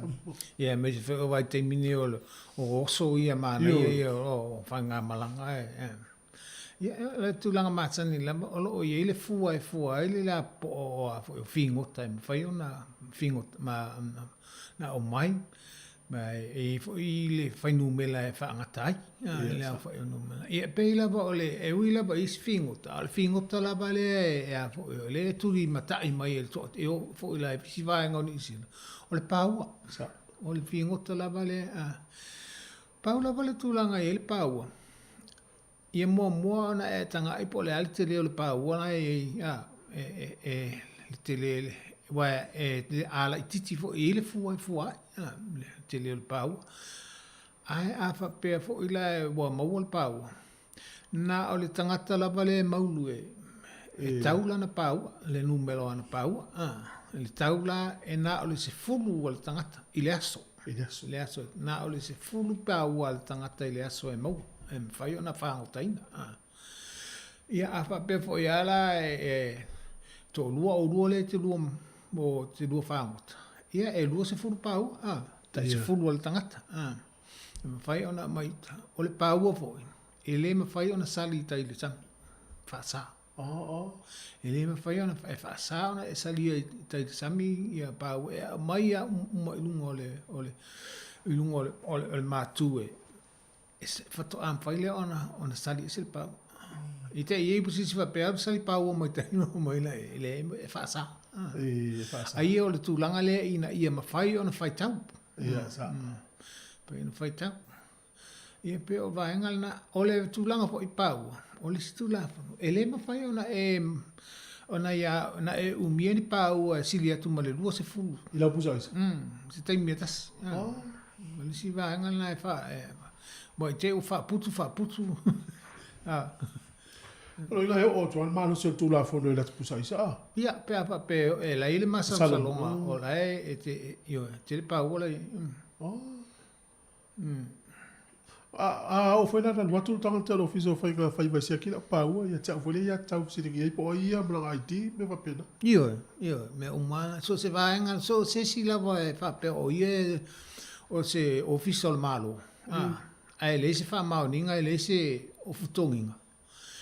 O la wa ia tau o lo fisilingia le fa mauninga o tangata le malana ngaluenga. E te fisi ele me fai pe foi la na fa ali mai to wat wa le se va nga na la na pe no na fa ali mai to ese a mai so yo vai tau ai mau tilo e mau tino le lo ma fo fa o ele wa le si o le si va nga na o le singa yo inga na fa is na fa o ai fa alfa ma ya na pe foi le na fa ali mai to ese e fa pena le fa mol mai fi fa tau ina o lo wa ya tau uma mena I wa yengi si fo le pe fo yo le fa pe o le fa alo le ai mana tu o lo sa le mu le te tanga ya ai me se la te ya tu ya la to ya le au tau fa se sa le ai me se si pe si dingia ya oi pe a fa pe te mana o te fia ai ma fa ta wina le fa ma ninga po o tangata le le official malo ai me se pa la tu le se of tongi ya le lo si le fia te wa tu ni si lo mota sa i lo pusa isa o le ye le pawa o le marcha o tu la fo le fa ye va le pe am sa lo bio le over power le tau fo la a pe o le la o tu su tu no le fale po su ya e tau la ona ile pe pa tu malato o le malo si angala na o ele mfai na o te wa fe atu lo su mo ni o la fa ma ni o la to o se mai o le malo mai e tau ona ile pe pa fa ma ni sai ni mai o le office of amsino sai ni el fa amsino po le stala e ma fai e ona u fale tonu su e fa malo si la ya mai watu fo le lisio meio atu ele me fai ona a fa pela e te tapa fo ila se copy o le pepa le e te fai tawina le pepa le po sa po ato le pepa e te fai tawina po o ia me tina o ia e o atu so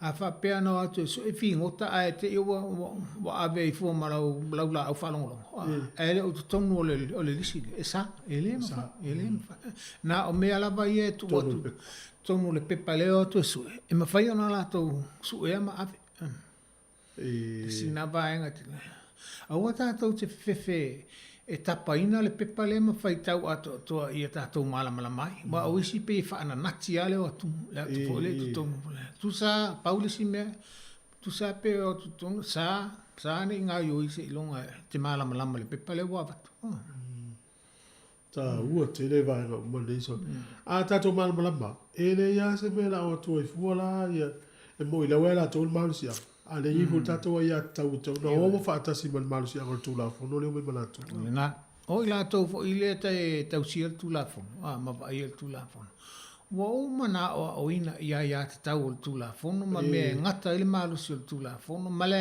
ia te tau o tangata le fa sanga il tu la fo wo mana la to mala to wa o ngai i tu langa nei le se me la o to so ona fai nisi vaenga i tu atu tu la fo wa fo ia fia i malato ngalwenga ta tu tau no umele le o ta talwanga mo le va tu taimi a le vaenga le fo le ta tu fa se a ave official le po tangata fai ngalwenga a le ai me sil mato ngalwenga ai ti tanga ia tu ti le fia le nga yo inga le fai ti le fia yang tala ia fai e mana a mia le ave o lau whaasea, a mai lau whaasea tono le ofisa.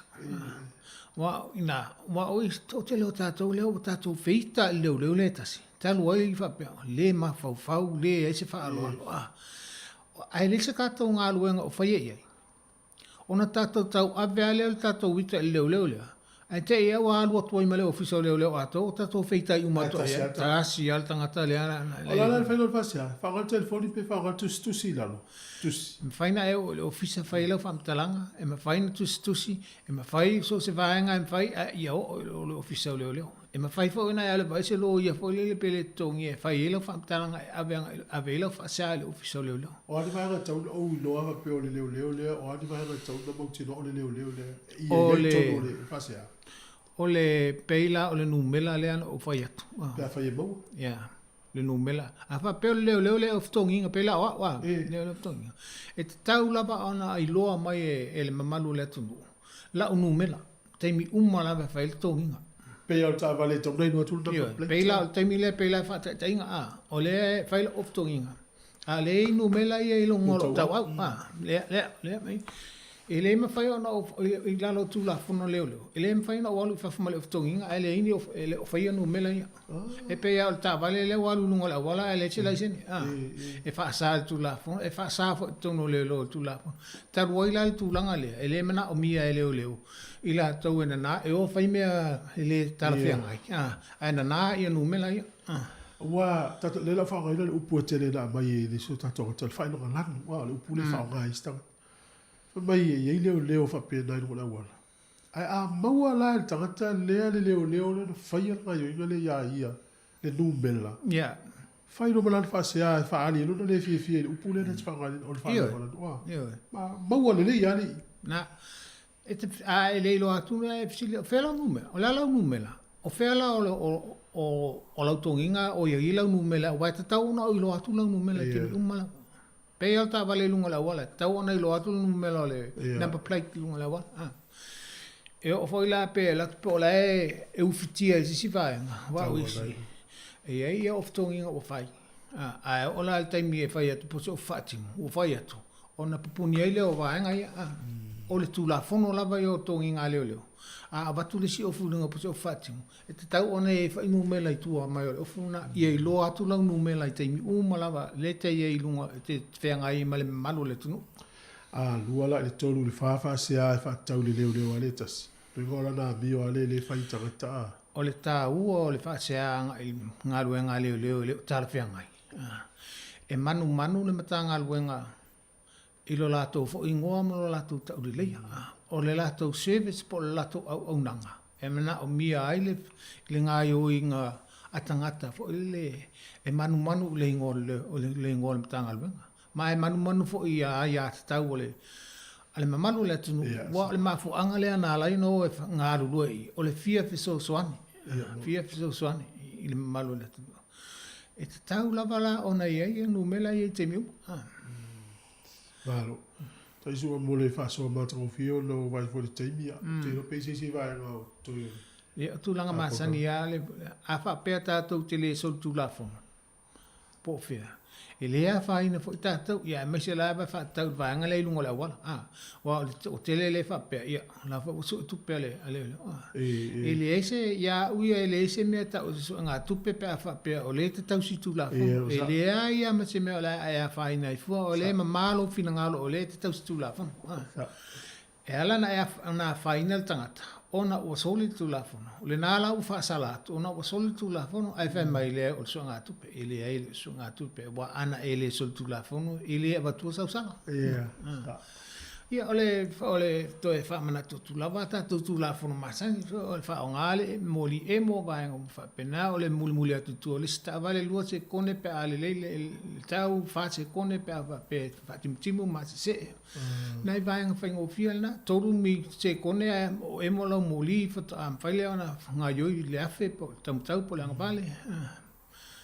Amale awol tu dial moli la modi. Sa. No la Malo, whaftai tele molo taimi sua, na tanga lue whaftai tele lava, ia matu talo whamanuia le tua i te oe, ia mopelo soifo le ia waltau toino le tunu, ia mesi fo ilu taimi ono whaalu whaamala malama tu la fono le tatu ni tio, e manue fo le whaungo le vaiaso. Ia whaftai pa la sunga tu foe, ia whapea fo le malu le fisa whasa lau tu fonga lau mua, ia whaftai fo le malu le tunu, ulo mawa mai al tatu whasa lau, ai mesi fo il tapo inga tatu tinam te mama tua, tatu po kalame i vaiaso taitasi. Ia, Samoa ia manuia lava le alo atu fo il fa ingol nei vai aso ia mai se fo o le long weekend ata to nei I Wellington o I ma New Zealand ia to e fa manato tu lava a malanga mamao ia tau fai tau si pe tu la fon tau si file mu mai se lava tau si file mu lunga le wala ma le va fe alo ai ta mai le lo so atanga ta ia u ele si wow le fa feto ia io wala bani a fa pet wala bani io so fa folta vale fa ari lo e fa so wita listanga to al time e tau so fa fo o vai tu la fo o le uma fo ia no pel lava on sai ia manu tele fa un nei vai aso ia lo fo il malo longo la son fo ia on to e pelo fo il vai aso a sau se le lo fo le tua ia malo so fo fa tai lava ia fa tai so fo mo le ia fa so fo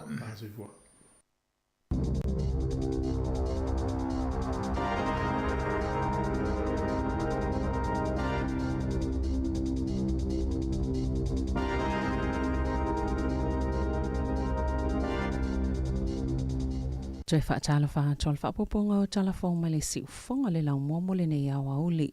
Wa whaate eina lo ia Kaurav Sharma mai le vaenga whaapawhai le leipa I le so. Wa maawai le iloilonga wa tau walea. Pe tau whaatau wa aina le vaenga whaapawhai o na oni tu maanga le li I whaipule. Pe ona sauno I le perstene o le leipa. O le asalua na whaasirisila I Sharma lana whaama vaenga mai le pāle mene. Malona whaanaunga I whaavai pe whaatau ina sana vaenga whaapawhai fau. Na whaia se suenga le New Zealand Council le pūlenga le leipa o na o se whaasea mai le wasenga o whaipule le leipa talua I whaapea o solia le I whaipule la tawaia inga o le asolua sfultolo au kuso na whaate e se ai mai le whaafaltuia le vaenga whaapawhai le li I whaipule ma o le whautuanga le pūlenga mai la la tau suenga e te tauna whaate le whaipule mai le vaenga whaapawhai o na o ia mafua anga sa tali ma awai lava sha mai le suenga ele ngā tai whaatalanoanga e whaapea fo I tustusinga pe ona tā ua le pōlenga. Wa whaasirisila le pāle mia Jacinda Ardern I le aso le whaataunu uina I le whainga pālo tala I titi Hamilton e sisifo. Wa mafua le whainga pālo tala I titi ona ua whaamawai le whaipule Kaurav Sharma mai le pāle mene o le awhaia le ile astona I se fulo te sema. E whaangata le whaulunga o sui tau vai le awauli o le asolua valo Novema e whailua le whaiunga alo I o le pālota I le asolua sfultasi o te sema.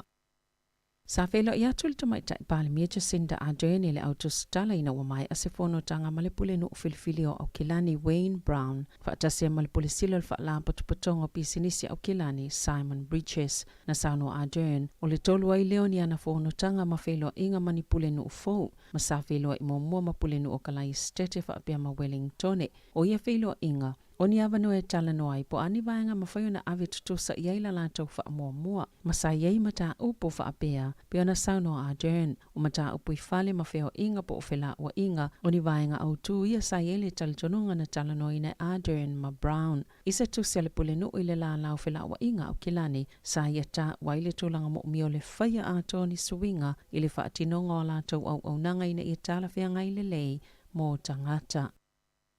E o atu le kibisi masi ua toi tatala le falti whanga o le event cinema I le Queen's Gate I Lower Hutt, tala mai le ono tausanga na toi whauina ina ua whaaleanga ina, ma le toi sango le mo mai le mafui e le ana lulu I Kaikoura. O le itu lea o le ano whanga tele o whale o loa sapito silo na te lelo na fianga I totono Lower Hutt. Ona o lea mafui e, ma sa tāpuni ai lava ma le mall mo se vai taimi. O le whale ti whanga faulia e whape fito na poto e whaalia iata, maolo o au fia mani whainga whaate konolo si fau. O le avea ma whale ti whanga pito tele I leito malo Wellingtone. E silia malilima se lau tangata e manunu o ilunga o wala titele o New Zealand I tausanga uma. I le taimi e whailunga ma whaamanato I le asomalo lo tangata whaingaluenga le Labour Weekend. E tu sai ma whaamaumonga fōa le ACC. Po le ofisa o tau I mo whaalawelawe whaafuasei o whaamaumonga mai tausanga e lima ua tuana ina whaaliai. Sa sile atu ma le whani manu anga o na o whaalawelawe. I lunga o wala titele e itu la taitasi. O le itu la e whai le afiafia tai au. E o atu I le ono I le tai au le asolua le vai asofou. O le taimi alo ia leo le Labour Weekend po le asomalo lo. Leo le alo atu iai. Ma le a whaapopo inai fo ili fwai numero tangata e whewa ilunga o wala titele. E se folo lima tesima le 5 miliona tala le whaatupenga o tonga fitinga o manuanga o tangata. I le 5 tausanga o tuanai mai taimi o malolongo le Labour Weekend na tawe James Whittaker o le ACC e whai unga se whai e tangata pe ana nati pe vai ma ua lapata ina mawhautua ina ile atunu ina ia whaatelele taimi e tāpenai ma nga ia tuai no whanga o lo wha ia ile whai unga o le vaiaso o i lātou e le wāle ta iluas fulmal ta iluas fulwhātau sanga le mātutua e pito silo na tele a lātou tālo sanga i tu inatu i le ACC tau sanga ta itase mai manu anga i le aso malo lo. O le ato e whaalawelawe ina fo i wheo inga tangata Wellington e maisi ai o le tunu o i le so, ona o solo tite e a masini sua palapala po masine whaonga i nei whaatoanga. Ia o le a whaia i le so i whaasanga i le malo, ona o fuafuanga mo le suinga o le tau. O le asu i solo tite e na wa i lea vaiaso ma le nei fo i vaiaso, pe ona i tangata na saufa wha i le transmission gali na poloka ai mga ala ma wheo inga. Na wala au le whaalapo tupotonga e tūmo tangata whai whaatoanga ma la fumanu le Crown Swell. I le au whai whaatoanga ina ia solo tite e i a ai tite le au fiei ma Wellingtone. I le taimi o tau mawhitanga o le awauli e wala awai le malo ina ia toe solo muli mai alantou polo kalame i e tutongi e whai whaatoanga ma whai la fumanu le kāpone makasa o ona o nolo o sau mai alantou whai ngā whaapisi nesi po au nanga. E ua tele i fo i whai tionga e whaasanga ia i tō ainga o tite e ona o le lama tia i o soifua o tangata lau tele. E mo mia le tāpena pena pea o tangata o whaatau ma umia i lātou lava whale. Ona o nisi tango pasene tului o mō kesi. Le ua valo ia ina leo o atu le 5% mo le tausanga. Ina ua whaailoa i le asonga fua le lea i o se suinga. Po o sepa uo le tau o le soifuanga. Na whaalia le Stats New Zealand i le asonga fua. Le 5% le mawalungo le si tango le tau o le soifuanga. Wale o tutusa maltulanga sa valo ia ina e whaapea. E pa ui foi le ono 5%. O le taimi nei, o lo ia i le 3.5% tului al faltupe wha leo. Mai le siitanga muli ina ia whaafetau ia le siitanga o le tau o le soifuanga peitai o le ua valo ia le ono whaopopo le isi 5 maka. I se taimi le o toe mamao. Na ta ue Calvin Davidson o le CoreLogic New Zealand. E ui e te le fo ili siitanga na whai al faltupe wha leo peitai e ono toe whaopopoina e o atu ili wha pasene o tangata o lo iei mo kesi wo ili taimi toe sui e ia lātou tupe tutongi. Mai ono whaaluaina le tupe tutongi i lātou e tasi le tausanga o lo whaatu mawai. Leo whaingo le tupe o lo tutongi mo le mo kesi. Leo lo i le vao le 2.3% le taimi nei. O le sole a matai suinga al faltupe le ANC. O tului mo kesi e whaatu mau le tupe au whai e tutongi mo le tausanga. Ma le asi itia le 5.5% mai le 5.5% sa iai.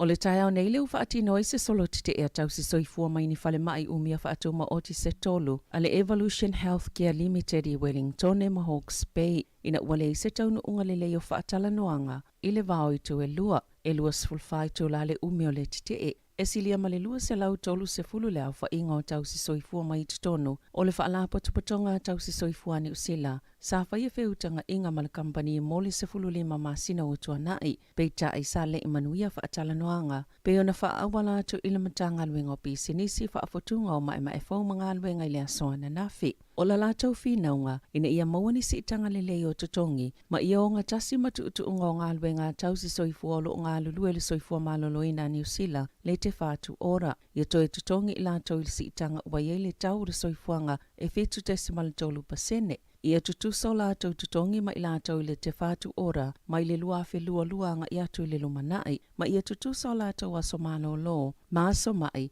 e pe o tangata whaingaluenga a le soifua maloloina New Zealand, na ta ora so upo tau si soifua, e matua maua lalo lava le ofona tu inato le kampani, ma ua o lātou te e naina. Whaato a se fulu aso talo na mai ala whainga palo ta pule ngā nu upo whainga malo la iti, ai ole ole ato e whaia le whainga palo ta la ititi. Ina ua wha vai Ian Hastwick, o se sui whai pule mo le ito malo Westland, mai o atu le sfulu 5 fe ta la. Se vai ngā tupe lau whai la fonga le West Coast, e ono wha alu ina ai. Ua whai tio ina e se tasi o sui sa tau wā, Jackie Grant, le ele i manuia lana tau mawhainga, le ngā yoinga le sui filifili o le pule ngā nu, Mana ia ta ua, a whaisale I mautino e Hastwick lona tau aveino to finga o se sui pule ngā nuu, sale e te tau lava na tau valwhai ngā pālota. O le lua I leo whai ngā pālota la iti, e toi whai e lei tō mālo, ina o whaasilsile le asonga fua Patrick McBride, o le tō mālo o Cray. Lana whaamawaenga ono ntūlanga tau I lava, le o toi whaatūlanga I seisi pālota la ititi, e whaalwai fo I tūpelau whai la fonga, e lua se fulua whetā la. Sa ta ue ripotele News Hub, sa lapata ina le malo ina masina o tua nai. E winga I whaafitau le pui ngama le saunga le mui ma le wale le whaavao malo umalava o New Zealand. Na ta ue le au su e mal whaala putupatonga whaavao malo. O le pui ngo wheo inga I le ea. O ma le wale le whaavao malo umalava o New Zealand. E iei vaenga o lo o misi la lato puinga. Ina ua lato wasiasi mai le atu nuu. Sa ta ue le minister lango whila ua inga. Karen McAnulty. Sa whailoe le au su ini popole nga tele I le ripoti, maana sauno le minister ye yo nā tunga lunga o na yeini vaenga se lua o lea sa maue le au su le tele o le popole nga o lo iai.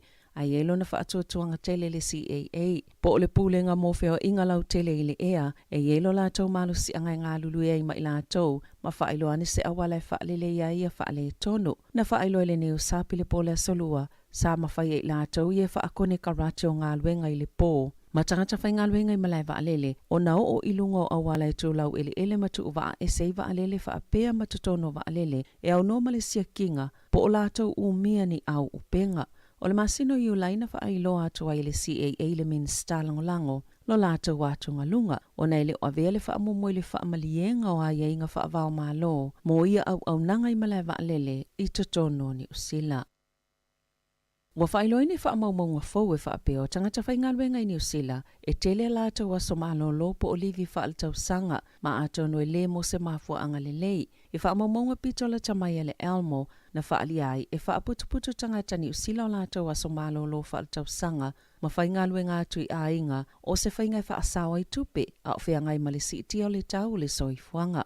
Na maua le Elmo, e valu se 10% o tangata whai ngāluenga New Zealand, I olo o whaaputo la tau a somalo lo whaaltau sanga, e ei mafua angai whai ngatai o na whaonga ia somalo lo. E whaavalu pasene na o la tau tā ua, o na ole si iti o le tau le soifuanga, wa le avia I o la tau a somalo lo, o na e tau mawhai whaasawa la tau tupe, a e lua se 10% na o la tau tā ua, e le mawhai na malo lo o na ole tele o la tau ngāluenga. Ma le se 10% e popole le whewa ai o lo pepe sile COVID fuluiva. E to o tele e tu samale lua sfululua te simale lima so malo lo, whaale tau sanga o lo sefe. Ai po le se 10% o tangata whai ngāluenga, e silia male lua maasina le tele o aso malo lo po olivi whaale tau sanga, e le o whaau ngā ina.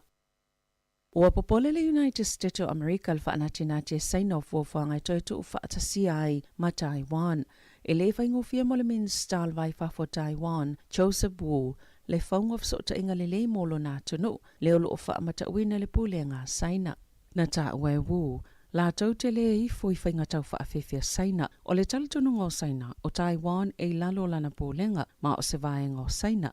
Ai le o tu e sea President Xi Jinping le wha losio na tu whaatasio Taiwan ma saina. O le vala awa wui le lalangi na ia wha leolo la tau te e, I whainga wha malo sia saina, tau sa lava pele ini o la tau so tanga wha vao malo ma Taiwan, e le te tau na tau fie le wha alinga o la tau lango. O Taiwan o se malo o wha te mokalasi, e wha atawa ina le sa olotongo finangalo, ma ia tatawa I tu a inga tutusa. O le malo mua le I Asia na wha atu la fono ina I le amana ianga o wha ipoiponga alii, whaapea ma whaipoiponga tamaitai. Sa ilia finangalo tangata o Taiwan I se saililinga la tamai nei, ma sa whaali ai. E lalo I 40% o le 2.3 miliona o tangata o le atuna o, e langolangoina le tu whaatsia masaina, ai o le to tele lava, e langolangoina lo la tau lava tu to tasi. E na whaalia le ampasa o saina I New Zealand Wang Xiaolong, o le taua le mea muli lava I le manato saina, e na unauina ia to ofile e mo le tu whaatasinga, o I tu e lua pe itai o le nei tau sanga, ua wa ai le tele o whaata ita inga whaamili teli, pe ona si o mia ai Taiwan. I taalonga, sa manumalo le awale atu kuki le taalonga mawelese, i le taamlesango le ipolalangi o le lakapiliki, o aifa ai o le taalonga e se fulu valo i le se fulu malelua, e luani skoso o le atu kuki le afalo na lua le taalonga, le ana mawaile avanoa e manumalo ai. Tala fawia ma le si ufongo le laumoa mo le neivaenga o le awauli.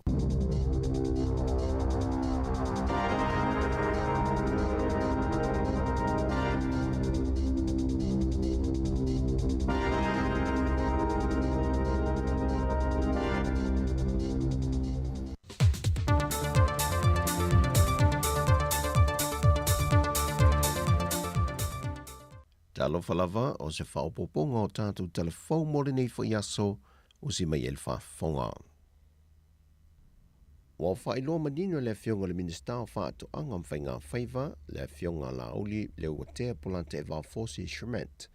E lana whaatala noanga le polkalame le sohale pula le TV lua. Wa tui natu le minista o le ofiso le fono mal parlemene.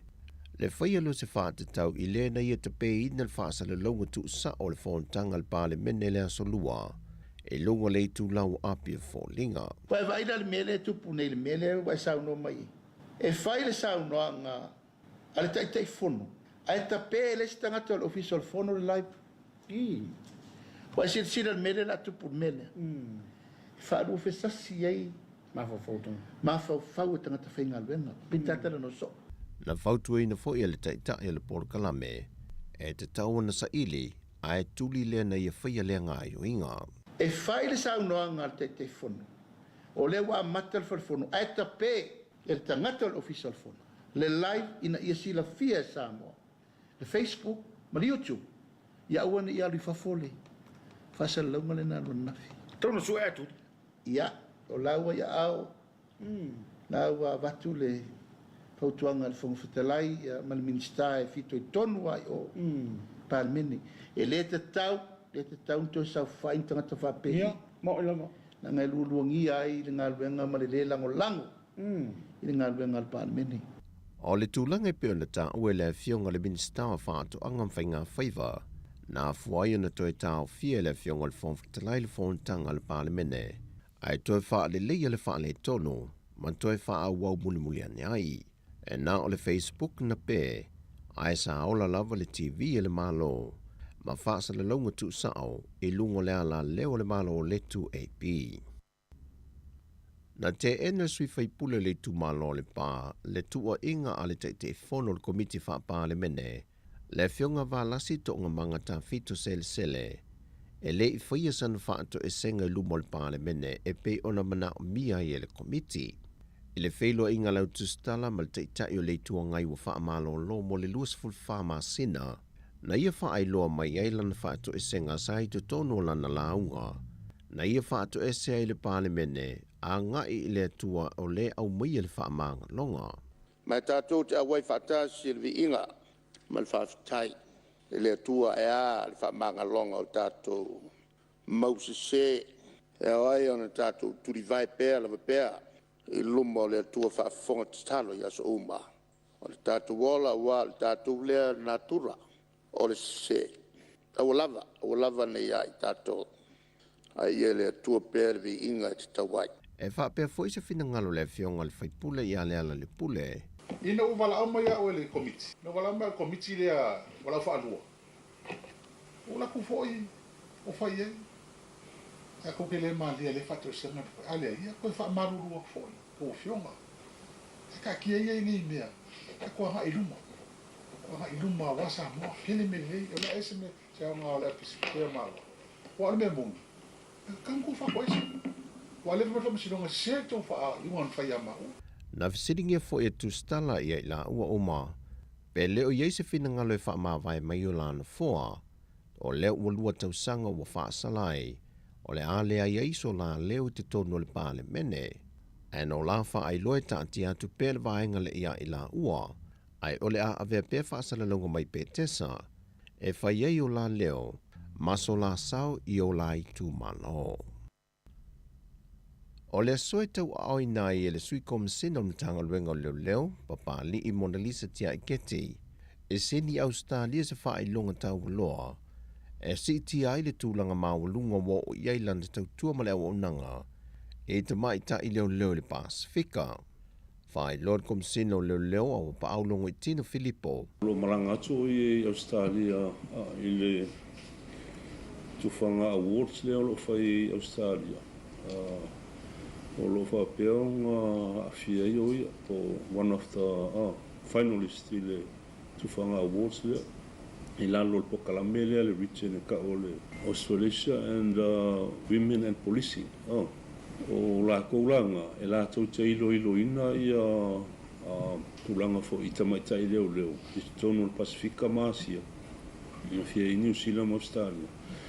E whai la tufanga whailonga le i tausanga uma. O sunga le apali le o lo a fia ilo na suafa le tufanga awards and one of the finals. So o le ala nau atu wa isa mo Australia. O papali i wai au siel tūlanga mawa e le Pasifika, e lona whaanta oto le ni ala fua wha ale tūla fono, e li mata i ta ina isi ta mai ta i leo leo, o lo o ngā lulu e le matanga duenga.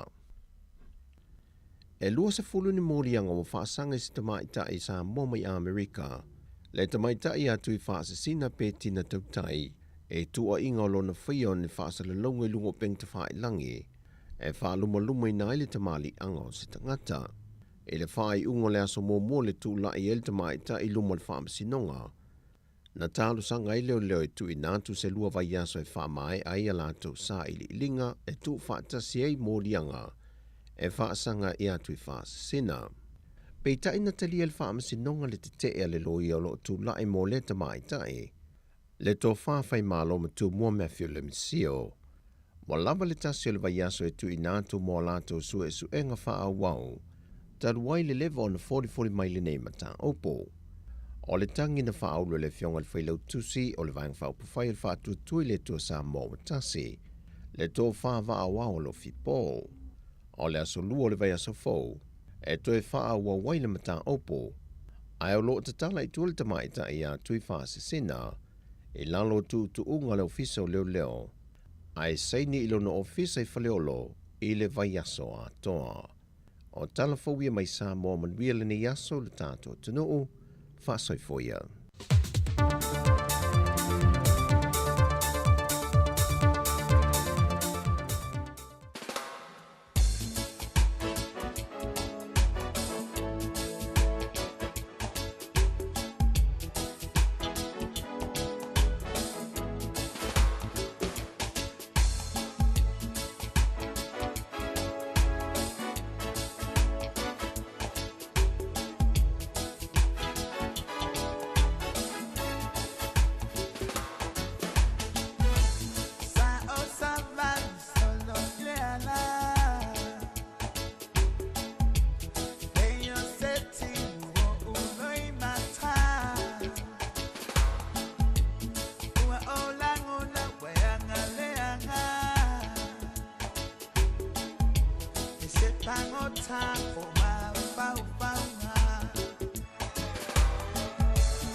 Say more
se fungala ahu Pamatang fear se tungamahu Te wailo mahota Ai ole ala le sungalo sola Hey ose apu sungale lopa Uwa asa ilo uola Ma pe ala elangona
tolu timu ile toafa manu ia felelei ia tolu timu ile toafa ole vau ia ola ia tolu timu ile toafa manu ia felelei.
O le tautua le si ufonga o le laumua o lo iai fo i le langolango a le New Zealand On Air.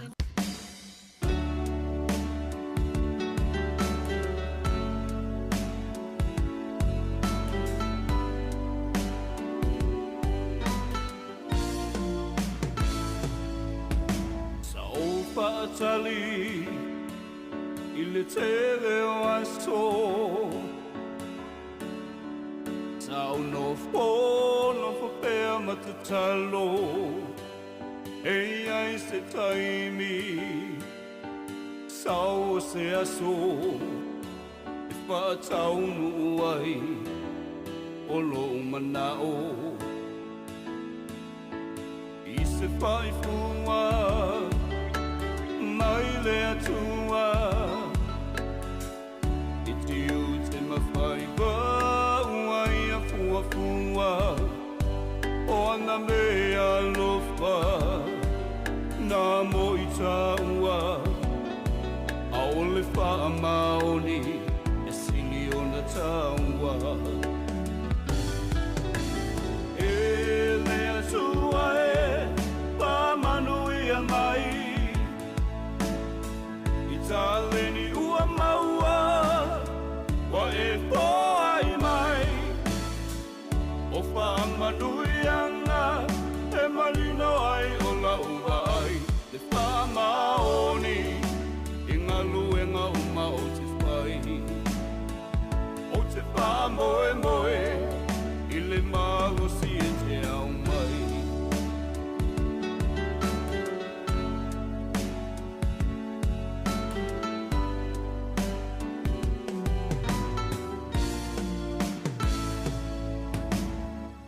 Taleni I tenga lue ai Nga lue magosi au Ale wha vai vai Te taimi le lumanai O le afua mai Lo wha maoni E te manui ai Awa e te whiu Mea whaingata Awa e te wha alongo longo tinga Malue puno ai E tau ia e taua Ao le wha maoni E sili o na taua E le atua e Pa manui a mai Taleni ua maua Wa e poai mai O whaamanuianga E malino ai o la uwa ai Te whaamaoni I ngā luenga uma o te whai O te whaamoe moe I le magosi e te au mai E le atua e Manuia mai I taleni ua maua Wa e poai mai O whaamanuianga E malino ai o la uwa ai Te whaamaoni I ngā luenga uma o te whai O te whaamoe moe I le magosi e te au mai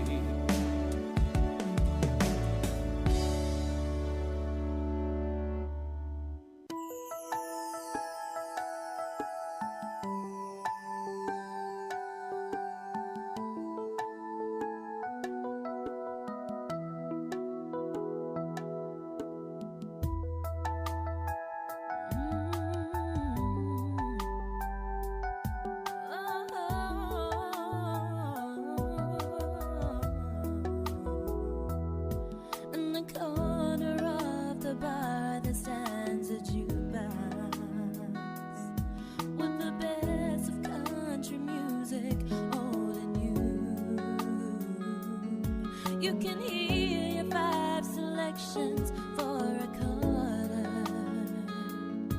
and somebody else's songs when yours are through. I got good Kentucky whiskey on the counter, and my friends around to help me ease the pain, till some button pushing cowboy plays that love song, and here I am just missing you again. Yeah. Please, mister, please, yeah, don't play B-17. It was our song, it was his song, but it's over. Please, mister, please, yeah, if you know what I mean, I don't ever wanna hear that song again. I know I need to be time you Beva inaila e afete saili imaunga. O te tau to atula upele olo uola. Olo ufatu olo utino maulangona.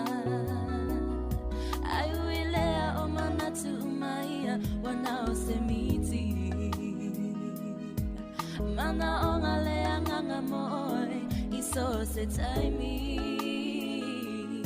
Now se atana e tu ua ina ua e alu. Ma se pese mali e fa malu e lone fatu. Fa amole mole. La upele e ua ona ngana ina. Uinga ole pese sa e usuina.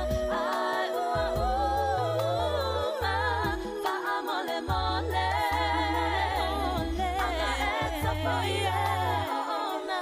Mama na tui po yona ngana. Watale lava polonga. Please, mister, please, mister, don't play B-17. It was our song, it was his song, but it's over. Please, mister, please, yeah. If you know what I mean, I don't ever wanna hear that song again. Please, mister, please.